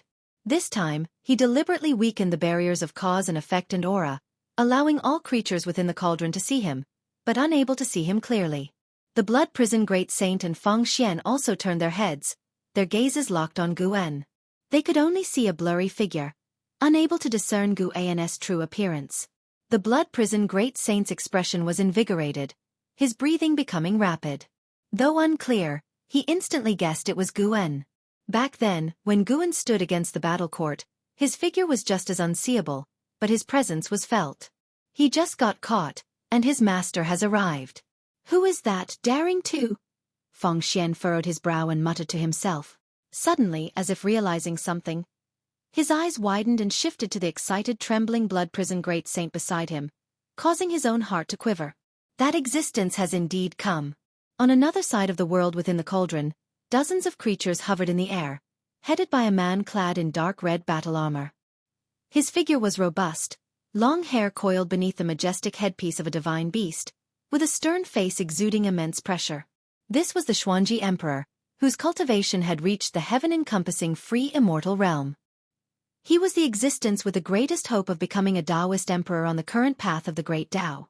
The Xuanji Emperor also couldn't see Guan's true self, but this person gave him the same feeling as his clan's ancestor, profound and unfathomable. He had an intuition that this person might lead them out. Under the watchful eyes of thousands of prodigies and great cultivators, Guen gently pushed forward with his right palm. The action seemed casual, like picking flowers in grass.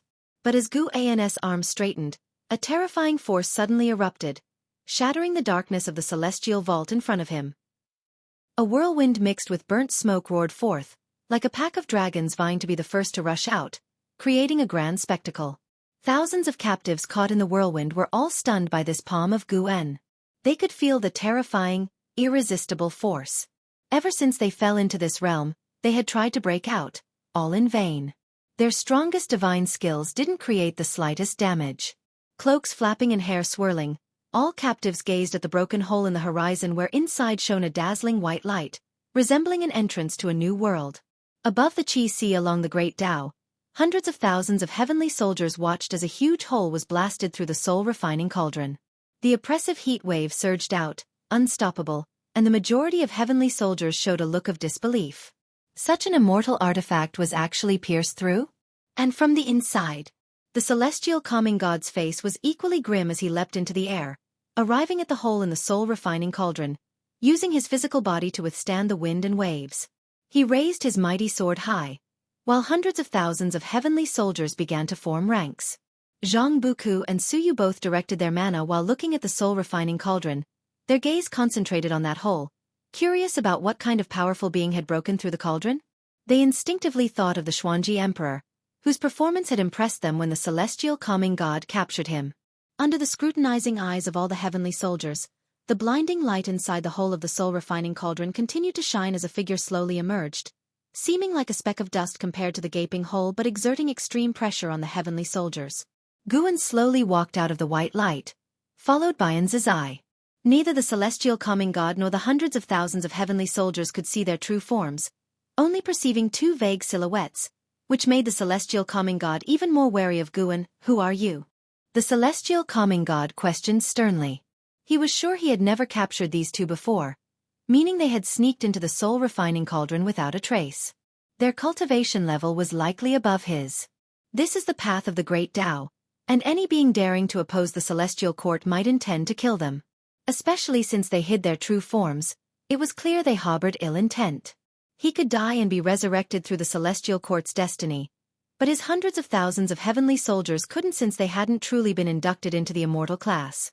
After putting in so much time and effort, he didn't want his soldiers to fall here. Guan did not respond to the celestial calming god. His gaze swept over the hundreds of thousands of heavenly soldiers and spotted Zhang Buku. He looked at Suyu beside Zhang Buku. He had previously calculated that a Daluo being backed Suyu. Now, looking at Suyu up close, he could see more of the cause and effect. The Daluo existence behind Suyu had intricate ties with the celestial court, but wasn't completely shrouded by its destiny. Could it be he wants to break away from the celestial court? As Guan pondered, hundreds of thousands of heavenly soldiers flew upwards, encircling the soul-refining cauldron, quickly forming ranks, like a giant golden bell's silhouette enveloping the void. Within the silhouette, countless golden dragons and fire phoenixes coiled, exuding immense pressure, with dragon roars and phoenix calls resonating endlessly. From behind Guan, figures flew out of the white light, all the captives emerging. After the blood prison great saint flew out, he gazed at Guan from afar with an excited look, but he restrained the urge to acknowledge him. The master had not revealed his true form, so he couldn't spoil things. He began to anticipate how his master would confront the heavenly court immortals. The Xuanji Emperor, Feng Xian, and other captives saw the celestial court's formation complete and dared not act rashly. All their attention focused on Guan, pinning their hopes on this mysterious great power. Sir the Novel Fire, net website on Google to access chapters of novels early and in the highest quality. The celestial calming god lifted his sword, pointing it at Guan, as his Dharma aspect rose, radiating majesty like an ancient war god standing up, dwarfing even the soul-refining cauldron. "If you refuse to speak, you're an enemy," the celestial calming god shouted solemnly, thoughts rushing through his mind, but with so many enemies over the long years, he couldn't promptly identify who it was. Yet, he didn't waste time in idle chatter. During the questioning, he was already mobilizing the celestial army's destiny of the celestial court, focusing it on himself. He was already at the cultivation level of a heaven-balancing golden immortal, and his momentum was escalating crazily. Guan saw through the celestial calming god's little tricks but didn't mind. And Nzizai looked at the figure of the celestial calming god and the grand formation of hundreds of thousands of heavenly soldiers. This was the first time he had encountered such an imposing scene in all his years. "Watch closely, this is the first strike of the myriad supreme palm." Guan's voice suddenly resonated in Nzizai's ears, causing his eyes to widen. Nzizai fixed his gaze on Guan, watching him raise his right hand once more. This time, Guan didn't push forward but instead flipped his right hand upwards and then pressed it downwards. Not just Nzizai, almost everyone had their eyes glued to Guan. Seeing his movement, no one dared breathe. As Guan's palm pressed downward, an immense boundless pressure descended from the sky, enveloping everyone, shocking them as they looked up. Hundreds of thousands of heavenly soldiers raised their heads uniformly, the scene utterly spectacular. They too widened their eyes in disbelief. The always composed and profound Suyu's expression also drastically changed, exclaiming in shock, "How can this be?" If you find any errors, ads pop up, ads redirect, broken links, non-standard content, etc., please let us know. Report so we can fix it as soon as possible. Chapter 691. Suyu's voice was drowned out by the roar within the void, and Zhang Buku beside him also widened his eyes, with specks of golden light appearing rapidly in his eyes, quickly connecting into a continuum. Hundreds of thousands of heavenly soldiers looked up, all with expressions of utter astonishment. Celestial calming god looked up and was similarly shocked. He immediately roared in anger, raised his sword, and slashed upwards. His mana, nearly at the limit of the heaven-balancing golden immortal realm, suddenly erupted, soaring skyward. The golden bell phantom formed by hundreds of thousands of heavenly soldiers trembled violently, and those golden dragons and fire phoenixes, as if encountering a natural enemy, ceased altogether, roaring towards the sky. The thousands of other trapped people behind Guan also looked up, all staring in stupefaction, the golden light illuminating their shocked expressions. Golden ethereal palms of varying sizes descended from the sky, endless and inexhaustible, all shining with piercing golden light, occupying the entire sky above the void, as if another plane was descending, full of oppression. No matter which direction one looked, there were massive golden palm silhouettes as large as mountains, some even larger than heaven and earth, with an unimaginable oppressive force that made it impossible for them to escape the range of the celestial army's formation. Even the Xuanji Emperor of the heaven-encompassing free immortals could not count how many golden ethereal palms there were. In the face of such divine skills, the heavenly court immortals were like mere mortals, insignificant and fragile. And Zizai opened his mouth wide, staring blankly at the relentless descent of the golden ethereal palms, his mind blank as he gazed at the spectacle. Time seemed to slow down, and everyone except the celestial calming god had no time to react. The celestial calming god wielded his sword to cut, and in the process of ascending, the vast manna transformed into a crimson qilin, surrounded by heavenly thunder.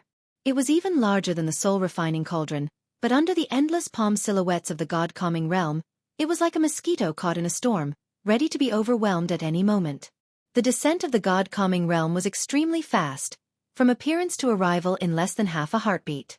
Countless golden ethereal palms smashed onto the golden bell phantom, and the dazzling golden light made the entire void lose its color. Zhang Buku looked up with wide eyes. He instinctively wanted to use his divine skills, but his actions weren't quick enough, and ultimately, his entire body was engulfed by the golden light. Boom! Boom! Boom! As the cosmic void lost its color, deafening roaring sounds erupted continuously, and Zizai also closed his eyes, unable to see, and the incoming sounds made him feel as if the entire Tao universe was shaking, his chi blood freezing, causing extreme discomfort. Standing behind Guan, he felt this way, let alone the others. Blood Prison Great Saint felt both uncomfortable and excited. Even though he couldn't see, the vast spectacle of the god-calming realm echoed in his mind. Such divine skills, he wanted to learn them too. Once he returned, he would pester his master to teach him this divine skill. Xuanji Emperor also found himself unable to perform magic, but he sensed a special fate. A special fate not only due to pure and powerful cultivation but also a special fate supporting it. This fate was similar to the Taoist emperors, comparable to the Great Tao, yet independent of the Great Tao. This astonished the Xuanji Emperor greatly. Is there a kind of Great Tao destiny on the path of the Great Tao stronger than the Taoist emperor? He had no time to ponder more, quickly realizing his consciousness was being dragged into slumber. And Zizai had a dream. Dreaming of ancestor slaughtering indiscriminately among the heavenly soldiers and generals, no immortal or god able to withstand a single blow, a completely one-sided massacre. Suddenly, ancestor approached him, frightening him into abruptly waking up, opening his eyes wide and sitting up, gasping for air. The morning sunlight pierced through the mountains and rivers of the earth, shining on him, giving him a feeling as if a lifetime had passed. He instinctively turned his head and found himself in ancestor's courtyard. Shen Zhan and an Exian were sitting in front of the artifact refining cauldron, conversing in low voices, with no sign of anyone else. He couldn't help but ask, "Master Uncle Shen, where's the ancestor?" "Your ancestor went out to play, estimated to be back by evening." An Exian replied calmly. It was Shen Zhan who turned his head to look at him, curious. "How was it? Did you witness your ancestor's hand?" And Zizai took a deep breath, nodded heavily, recalling the memories in his mind. He couldn't help but clench his fists, his eyes shining, he replied. "Ancestor used the divine skills he taught me, so strong, there must be at least 100,000 heavenly court immortals, not one could withstand a single palm from him." An Exan also became interested, turning to listen to him describe the previous battle. At the same time, Guan was staying in the mountain god temple of Tai Tsong continent. After picking the ripe medicinal herbs, he came into the courtyard, then silently activated the lifespan barrier, taking out the demon god body he had taken from the soul-refining cauldron, still within an egg. He did not kill the celestial calming god and the hundreds of thousands of heavenly soldiers. The celestial calming god couldn't be killed, and those heavenly soldiers were innocent, simply following orders. If they were all killed, the karma involved would cover the 3,000 great worlds and various mysterious universes, let alone Zhang Buku, who was also among them. Of course, aside from intimidating the celestial calming god, this battle also showcased the power of the primordial Tao Emperor to those thousands of trapped people and hundreds of thousands of heavenly soldiers. These trapped people and heavenly soldiers were all great powers and gifted prodigies. They would certainly perceive the fate of the primordial Tao Emperor, and they could spread the primordial Tao Emperor across their respective universes. At this moment, Guan was more concerned with the demon god body that the celestial calming god had refined. He observed carefully and found that this demon god body had a high tolerance for the 3,000 great Daos, meaning it could cultivate various great Daos with ease. For whom was the celestial calming god preparing this body? This body had no heavenly court destiny, so Guan realized that there were hundreds of such bodies within the 3,000 great worlds, and one was hidden within the divine court of Taiwei Great World. S.E.A. The Novel Fire, NE*T website on Google to access chapters of novels early and in the highest quality. So many demon god bodies, and they are all being refined by immortals and gods. Must be related to the struggle with the celestial emperor. Do they need so many demon gods to overthrow the current celestial emperor's rule? Guan was very curious about how strong the celestial emperor really was today. What was his concept of the heavenly Tao? Perhaps the disregard of the immortal gods for all living beings is related to the battle for the celestial emperor. Guan looked at the demon god body, silently thinking.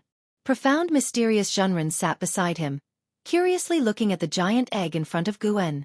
Even though the egg had shrunk a lot, the figure curled up inside still appeared large. Staring at the figure inside the giant egg, profound mysterious Zhenren felt very uneasy, feeling that this body was terrifying, making him afraid to disturb Guan. For a long time, Guan glanced at profound mysterious Zhenren and smiled. I shall grant this body to you, to aid in your possession. Do you agree? Upon hearing this, profound mysterious Zhenren's face changed greatly, not immediately agreeing or refusing, but cautiously asked, what is the origin of this body? This body was refined by the immortal gods, true immortal gods. If you possess it, you will have talent surpassing all creation, but you will also bear unforeseen karma, which might drag you into immense trouble in the future. Guan explained, making profound mysterious Zhenren even more nervous. True immortal gods? The reason profound mysterious Zhenren follows Guan is because he devoutly believes in immortal gods. Now hearing of true immortal gods from Guan, his heartbeat quickened. If you find any errors, ads pop up, ads redirect, broken links, non-standard content, etc., please let us know. Report so we can fix it as soon as possible. Chapter 692. The Supreme Celestial Emperor, How do you wish me to choose? After much thought, profound mysterious Zhenren decided to inquire about Gu An's attitude. He owed his current achievements entirely to Gu An's support, and he believed Guan would not harm him. Even if he was merely a pawn for Guan, he would willingly accept it.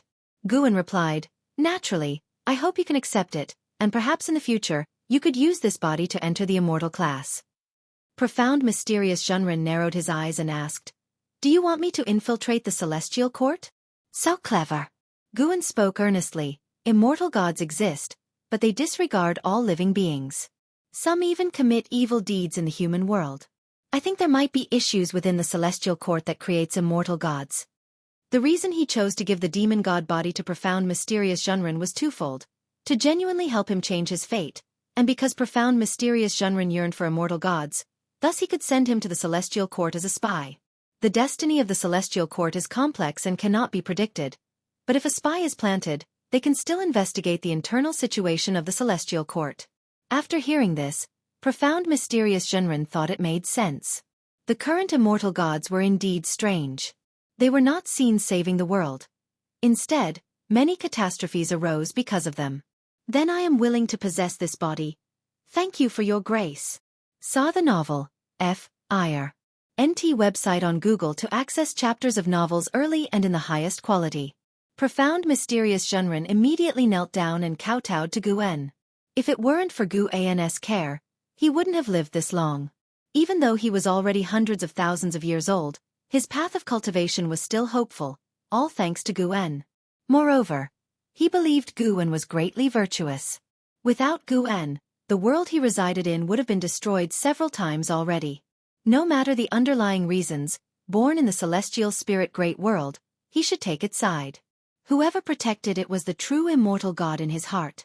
Guan, looking at profound mysterious Zhenren kneeling in front of him, couldn't help but think back to 56,000 years ago, when profound mysterious Zhenren had also knelt to him like this.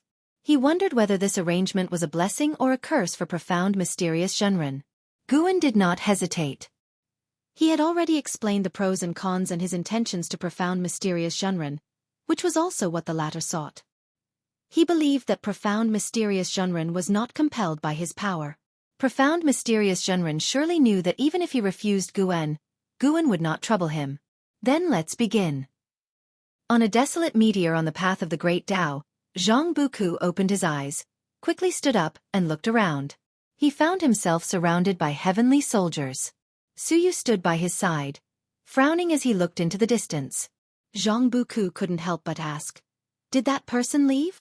Suyu nodded and said, "The other party didn't harm us, they probably left to save someone." Following his gaze at the horizon, the celestial calming god was meditating on a cliff, with his back to hundreds of thousands of heavenly soldiers. "What's wrong with him?" Zhang Buku whispered, also staring at the celestial calming god.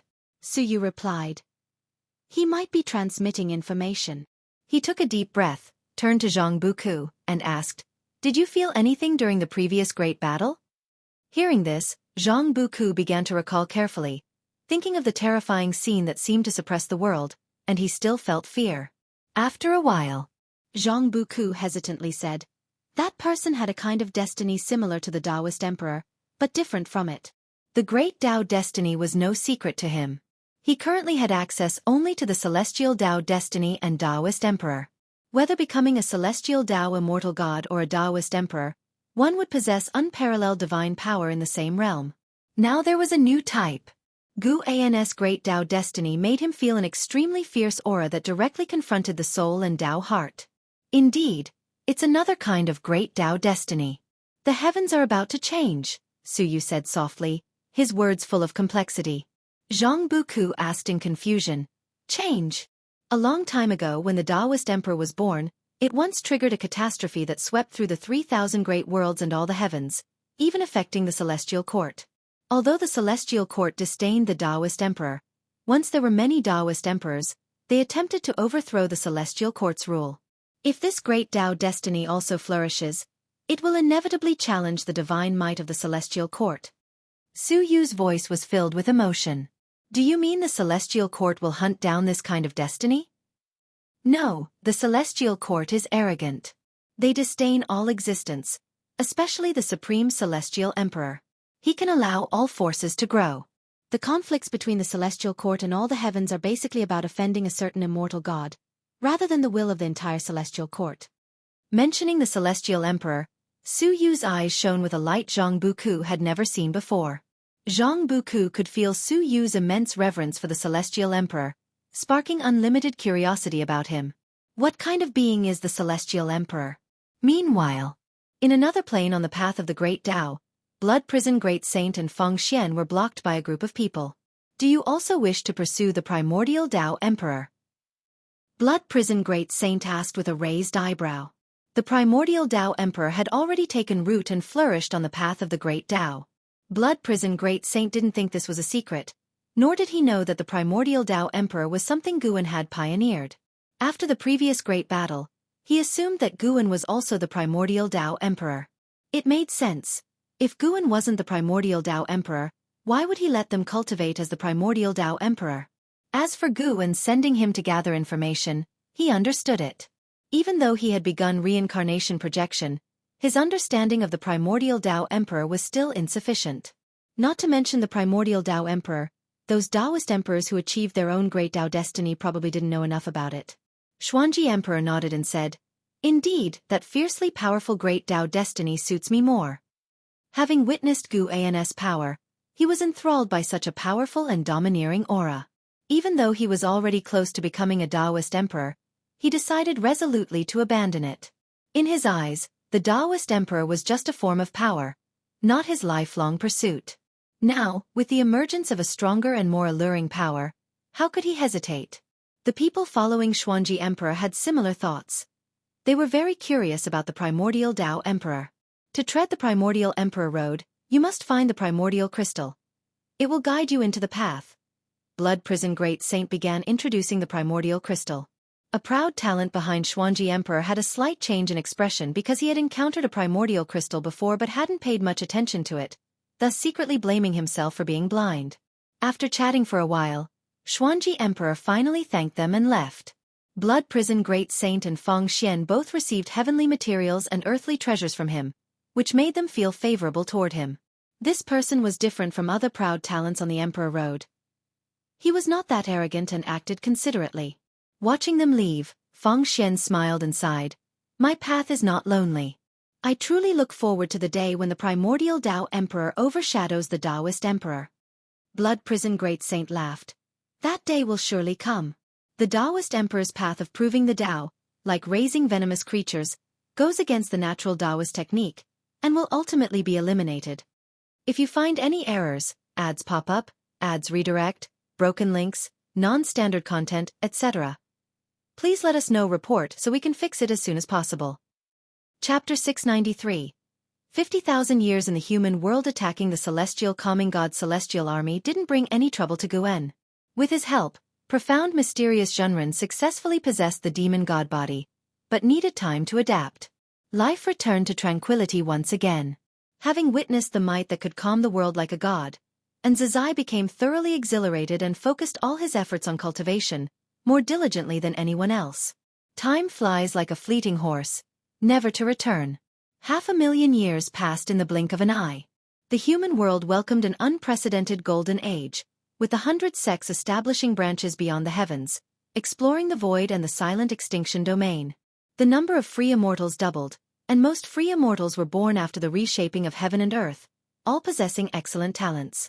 In the Taoist field of the beginningless, the highest cultivation level among the second-generation disciples reached the Zizai immortal realm, able to hold their own, while the lowest were divine thought true immortals. 4 more third-generation disciples had joined, ranked by seniority. They were Lu Zidao, the disciple of celestial demon child, Zhou Yu, the disciple of Jiang Shi, Jiang Lan, the second disciple of an Xian, and Shangguan Xiener, the disciple of celestial Cyan. The weakest, Shangguan Xiener, had also reached the heaven and earth flying immortal realm. The eldest of the third-generation disciples, and Zizai, had reached the cultivation level of Tao Void Profound Immortal. All these third-generation disciples chose to remain at the Taoist field of the beginningless to cultivate, though they did not receive personal instruction from Guen. On this day at noon, Guen lay resting under a tree, checking his attribute panel. Name: Guen Sir the Novelier. NET website on Google to access chapters of novels early and in the highest quality. Lifespan: 1067, 509/76, 680, 956, 221, 303. Physique: primordial Tao creation body. Cultivation level: perfect Taoist Great Luo immortal realm. He was already an ancient being over 1,000,000 years old, with a lifespan reaching 76 trillion years. Every time he saw his age, Guen would sigh with emotion. Truly, time spares no one. Looking back, his greatest sense of achievement was not his own cultivation level, but that the people he cared about were all living well. Li Ya, martial resolution, and Yang Jian were all free immortals. Though not the top cultivations in the human world, they were considered first-rate and held considerable influence wherever they went. Even the 100 sects in the human world treated them well. Other old friends like Jiang Qiong, Li Shendao, and Profound Celestial Intent were all doing well. Even those like Lu Lingjun, Gu Yu, Zuolin, and Yu Yingying, with whom he had lost contact, had received his secret assistance and were living their own brilliant lives. Some people, though drifting further apart, did not leave Guen feeling regretful. He continued to keep an eye on them, considering it a small pleasure in his otherwise calm life. Ancestor, look at the book I wrote. A melodious female voice came from the side. A woman, dressed in a white skirt and as beautiful as a celestial being, floated over like a startling swan, quickly landing beside him. It was Shangguan Xiener, the disciple of celestial Cyan. She was the third-generation disciple closest to Guen, not because she was the only female disciple, but because she shared the same hobby as Guen. Her interest was inspired by Shen Zhen. Whenever Shangguan Xiener came to find Guen, he would internally sigh. That wretched Shen Zhen, What has he turned his obedient disciple granddaughter into? And Celestial Cyan, who lost interest in a disciple in under 1,000 years and completely ignored it. Shangguan Xian'er crouched down, handing the book in her hands to Guan, her delicate face full of anticipation. Guan glanced at an Xian meditating not far away, then tucked Shangguan Xian'er's book into his arms, gave a slight cough and said, "I'll read it later, you can leave now, don't disturb your senior brother's cultivation." Shangguan Xian'er turned her head to look at an Xian. She held a deep reverence for an Xian.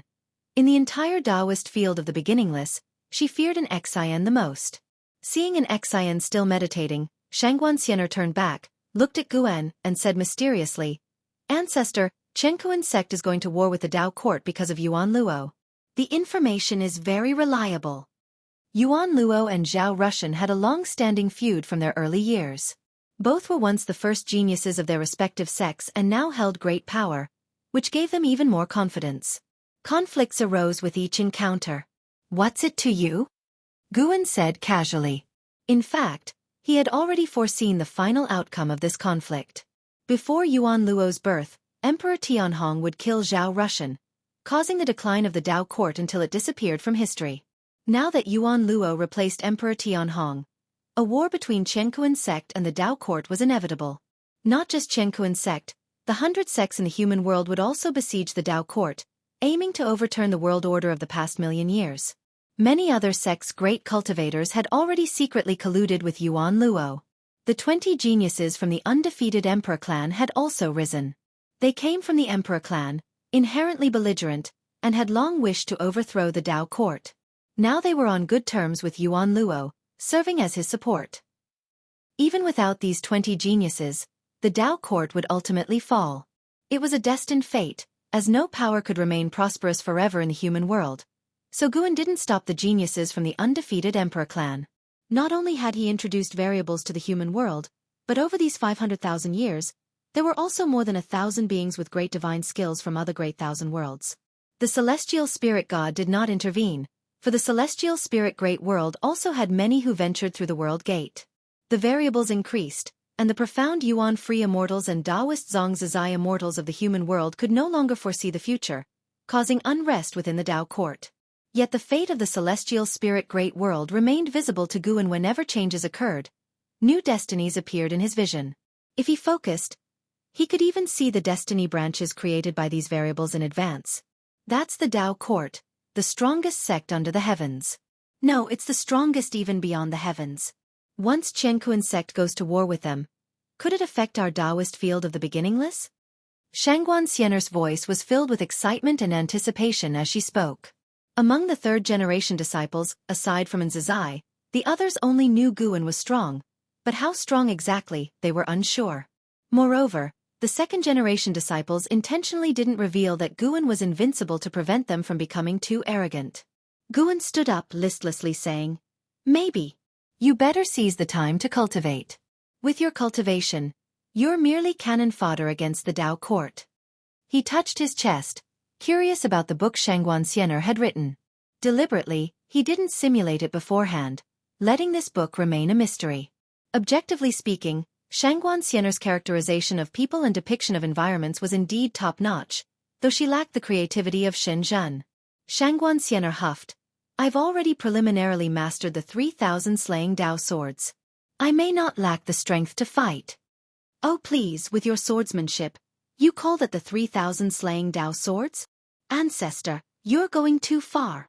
Not just your 3,000 slaying Tao swords, even your master's doesn't qualify. Your comprehension in sword Tao is too poor."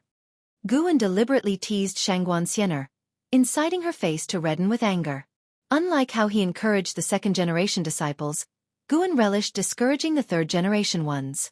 He just liked seeing his disciple grandkids getting rattled.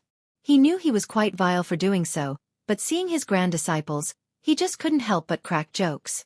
"If you find any errors, ads pop up, ads redirect, broken links, non-standard content, etc. please let us know report so we can fix it as soon as possible." Chapter 694. After a heated exchange with Guan, Shangguan Xian'er left with a frustrated heart.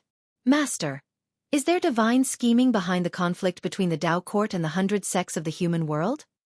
And Zin's voice came through, as she opened her eyes, gazing at Guan from afar. Guan turned his head to look at her and asked with a smile, "What is it? Are you worried about the Qiankuan sect?" And Xian shook her head and replied, "It doesn't matter who wins or loses, it's natural selection, destined by fate. I'm just worried that there's some interference from outer heaven. If that's the case, wouldn't it be a great pity for the sects of the human world? No matter who wins or loses, the internal strife in the celestial spirit great world can't affect much, as a new order will always arise. But the variables brought by the immortal gods are different, potentially overwhelming the entire celestial spirit great world. Such events have occurred before. Then you don't need to worry. The current disputes are also an evolution of the human world's progress." Facing an Xian, Guan was willing to reveal some heavenly secrets. The scheming of the immortal gods has always existed, but it's not the current conflict. An Xian nodded slightly, then came to Guan's side, beginning to inquire about difficulties in cultivation. She, too, had stepped onto the primordial emperor road, though her daily cultivation still primarily focused on the immortal emperor's eye. The master and disciple chatted for a while before Guan finally departed. He walked through the woods, his gaze fixed on the path of the great Tao. Someone was about to achieve the position of primordial Tao emperor. This will be the first primordial Tao emperor.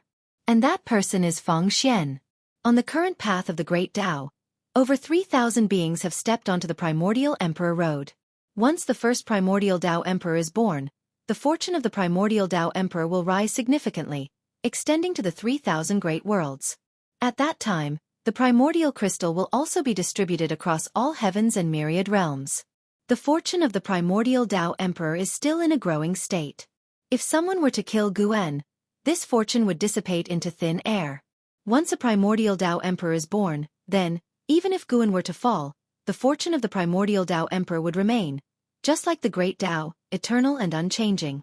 Because of this, Guan also eagerly anticipated Feng Xian's success. At this moment, Feng Xian was meditating in an independent void, where only he and the blood prison great saint existed. The blood prison great saint was far away, not daring to disturb him. Once this cycle of reincarnation reflection concludes, integrating all reincarnation insights, Feng Xian will truly become the primordial Tao emperor.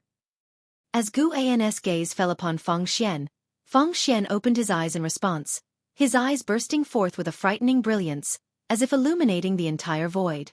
Seeing this, Guan's lips curled up, and he withdrew his gaze. He knew Feng Xian had succeeded, and no one would come to stop him.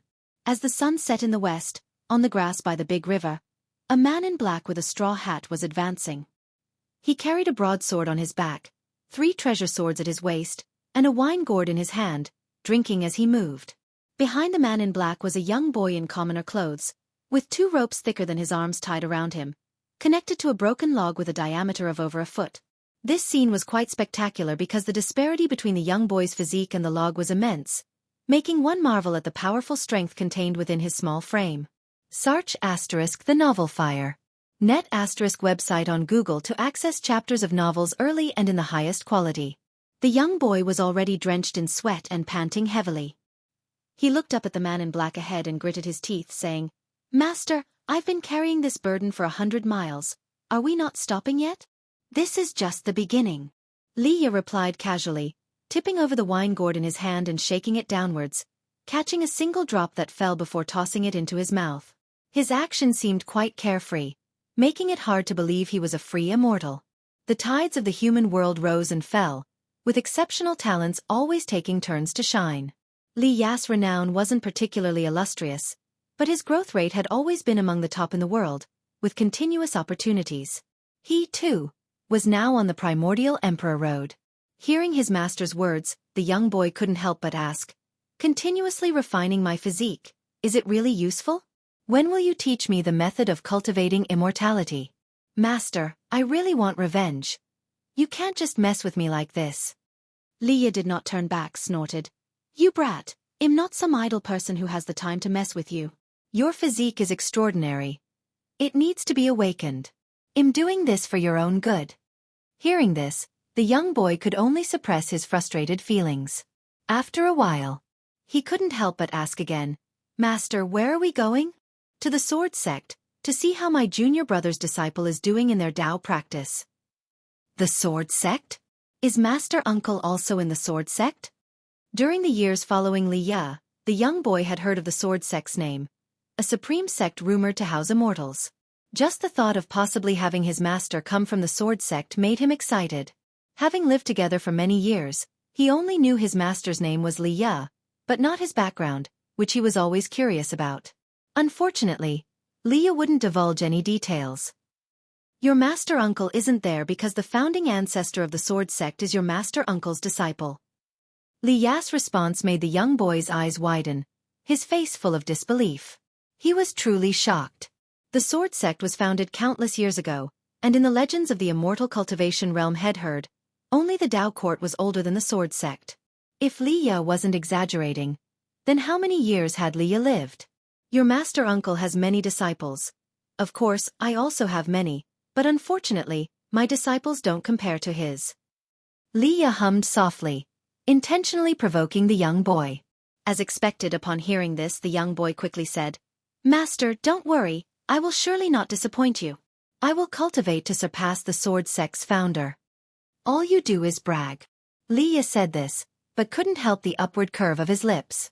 He truly saw endless hope in the young boy, recalling the past and how, at his current realm, to advance his cultivation level required accumulating long centuries, so he also wanted to take disciples to pass the time. He's had more than 10 disciples but felt none could compare to Gu An's disciples. He liked to compare his disciples with An Hao and Yang Jian. The young boy, to divert his focus, began to inquire about the name and whereabouts of that master uncle. Unfortunately, no matter how he asked, Li Ya gave ambiguous answers, leading to some bad guesses. Could it be that master and master uncle were not on good terms? Just then, the young boy noticed an old man fishing by the river ahead, which confused him. There was no town within 1,000 miles. Why would someone fish here? Could it be a sage in seclusion? He had heard many legends. Great fortune seekers often encountered reclusive sages, thereby gaining inheritances and opportunities. Li Ya also noticed the old man, appearing indifferent but was actually alert inside. Because he couldn't discern the other's cultivation level, he proceeded without a change in pace. As he walked past the old man's back, the old man spoke. Li Ya, from the Taitsong dynasty, son of heaven of Taitsong, sent to the supreme sect for cultivation in his youth. Li Ya stopped immediately upon hearing this. If you find any errors, ads pop up, ads redirect, broken links, non-standard content, etc., please let us know. Report so we can fix it as soon as possible. Chapter 695. Heavenly Ascension Stairs. Li Ya looked at the old man by the river and squinted, asking, "Who are you, sir, and how do you know me?" The boy in coarse clothing followed and stopped, looking at them nervously. This old man had an unfathomable aura, and immediately revealed his master's origins. Clearly, he wasn't simple. The old man slowly stood up, turned to Li Ya, revealing a face full of wrinkles. His eyes were so hollow that it sent chills down one's spine. "If I said I am an immortal god, would you believe me?" The old man stared at Li Ya, speaking in an indifferent tone. Li Ya raised an eyebrow and said, "Anyone who reaches nirvana can call themselves an immortal. There are plenty of immortals in this world. Why wouldn't I believe it?" Immortal gods. The boy in coarse clothing was stunned, quickly removing the rope from his body and watching the old man warily. He had experienced family destruction, so his vigilance was extremely high. "I am the Huang Feng, immortal monarch of the celestial court, ruling over the 3,000 great worlds. Everything in your eyes is not even as large as my palm to me." As the old man spoke, he raised his right hand, his gaze falling on his palm. Such arrogant words made Li Ya frown. He also grew cautious, ready to fight at any time. "Throughout hundreds of thousands of years, I've sent people to help you numerous times, teaching you Taoist techniques. Of course, your accomplishments today are also due to your own strong Fu Yuan and the help of other benefactors. But the immortal gods have always been watching you." Huang Feng, immortal monarch, raised his eyes to Li Ya, their eyes meeting. Li Ya inexplicably believed him. Li Ya asked, "So? What do you want? Do you need me to repay you?" Huang Feng, immortal monarch, asked, "If I offer you the opportunity to become an immortal class, would you take it?" "What are the conditions?" After joining the immortal class, Songtian will only grant you duties and divine power. I don't need you to do anything for me. The words of Huang Feng, Immortal Monarch, made Leah frown even more. Leah stared intently at Huang Feng, Immortal Monarch, as if trying to see through him. Huang Feng, Immortal Monarch, continued, to be honest, choosing you wasn't because of your own opportunity, but because of the supporting Dao Sword Venerable. I think the supporting Dao Sword Venerable has a misunderstanding about the Celestial Court and the immortal gods. If there's no substantive conflict, I see no need to be enemies. If you become an immortal god and understand the Celestial Court, you would build a bridge between the Celestial Court and the supporting Dao Sword Venerable. In the future, a terrifying cataclysm will descend, sweeping across the 3,000 great worlds. We can face it together. Upon hearing him mention Guan, Li Ya's frown instead eased. Saying it like this, it seems true. Although he thinks highly of himself, he wouldn't truly think he could attract the attention of the immortal gods. Even though he doesn't know where the Celestial Court is, just hearing about it, he imagines it as an unimaginably powerful force. Leah asked, if that's the case, why don't you just approach him directly? Can't you find him? Huang Feng, Immortal Monarch, turned his head towards the horizon, speaking leisurely. There is already an immortal god by his side, and sooner or later he will be told. As for finding you, it's just to deepen my sincerity. Leah thought for a moment and said, then can I talk to him first before coming to you? Huang Feng, Immortal Monarch, looked at him, smiled, and softly said, of course, that's not a problem. Let me first take you to see the Celestial Court. As he finished speaking, he suddenly swung his sleeve, sweeping away Leah and the boy in coarse clothing, the three disappearing together from the grass. Far away on the Taitsong continent, Guan did not stop what he was doing, continuing to pick medicinal herbs. Profound mysterious Zhenren followed beside him. After 500,000 years, he had completely mastered the demon god body, his cultivation reaching the Zizai immortal realm, with an even more terrifying physical strength. Guan believed that even Taoist Zhang Zizai immortal was no match for him. Such progress is not exaggerated. After all, the demon god body is a great opportunity from the Celestial Court. Now when facing him, Guan no longer hides behind a tiny masked figure but confronts with his true form. Profound mysterious Zhenren followed beside Guan, like a Taoist child, inquiring about his cultivation doubts. Guan listened patiently, answering every question. After Guan finished picking the ripe medicinal herbs, profound mysterious Zhenren began sowing seeds. Guan did not leave immediately but waited in the courtyard, his gaze on the row of stone statues in front of the courtyard wall, all of which were sword venerate divine statues crafted by profound mysterious Zhenren. When profound mysterious Zhenren returned to the courtyard, Guan spoke, why make these stone statues? I don't need faith, nor do I need people to always remember me. This was the truth. His cultivation to date was not reliant on the faith of the masses or worldly merits. They should remember. You don't need faith, but the world must not forget you. This is my selfish thought because I know this world isn't so important to you. If no one remembers you, there's no need for you to remain here. Profound mysterious Zhenren spoke earnestly. The higher his cultivation level, the more he admired Guan. Even with a Tao heart like his, he would yearn for the universe beyond, for other great thousand worlds, but Guan could remain reclusive here and save the world multiple times. After hearing this, Guan did not respond directly but smiled. Your kin is about to ascend to immortality. Kin? Do you mean Leah? Profound mysterious Zhenren asked with a frown. He already knew the relationship between Guan and Leah. Back then, he marveled at Leah's luck. Although they share the surname Li, he and Leah were like strangers. In his view, without Guan's help, neither he nor Leah could become immortals. There are immortal gods wooing him, trying to persuade him to become an immortal, supposedly to draw me in. Guan spoke with a smile, lifting his eyes to the celestial vault, his gaze seemingly already locking onto Leah. Profound mysterious Zhenren heard the implication in Guan's words and asked, since it's a scheme, will you intervene? Guan calmly replied, let Leah see the Celestial Court first. He needs to make his own choice. Even if the other party's target is me, for him, it's a great opportunity rarely encountered in life. These words made profound mysterious Zhenren deeply respectful. Compared to Guan's broad-mindedness, the schemes of the heavenly court immortals were insignificant. The Lord of the Celestial Court is lacking. It would be better to let the senior take charge. Profound mysterious Zhenren looked at Guan, thinking to himself. Above the sea of clouds, Huang Feng immortal monarch, Li Ya, and the boy in coarse clothing appeared out of thin air. The boy in coarse clothing collapsed directly onto the clouds. He was about to speak, but was captivated by the sight above. Following his gaze, the celestial vault was azure, and at the top of the celestial vault, one could see the cosmic starry sky, vast and boundless, giving a fantastical sense of being in a dream. Sir the Nell Fire. NT website on Google to access chapters of novels early and in the highest quality. The celestial vault merged seamlessly with the universe. Li Ya was also drawn by the magnificent scene above, feeling that the concentration of spiritual energy here far surpassed that of the celestial spirit great world. Cultivating here for a day might equal several months in the celestial spirit great world. Is this the celestial court? Huang Feng immortal monarch spoke. This is not the celestial court, but it leads to the celestial court. The celestial court is above all realms, and cannot be reached merely by traversing the universe. One must ascend the heavenly ascension stairs. In the celestial court, not all immortal gods can ascend the heavenly ascension stairs.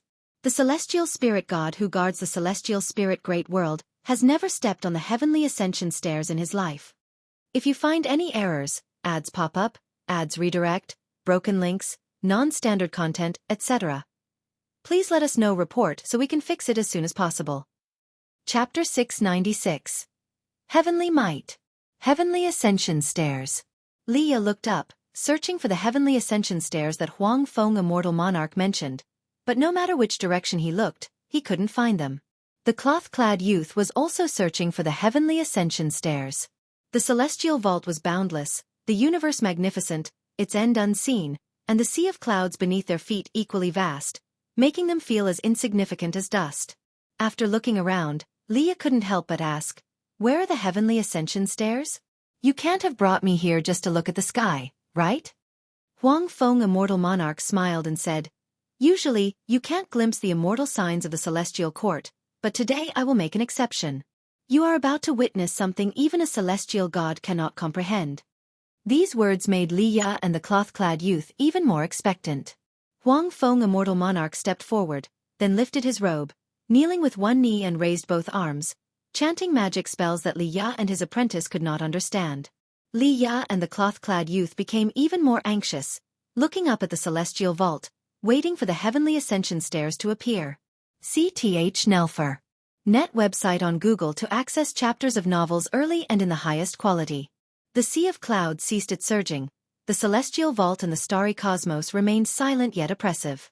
As time passed, Li Ya and the cloth-clad youth gradually felt an overwhelming pressure, reminiscent of the celestial tribulation experienced during crossing the tribulation.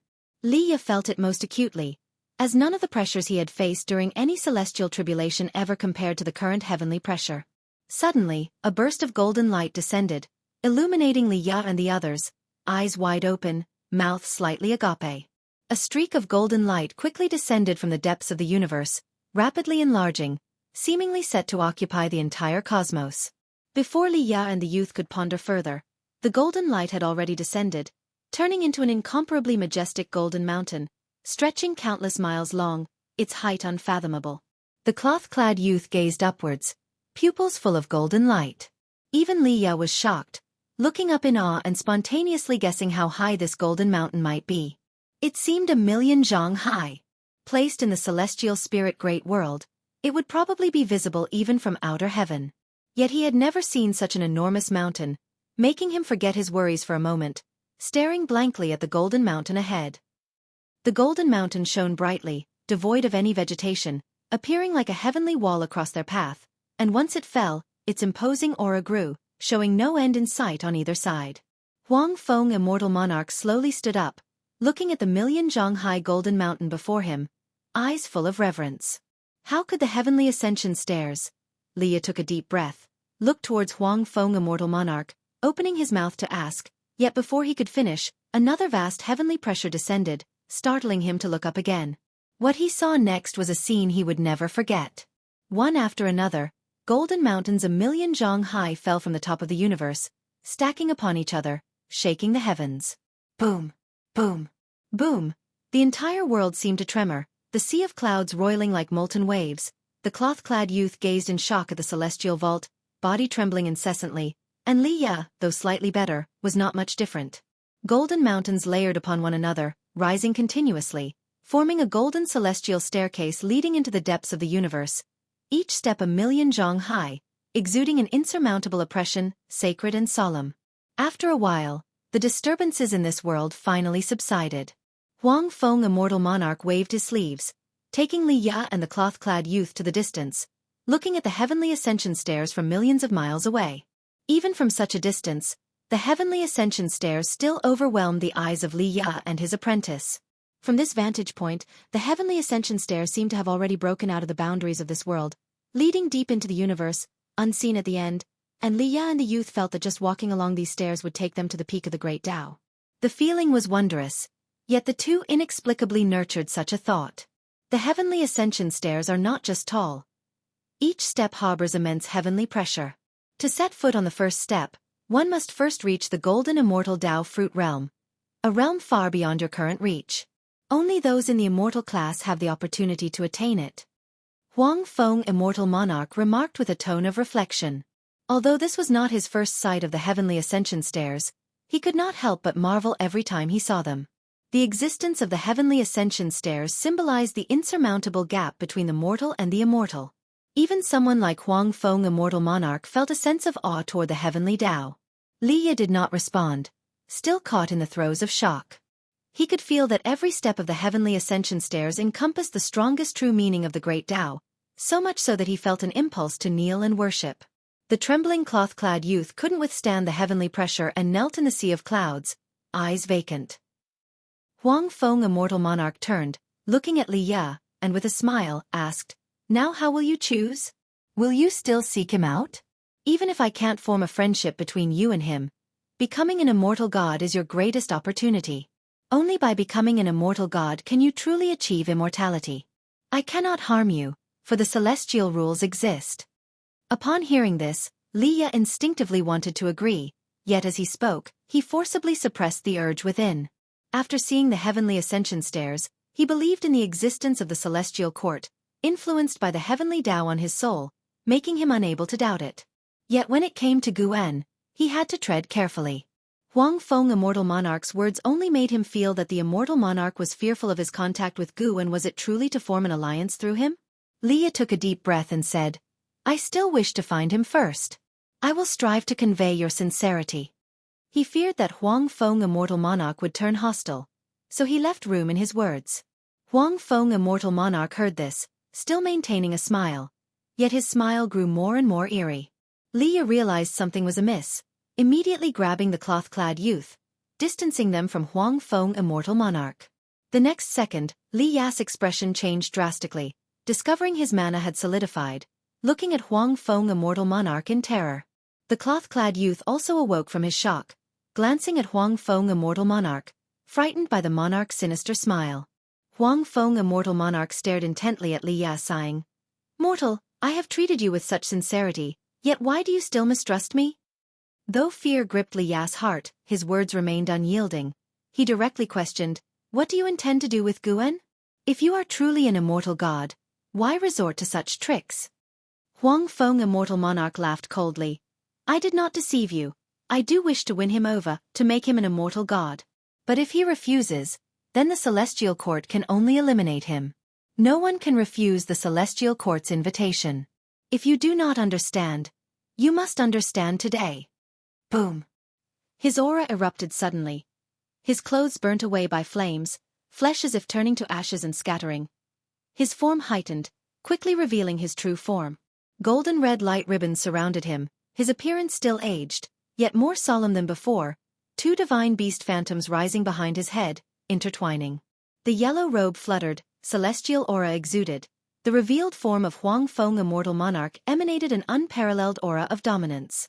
If you find any errors, ads pop up, ads redirect, broken links, non-standard content, etc., please let us know. Report so we can fix it as soon as possible.